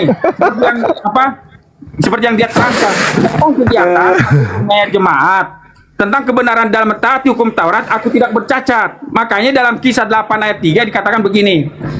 Tetapi Saulus berusaha membinasakan jemaat itu dan ia memasuki rumah demi rumah dan menyeret laki-laki dan perempuan keluar dan menyerahkan mereka untuk dimasukkan ke dalam penjara. Itu tidak cacat. Iya, dalam 22 ayat 4 ya. Kemudian dalam ayat 26 ayat 10, kisah 26 ayat 10. Hal itu kulakukan juga di Yerusalem. Aku bukan saja telah memasukkan banyak orang kudus ke dalam penjara setelah aku memperoleh kuasa dari imam-imam kepala, tetapi aku juga setuju jika mereka dihukum mati. Nah, jadi dia mengatakan bahwa secara lahiriah, secara Farisi, dia tidak bercacat. Tetapi ketika dia berjumpa dengan Yesus, seperti kata Yesus, ketika kamu marah, kamu sedang membunuh. Nah, disitulah dia sadar bahwa kesalehannya dia itu adalah sampah. Dan itu semua dianggap rugi. Lompat lagi. Tadi dia mengatakan dalam ketaatanku menjalankan Taurat, aku tidak bercacat, tuyul. Kenapa Anda loncat-loncat? Fokus. Dalam ketaatanku menjalankan, aku tidak bercacat. Gimana Anda membaca Kisah Para Rasul 8, Kisah Para Rasul 9, dia mengatakan dia membunuh. Anda mengatakan tidak cacat. Hancur Anda ini. Pembinasa keji itu mengajarkan ajaran yang membinasakan. Anda nggak sadar gitu loh. Anda nggak sadar. Waspadalah kepada penyesat yang datang kepadamu memakai namaku. Dia pakai nama Yesus untuk menyesatkan banyak orang. Makanya Islam datang meluruskan ajaran Yesus itu yang telah disesatkan oleh si gondrong. Oke, terakhir Bang Jima, terakhir ya. Silakan. Ya, terakhir. Nah, dia mengatakan bahwa ketaatannya terhadap hukum Taurat itu tidak bercacat. Nah, tapi dia begitu dia melihat standar manusianya itu di 1 Timotius 1 ayat 15 dia katakan begini. Perkataan ini benar dan patut diterima sepenuhnya. Kristus Yesus datang ke dunia untuk menyelamatkan orang berdosa.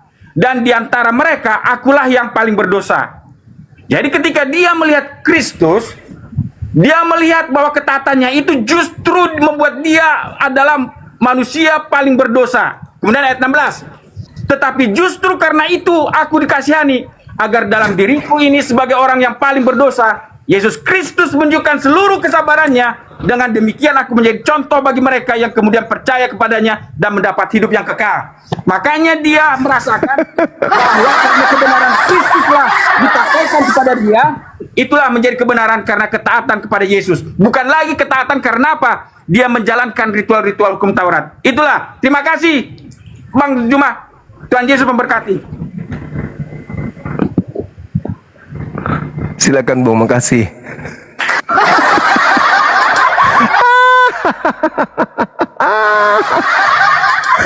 Allahu Akbar. Masya Allah. Luar biasa. Aduh, hancur panrek anak-anak. Ada masalah generasi. Ya, lo gondrong. Raseng kotai. Allahu Akbar. Kurus banget kan de bobo sulapekan. Parah. Aduh, parah. Astagfirullah. Kami berlindung kepada Allah dari ajaran yang begini. Aduh, capek juga menghadapi. Tapi nggak apa-apa. Pelajaran bagi yang ada di bawah, bahwa ya memang berat mempertahankan sesuatu yang keliru dari asalnya. Berat itu. Mau Anda muter ke sana, muter ke sini, kalau sudah salah dari awal, memang kayak gitulah. Mau kayak mana? Oh, ambil apa disangat tebongnya ya? Halo Bang Ari. Iya, halo, selamat malam. Malam. Apakah Anda masih ada di sana? Oh, Mama masih ada kawan kita ini. Halo. Halo juga. Waduh. Temanya nggak diganti nih. Nggak ganti tema ini. Iya. Nggak ganti tema. Iya, masih yang tadi. Saya belum ini. Saya masih mau anak teman-teman belajar tentang pengajar palsu ini, Bang. Pengajar nabi palsu ya. Iya. Kan nabi. Oh, kalau nabi palsu wah gawat. Kalau nabi palsu zaman sekarang, kalau di Islam siapa Pak? Luga Tambunan, Polzong. Itu nabi palsu. Gitu ya. Iya. Loh, dari tadi siang loh ini bajunya dipakai dan diganti-ganti. Tuh. Iya kan? Ini dua Bang. Aku belinya dua. Sebenarnya aku juga.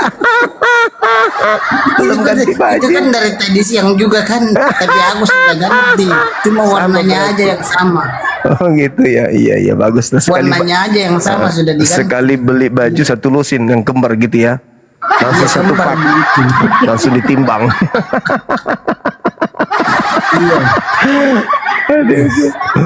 Iya. Gimana? Kita bahas apa ini? Tema atau mau bahas yang lain? Aku mau nanya terus, apa kalau yang memberi nama Allah itu siapa ya Bang?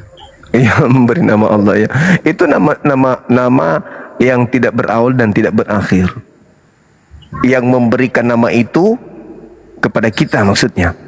Iya, enggak yang pertama kali kan Tuhan kan memberi namanya ke Nabi kan, dibilang ini namaku. Iya. Jadi ayatnya di mana di Al-Quran kalau nama Tuhan itu Allah begitu? Yang memberi nama Allah itu siapa? Apakah Tuhan atau Nabi begitu? Allah itu sendiri yang menyatakan diri kepada Nabi Musa alaihi salam, innani anallah la ilaha illa ana. Wahai Musa, aku ini adalah Allah, tidak ada Tuhan selain aku. Gitu Bang. Tapi kan waktu Nabi Musa naik ke Gunung Sinai kan bukan nama Allah yang dikasih, Dalam nama Yahweh di Bang. Enggak bang, aku tanya dulu, kalau Nabi Musa di Islam itu orang Israel atau orang Arab?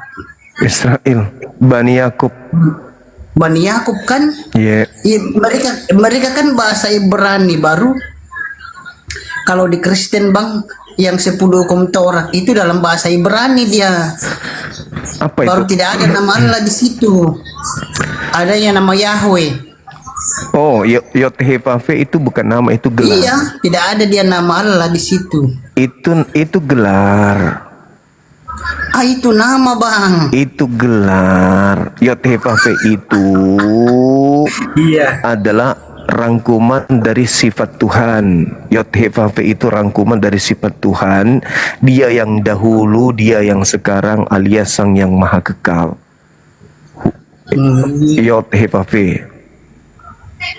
Yahuwahu. Iya, tetragramaton YHWH dibaca ya. Ya, Telegram. Tetragramaton. Oh, tetraton. Tetragramaton. Tetra anak nape ya tanta.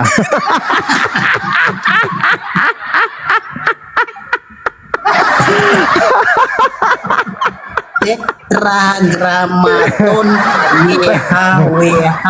Iya, Tetra anak nape ya tante. Kok bisa sih bang nama Allah padahal emang Nabi Musa bisa bahasa Arab bang. Nabi Musa kan tidak bisa bahasa Arab. Iya. Adanya bisanya Allah bisanya itu bahasa bukan Ibrani. bahasa. Allah itu nama, bukan bahasa. Kayak Zuma. Zuma itu bukan bahasa. Zuma itu nama. Allah Iya. itu bukan bahasa. Jadi di mana-mana Allah itu Allah. Di Jepang Allah, di mana-mana Allah. Zuma ketika ke Jepang Zuma, ketika ke Amerika Zuma. Masa Iya. ketika ke Jepang dia berubah menjadi Zumbing? Iya. Iya. Tidak berubah, tapi Yahweh juga itu begitu bang. Yahweh itu Yod-Heh-Vav-He itu gelar. Itu gelar. Oh, gelar.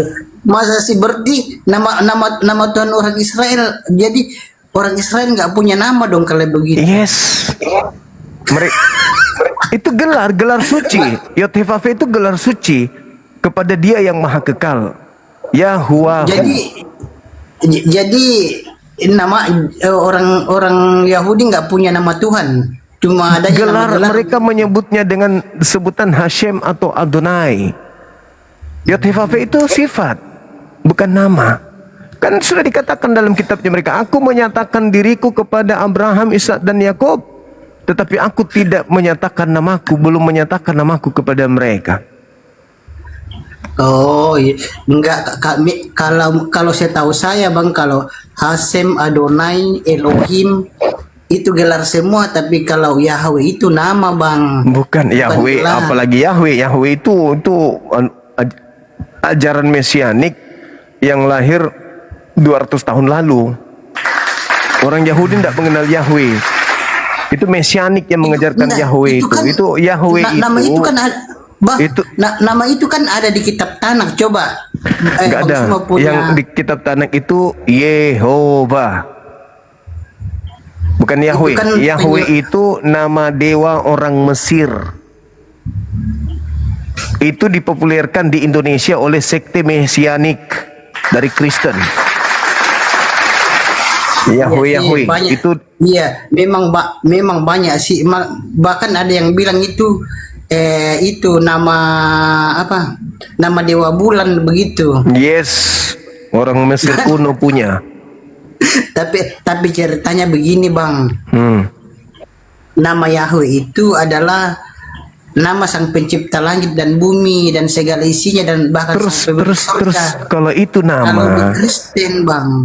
kalau itu nama, Bung, kenapa di Septuaginta nama itu nggak ada muncul?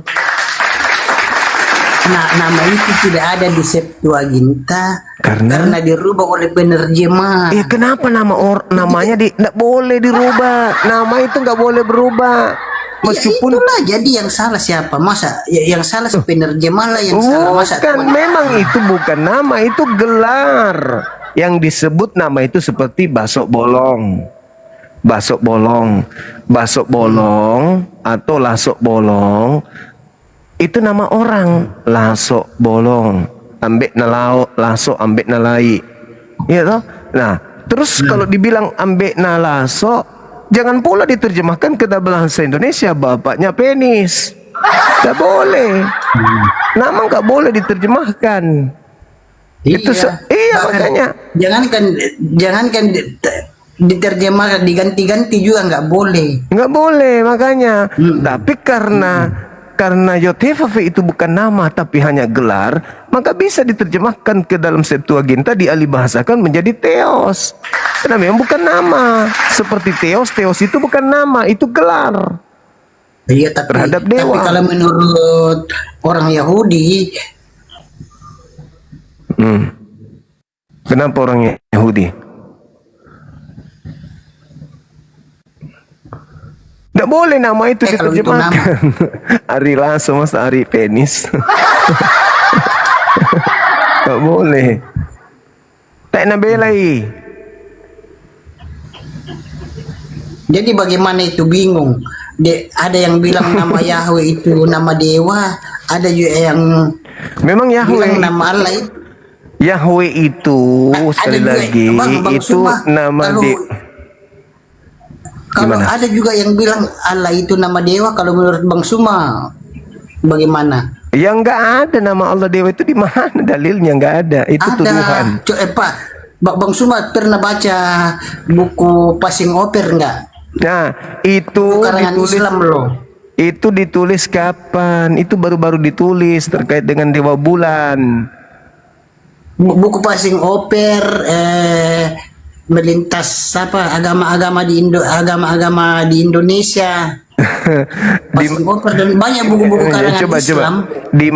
Di mana ada orang menyembah kemudian Allah dan ditujukan kepada dewa bulan itu di mana? Al-Lata, Al-Uzza, Al-Manat. Al-Husa, iya. Beda. Beda dong. Enggak, Bang, kalau menurut sejarah saya tahu, kalau menurut Bang Suma yang pertama kali pakai nama Allah itu Kristen apa Islam? Ya Islam Yang dong. pertama. Islam. Islam ya.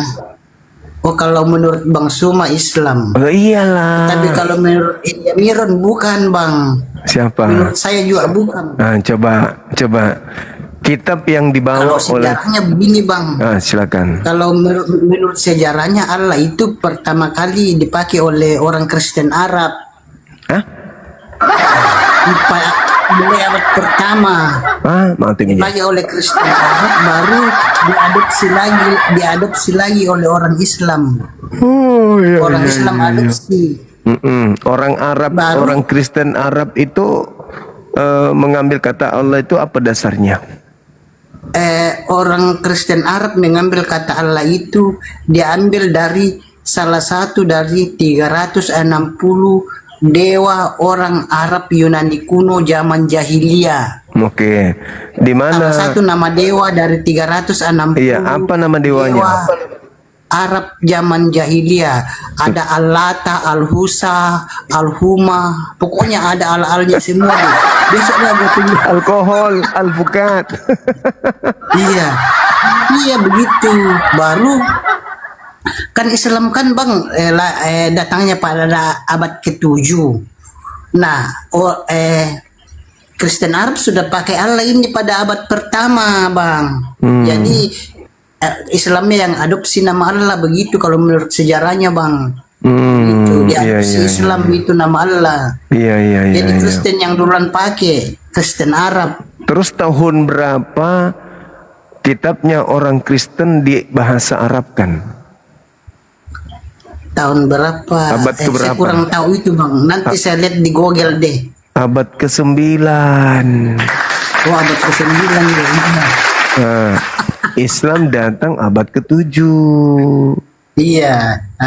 Duluan mana abad ke-7 dengan abad 9? Ya duluan 7 lah. Nah, itu tahu. Sahabat Marsyas itu. Itu tahu. Iya. Nah, Tapi kira-kira diterjemahkan.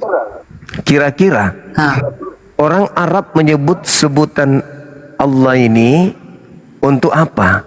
Untuk dewa atau untuk Tuhan pencipta langit dan bumi?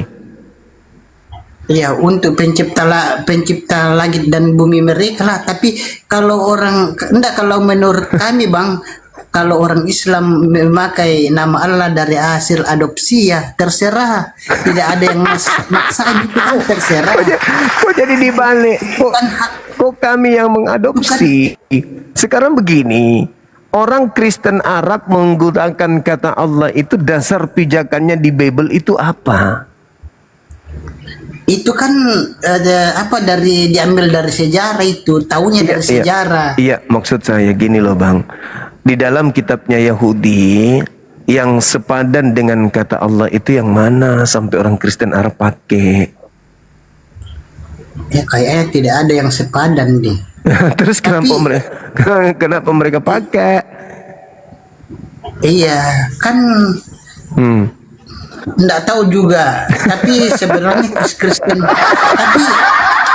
tapi Bang, ini Kristen Arab sekarang, Bang, sudah banyak juga yang Alkitab berbahasa Arab. Alkitab berbahasa Arab, Bang, sudah banyak yang nama Allahnya dihapus dan jadi Yahweh. Oh ya, syukurlah. Berarti jadi jadi menggunakan bahasa apa itu kalau Yahweh lagi? Kalau kitab suci Kristen Arab sekarang, dulunya kan pakai Allah juga, tapi sudah banyak juga yang sudah dirubah juga dari Allahnya itu diganti jadi Yahweh, Bang. Kristen Arab. Karena itu nama aslinya dikembalikan ke nama aslinya. Oh. Sekarang dikembalikan ke nama aslinya kembali. Begitu ya. Yahweh. Bukan tidak memakai Allah lagi, Bang. Iya. Gitu. Begitu ya. Coba kita buka. Nah, karena firman Tuhan kami itu melarang itu kalau nama Tuhan itu diganti-ganti itu nggak boleh. Kalau nama Tuhan diganti-ganti itu tidak boleh. Itu pernah dengar kesaksian Daud Tony nggak? Apa katanya? Yang video kesaksiannya Daud Tony yang tabrakan kan? Kenal pendeta Daud Tony nggak, Bang Suma? Enggak terlalu kenal, tapi biasa dengar namanya. Iya, biasa dengar Daud. Dia pernah kesaksian kan, dia kecelakaan. Baru rohnya naik ke surga kan? Terus? Iya, dia rohnya naik ke surga. Baru katanya dikasih tahu, katanya nama di surga itu siapa? Dia bilang nama di surga itu Yahweh Yesua. Katanya di surga itu tidak ada nama Allah. Iya. Iya, jadi gimana dong, Bang, kalau misalnya kita sebut-sebut nama Allah, baru nanti kita mati baru nama Allah tidak ada di surga, gimana dong? Nah, tanya kepada lembaga Bible Indonesia supaya menghapus cepat nama Allah di sana. Iya, ini begini, Bang. Hapus cepat itu. Enggak, sudah lama dikasih tahu, bahkan diskusi, sudah lama diskusi. Tapi begini, Bang, mereka sudah setuju nama Allah itu diganti, tetapi digantinya dengan Elohim, bukan Yahweh. Iya. Terus kenapa masih di kitab Anda Nah, masih begini bang, disebut Allah? begini bang, Iya. begini bang. Alkitab terbitan terbaru sekarang ini Mm-mm. memang tidak ada lagi nama Allah di dalam, tapi Oh ya? Elohim. Iya, tidak ada lagi nama Allahnya tapi Elohim. Tapi yang jadi masalahnya di sini Elohim ini bukan nama, Elohim itu gelar. Jadi bagaimana Iya, solusinya? Jadi masih salah lah, masih Salah. keliru. Iya. Harusnya kalau dibilang Elohim Yahweh atau Yahweh Elohim, ya itu yang benar. Tapi kalau cuma Elohim saja, Iya, tidak iya. ada dia Tuhan namanya Elohim. Masa Jadi- nanti kalau kita berdoa, nanti kalau orang Kristen berdoa, ya Elohim yang ada di surga, baru Tuhan bilang apa? Elohim sejak kapan namaku Elohim?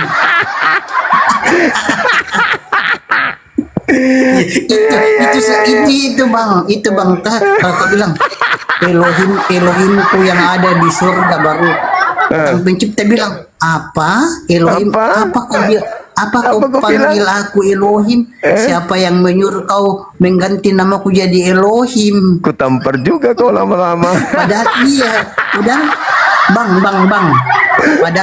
Padahal Daud Tony kan sudah bersaksi. Daud Tony bersaksi nama Iya. Tuhan waktu rohnya naik ke surga. Yahweh. Nama Tuhan itu Yahweh, Elohim, Yahweh, dan yang di surga itu hanya dua nama, Yahweh sama Yesua katanya. Katanya waktu dia bersaksi itu tidak ada nama Allah, adanya nama Yahweh dan nama Yesua di surga, bang. Masa sih Pak Daud Tony yang begitu terkenal, masa bohong? Nggak mungkin kan?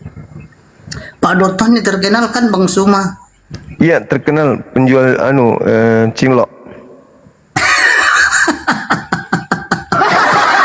Iya, enggak, Bang Suma, kalau mau nonton videonya di YouTube, kesaksian Daud Tony, nanti ya, kalau habis Bang Suma nanti live di TikTok, nanti ketik nanti di YouTube kesaksian Daud Tony naik ke surga.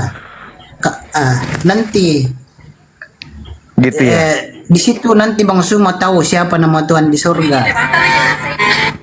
Nah, dia kan sudah ada kesaksiannya. Kesaksiannya sudah 10 tahun lebih kali itu. Oh, gitu. Iya, kesaksiannya itu sudah 10 tahun, udah lama kesaksiannya 10 tahun. Jadi lebih kali ceritanya yang dia ke surga gitu. Iya, dia tabrakan, nabrak mobil. Beh. Terus? Nabrak mobil, baru rohnya naik ke surga, diangkat malaikat ke surga kan. Nah, baru dia dia katanya dikasih tahu di surga kalau dia dikasih tahu di surga kalau di surga itu adanya nama Yahweh sama Yesua Masya, tidak ada nama Allah, tidak ada nama Yesus. Begitu, Bang. Di situ kita lebih yakin lagi kalau memang Yahweh Yesus itu memang nama asli. Dan Abang kan punya kitab Tanak sama Berip Kadasa kan? Di kitab Tanak sama Berip Kadasa kan itu nama Yahweh, tidak ada nama Allah juga, tidak ada nama Yesus. Begitu, Bang. Berarti Coba Yesus aja ini nanti kalau Yesus itu nama dari Yunani, Bang. Nanti kitab suci diterjemahkan ke dalam bahasa Yunani, baru ada orang Kristen kenal nama Yesus sama Yesus. Begitu sejarahnya, Bang. nama sebenarnya apa harusnya? Nama sebenarnya Yesua Masya. Oh. Bang, coba itu lagi viral di TikTok sekarang. Pernah nggak diskusi sama Mikana? Oh, iya, biasa. Mikana pakai Yahweh Yesua loh. Pernah diskusi sama Mikana nggak? Pernah. Dia itu antikristus. Masa sih? Aku kan Mikana kan mesianik, saya mesianik juga. Oh, iya. Kapan Bang Suma, kapan diskusi sama Mikana? Kapan? Tanyalah dia kapan punya nyali Ada diskusi udah. sama- Tapi sudah pernah diskusi sama Udah Mikana pernah, kan? udah Sudah berapa kali, Bang? udah 3 atau 4 kali lah. 3 atau 4 kali. Oh. Iya. Tapi kalau menurut abang dia itu apa? Yakin nggak dengan penjelasannya? Enggak, dia itu antikristus. Oh, kalau begini bang, kalau abang bilang Mekana antikris, berarti saya juga antikris dong. Iya, semua Karena saya Kristen juga itu mesianik. semua Kristen itu Karena saya- antikristus, anti anaknya Bang, Maria. Mikana sama saya itu Kristen mesianik loh. Nah, coba kita uji ya. Yesus itu Tuhan atau manusia? Kalau Yesus itu Tuhan, Nah, itu antikristus. Siapakah antikristus itu? Bukankah dia yang pergi ke seluruh dunia yang tidak mengaku Yesus Kristus datang sebagai manusia? Anda mengatakan Tuhan tadi. Anda Kristus. tidak begitu penjelasannya Lu Bang kok Suma. giliran kayak gitu nggak begitu Iya. penjelasannya? Kalau tidak Iya. begitu lalu bagaimana penjelasannya? Karena Bang Suma, kalau kami orang Kristen tidak percaya kalau Yesua itu Tuhan, maka kami akan mati oleh dosa-dosa kami. Kata Kami Paulus. akan mati binasa. Kata Paulus. Bukan kata Paulus, Kata siapa? firman Tuhan. Iya, Paulus Kata yang firman Tuhan. Paulus yang berkata begitu. Masa Paulus kan cuma rasul, Bang. Iya, lalu apa katanya? Paulus kan manusia biasa. Di mana tertulis itu? Ada ayatnya. Nah, dari surah-surah Paulus. Termasuk Roma 10 nomor 9, termasuk Roma 14 nomor 9. Kan Paulus yang mengajarkan itu semua. Jadi kalau menurut Bang Suma, ajaran Paulus itu dari Tuhan atau dari manusia? Dari makhluk gaib.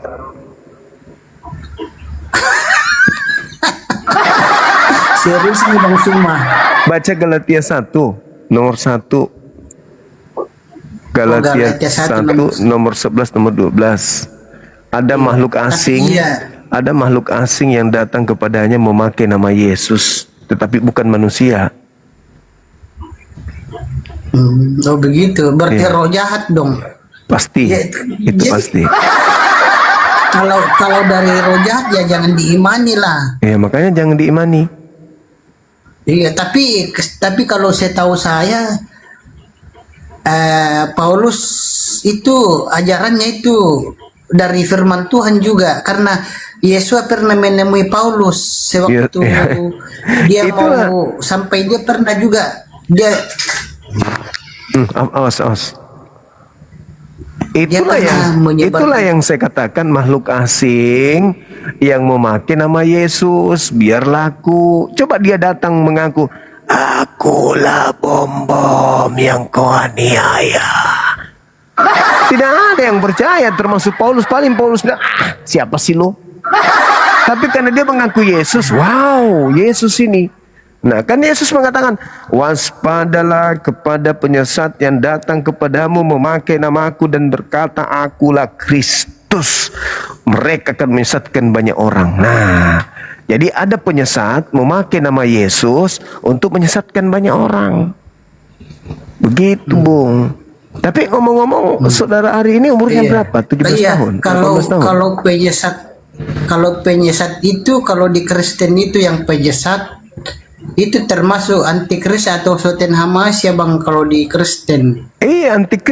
Antikristus Baru- itu yang anti terhadap ajaran Kalau Kristus. ada juga Bang ya, nabi palsu di zaman modern ini. Kalau di Kristen nabi palsu di zaman modern itu yang menambah-nambah firman Tuhan, mengurangi firman Tuhan, yang sudah tahu nama yang benar, nama yang asli tapi tidak mau sebut. Itu tergolong nabi palsu semua Bang kalau di Kristen. Nah, jadi banyak orang Kristen sekarang yang sudah tahu nama asli Yahweh Yesua, mereka sudah tahu tapi mereka tidak mau sebut. Nah, Iya, itu iya. yang bahaya Bang. Itu tergolong nabi palsu juga. Kalau di Kristen Bang, kalau di ajaran Kristen. Iya, iya, iya, iya. Nih ngomong-ngomong Bang Suma live sampai jam berapa nih Bang? Ini sudah mau tutup, mata saya sudah tidur sebelah sebenarnya. Gua sudah mau tutup ya. Iya. Ah, iya. Oke lah, besok dilanjut ya. Oke, nanti hadir lagi Iya. ya. Oke, selamat malam. Malam. Dulu ya Bang. Ah, Oke. oke, sip. Makasih ya, Selamat Bang. malam, selamat tidur, Iya, sukses. selamat Nanti tidur. jangan lupa. Apa itu? Tadi ya yang kesaksiannya ada Tony ya, nonton ya. Iya, iya, iya. Oke. Oh, you sudah nonton kali. Belum, Belum ya? belum. Iya nanti nontonnya. Oke, Iya, oke. Selamat oke. malam. Malam juga. Oke, jangan lupa nonton. Oh, iya, iya, sip, sip.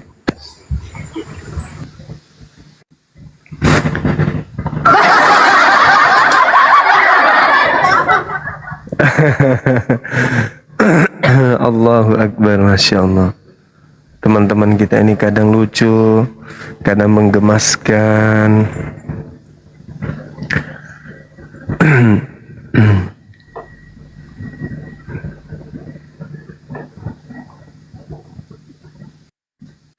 Ayo, semangat tahajud. Semangat tahajud. Halo. Halo Bang. Bang Bimbung, Bang Bimbung. Wow. Wow. Mana yang ngotin sini?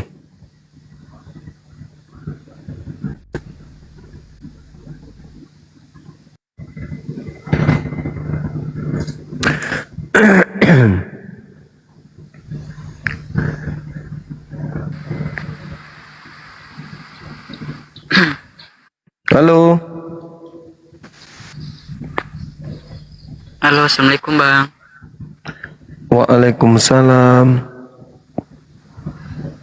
Bang, cuman mau bilang aja nih bang. Kan tadi saya habis nonton roomnya Pamikana. Nah,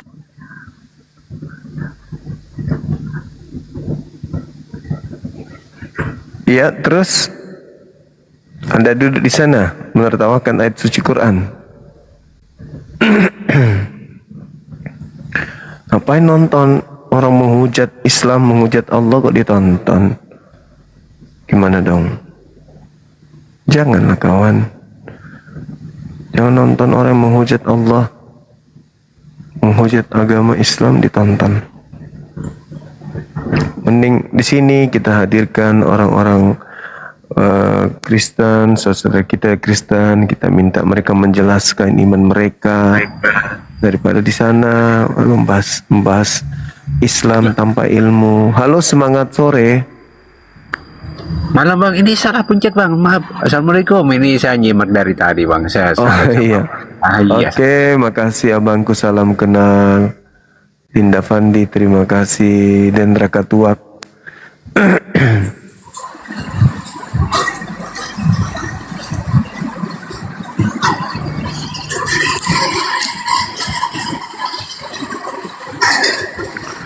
Syukran sahabatku semuanya, Masya Allah. Halo, semangat tahajud abang Peter Boy.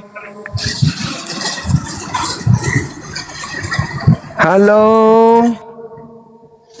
Halo Peter Boy. Halo. Halo Bang. Den Rakatuak.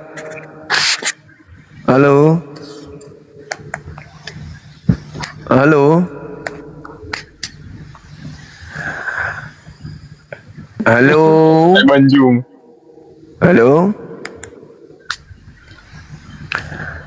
Ambek nape berkata DM prakatuak. Halo. Hei, sahabatku Aditya, sehat selalu. Halo.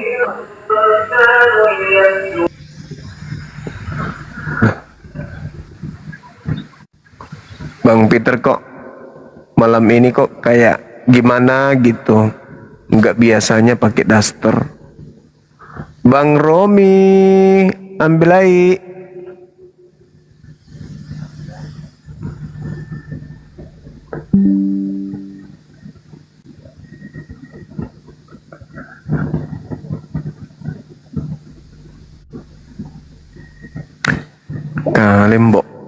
Lembo Ade.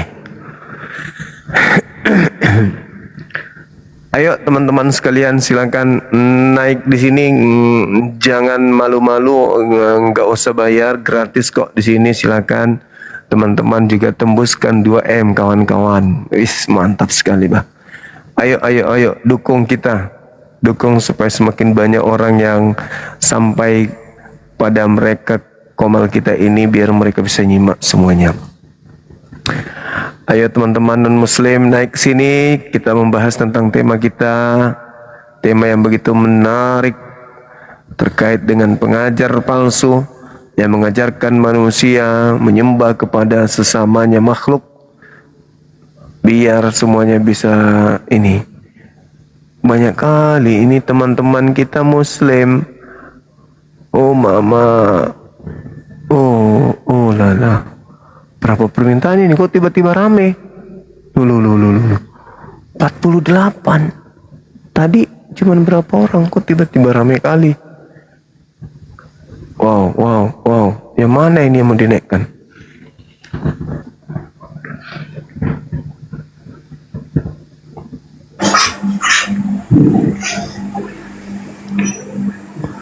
Halo, semangat malam. Semangat tahajud. Ayo. Halo Mbak. Halo. Iya, kalau harga kumaha.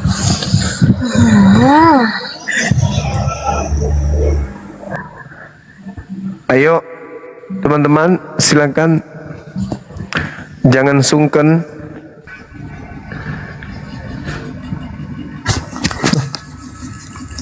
Halo. Silakan. Ada yang ingin disampaikan abang, silakan.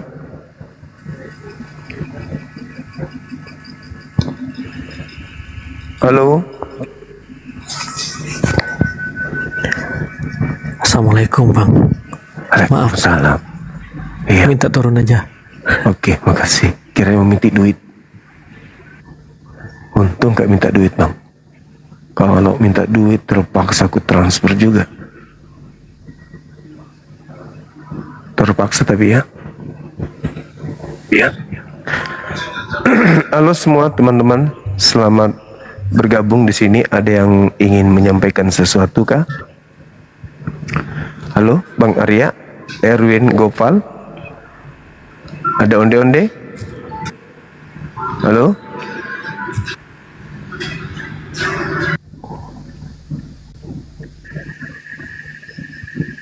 Halo? Halo, selamat malam.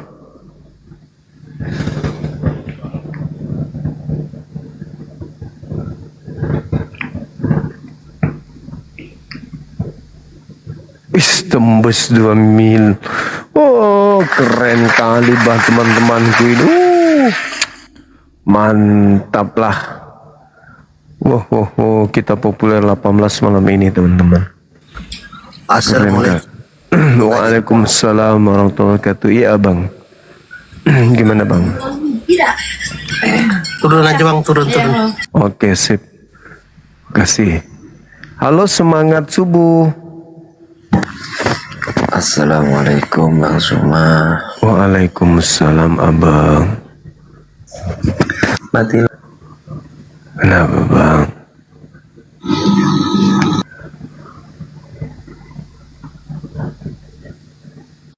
Halo. Mantap, habis juga akhirnya.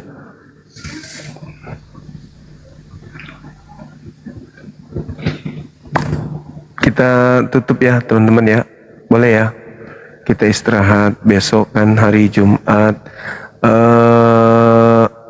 Kalau tugas saya besok nggak terlalu cepat ke kantor-kantor, ke dinas-dinas, kemungkinan kita live pagi-pagi ya hari Jumatnya, teman.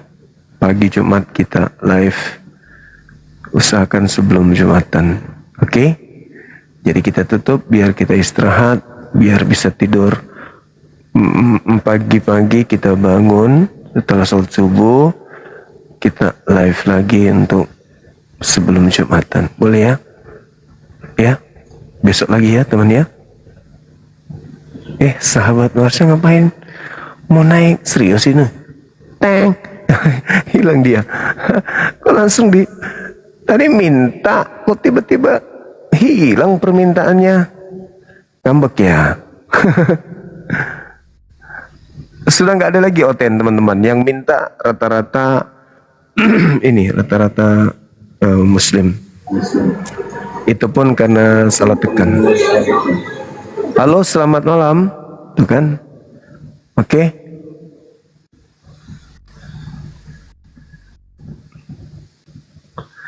Salah tekan teman-teman. Jadi gimana? Kita sudahi ya. Besok lagi ya teman-teman ya. Oke. Besok kita insya Allah akan jumpa pagi-pagi lagi. Iya, di sini udah jam 12:30 soalnya. Jadi kita ini lanjutkan besok. Insya Allah kita akan jumpa lagi lebih cepat supaya kita ada banyak waktu untuk dialog. Apakah tema kita ini masih berlanjut teman-teman? Tema kita ini kita masih besok atau ini? Kita selesaikan sampai di sini tema ini. Lanjut. Oke, boleh.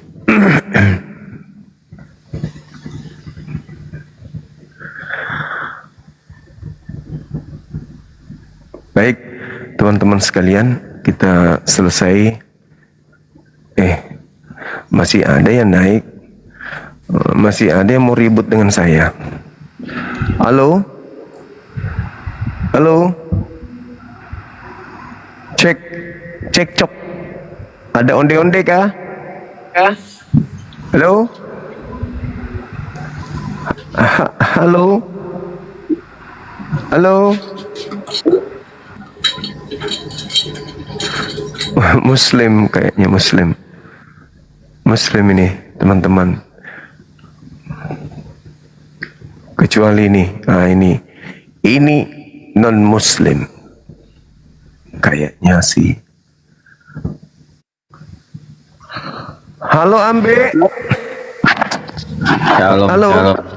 Ya. Halo, shalom. Shalom Bang Juma. Buka kameranya. Silakan. Biar apa? Biar saya nggak ngantuk. Ini aku udah mau tidur daripada ku lempar kau nanti. Jangan lemparan Bang Juma. Buka dulu, buka. Ntar.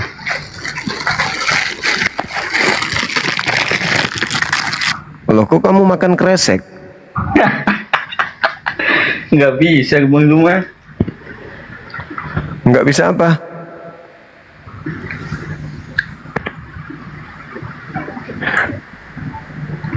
Nah, itu bisa.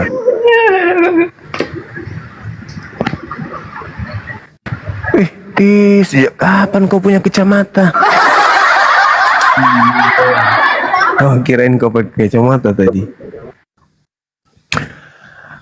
Ayo, kamu udah sholat subuh belum? Halo? Tukang pijit. Halo? Akbar, iya. Ya. Aduh. Kamu sebenarnya orang mana, kamu Camone? Apa? Orang mana? Orang mana? Madura. Orang Indonesia Bang Juma. Kirain orang Thailand. Iya. Kita sambut dulu nih artis dari Jepang. Halo, semangat subuh.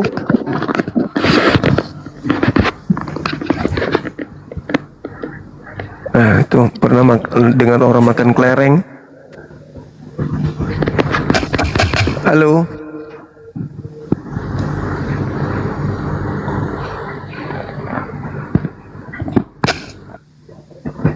Iya udah, kita istirahat ya. Yakobus, kok namamu bagus sekali. Istirahat kita ya. Iya dong. Besok lagi ya. Iya. Kamu telat naik soalnya. Besok ya. Oke? Iya. Oke, tidurlah sana, tidur. Cium salibnya dulu sebelum tidur. Ya. Ngapain nyium-nyium patung? Ngapain nyium-nyium patung? Bukan patung, salibnya. Gak ada di ajaran kami mah. Untuk ucapan terima kasih kepada yang menyalib Tuhanmu, kan gitu.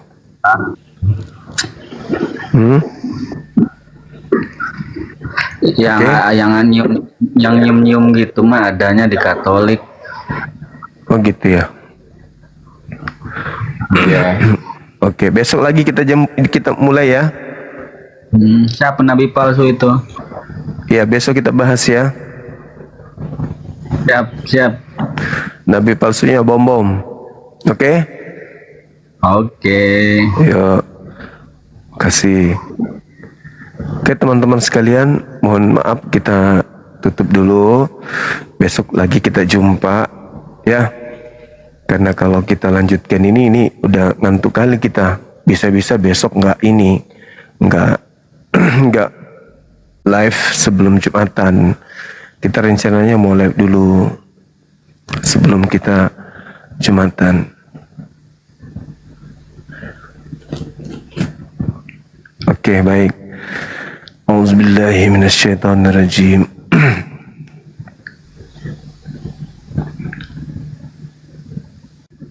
Bismillahirrahmanirrahim.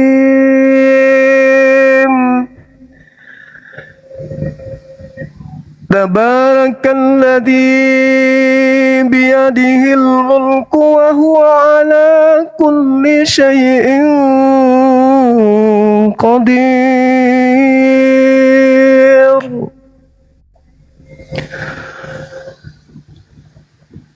Alladzi khalaqal mauta wal hayata liyabluwakum ayyukum ahsanu amala. Wa huwal azizul ghafur. Alladzi khalaqa sab'a samawatin tibaqa. Ma tara fi khalqir rahmani min tafawut.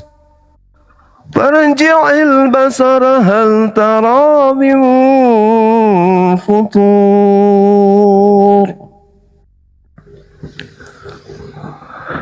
ثم ارجع البصر كرتين ينقلب إليك البصر خاسئا وهو حسير. ولقد زينا السماء الدنيا بمصابيح وجعلناها رجوما للشياطين وأعتدنا لهم عذاب السعير. وللذين كفروا بربهم عذاب جهنم وبئس المصير. إذا ألقوا فيها سمعوا لها شهيقا وهي تفور تكاد تميز من الغيظ كلما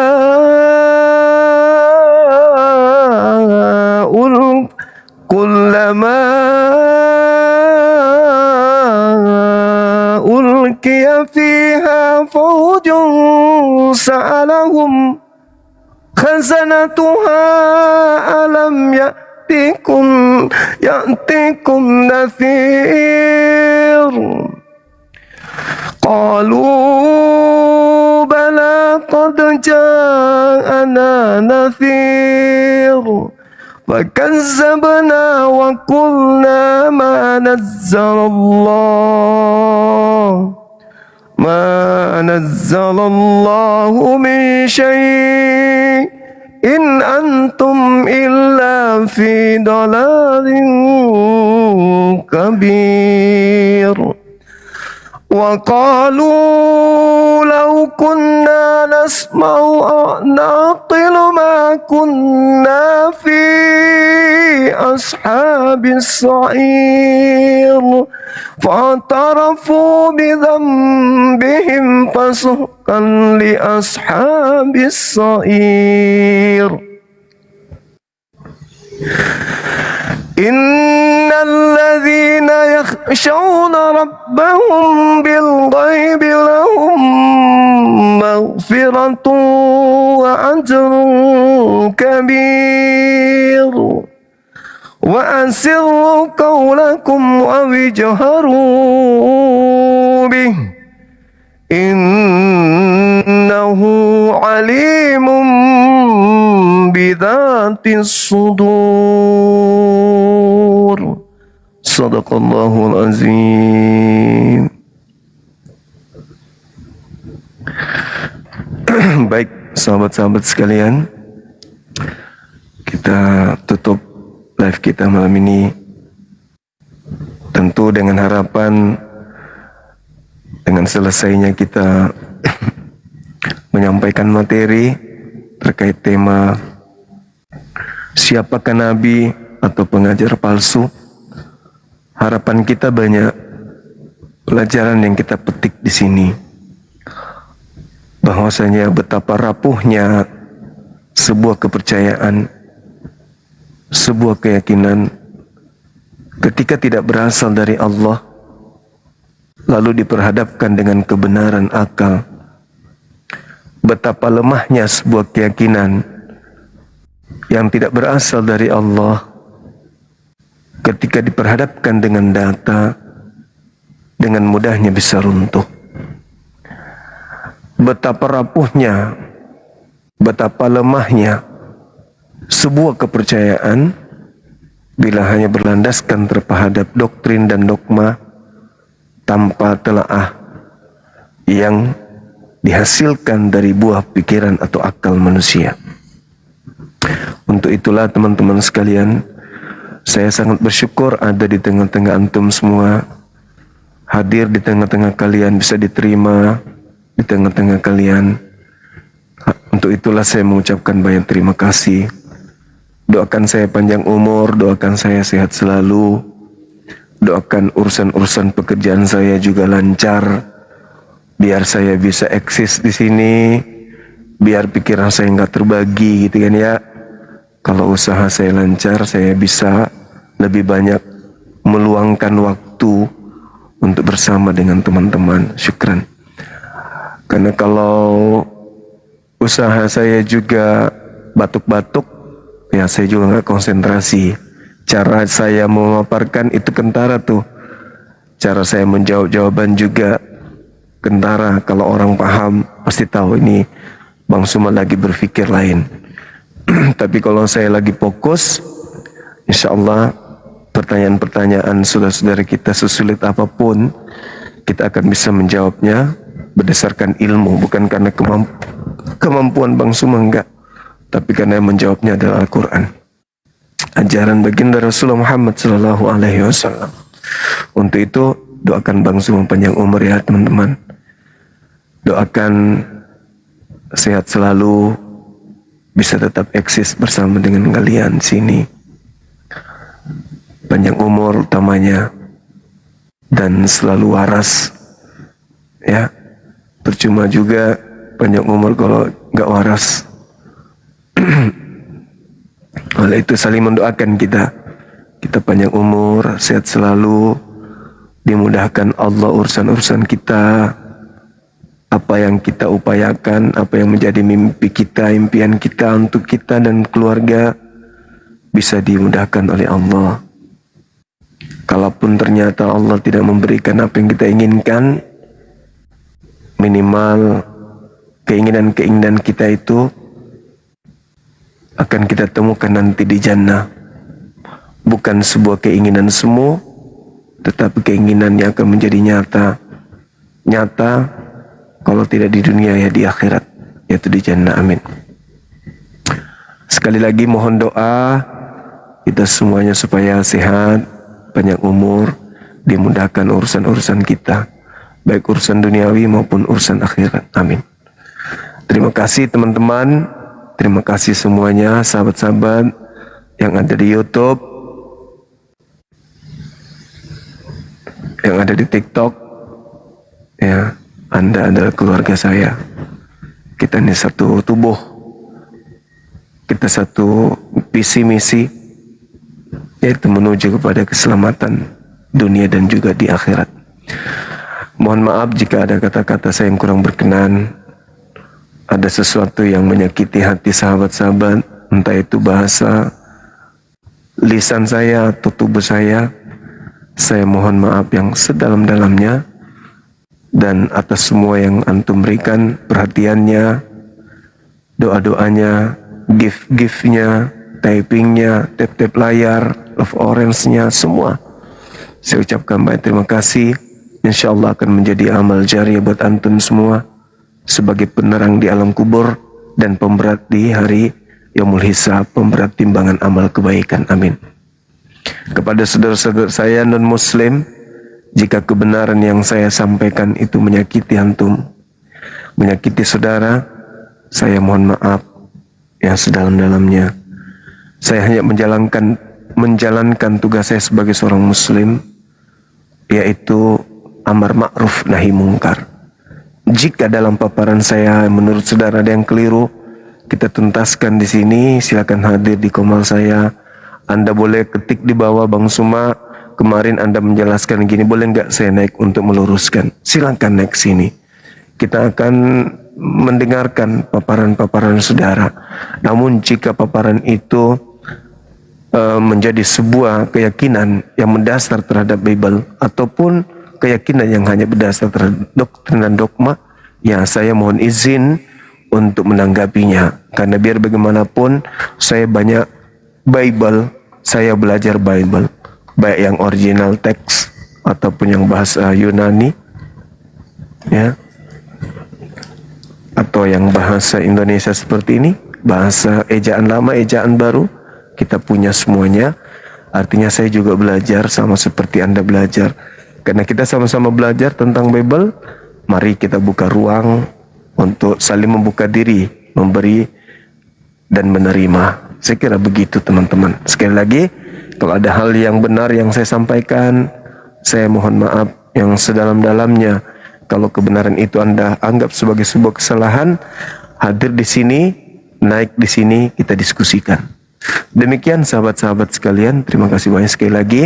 Kita tutup. Subhanakallahumma bihamdi, asyhadu an la ilaha illa anta, astaghfiruka wa atubu ilaih. Salam tauhid, salam satu Tuhan. Jayalah Islam kita, jayalah Indonesia kita. Assalamualaikum warahmatullahi wabarakatuh. Takbir, Allahu Akbar.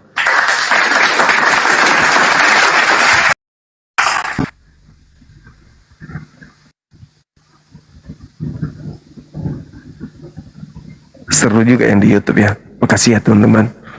Ingat kata teman kita yang Kristen, oknum, tapi oknum, bukan semuanya, oknum yang tadi, yang makan babi adalah jin. Ingat itu. Oknum. Mudah-mudahan PT-nya sudah beredar. Kalau nggak salah namanya, siapa tadi namanya? Robertus ya. Robertus atau siapa? Ya, dia mengatakan bahwa orang Yahudi tidak makan babi, orang Islam tidak makan babi, yang makan babi adalah jin. Itu bukan kata saya, tapi oknum yang kita diskusi, ya namanya Robert. Ingat itu teman-teman. Jadi jangan mau disebut jin, artinya jangan makan babi. Ya, tetap hidup dalam keadaan Islam, mati dalam keadaan Islam. Dadah, bye. Assalamualaikum warahmatullahi wabarakatuh. Maneng kaje.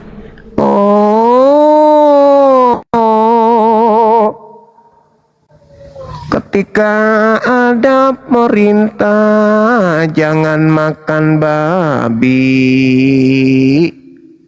ternyata itu perintah untuk manusia Yahudi dan Islam, tapi tidak berlaku bagi jin, kata kawan kita. Yang dilarang makan babi hanya Yahudi dan Islam. Tapi yang makan babi menurut kawan kita tadi itu adalah golongan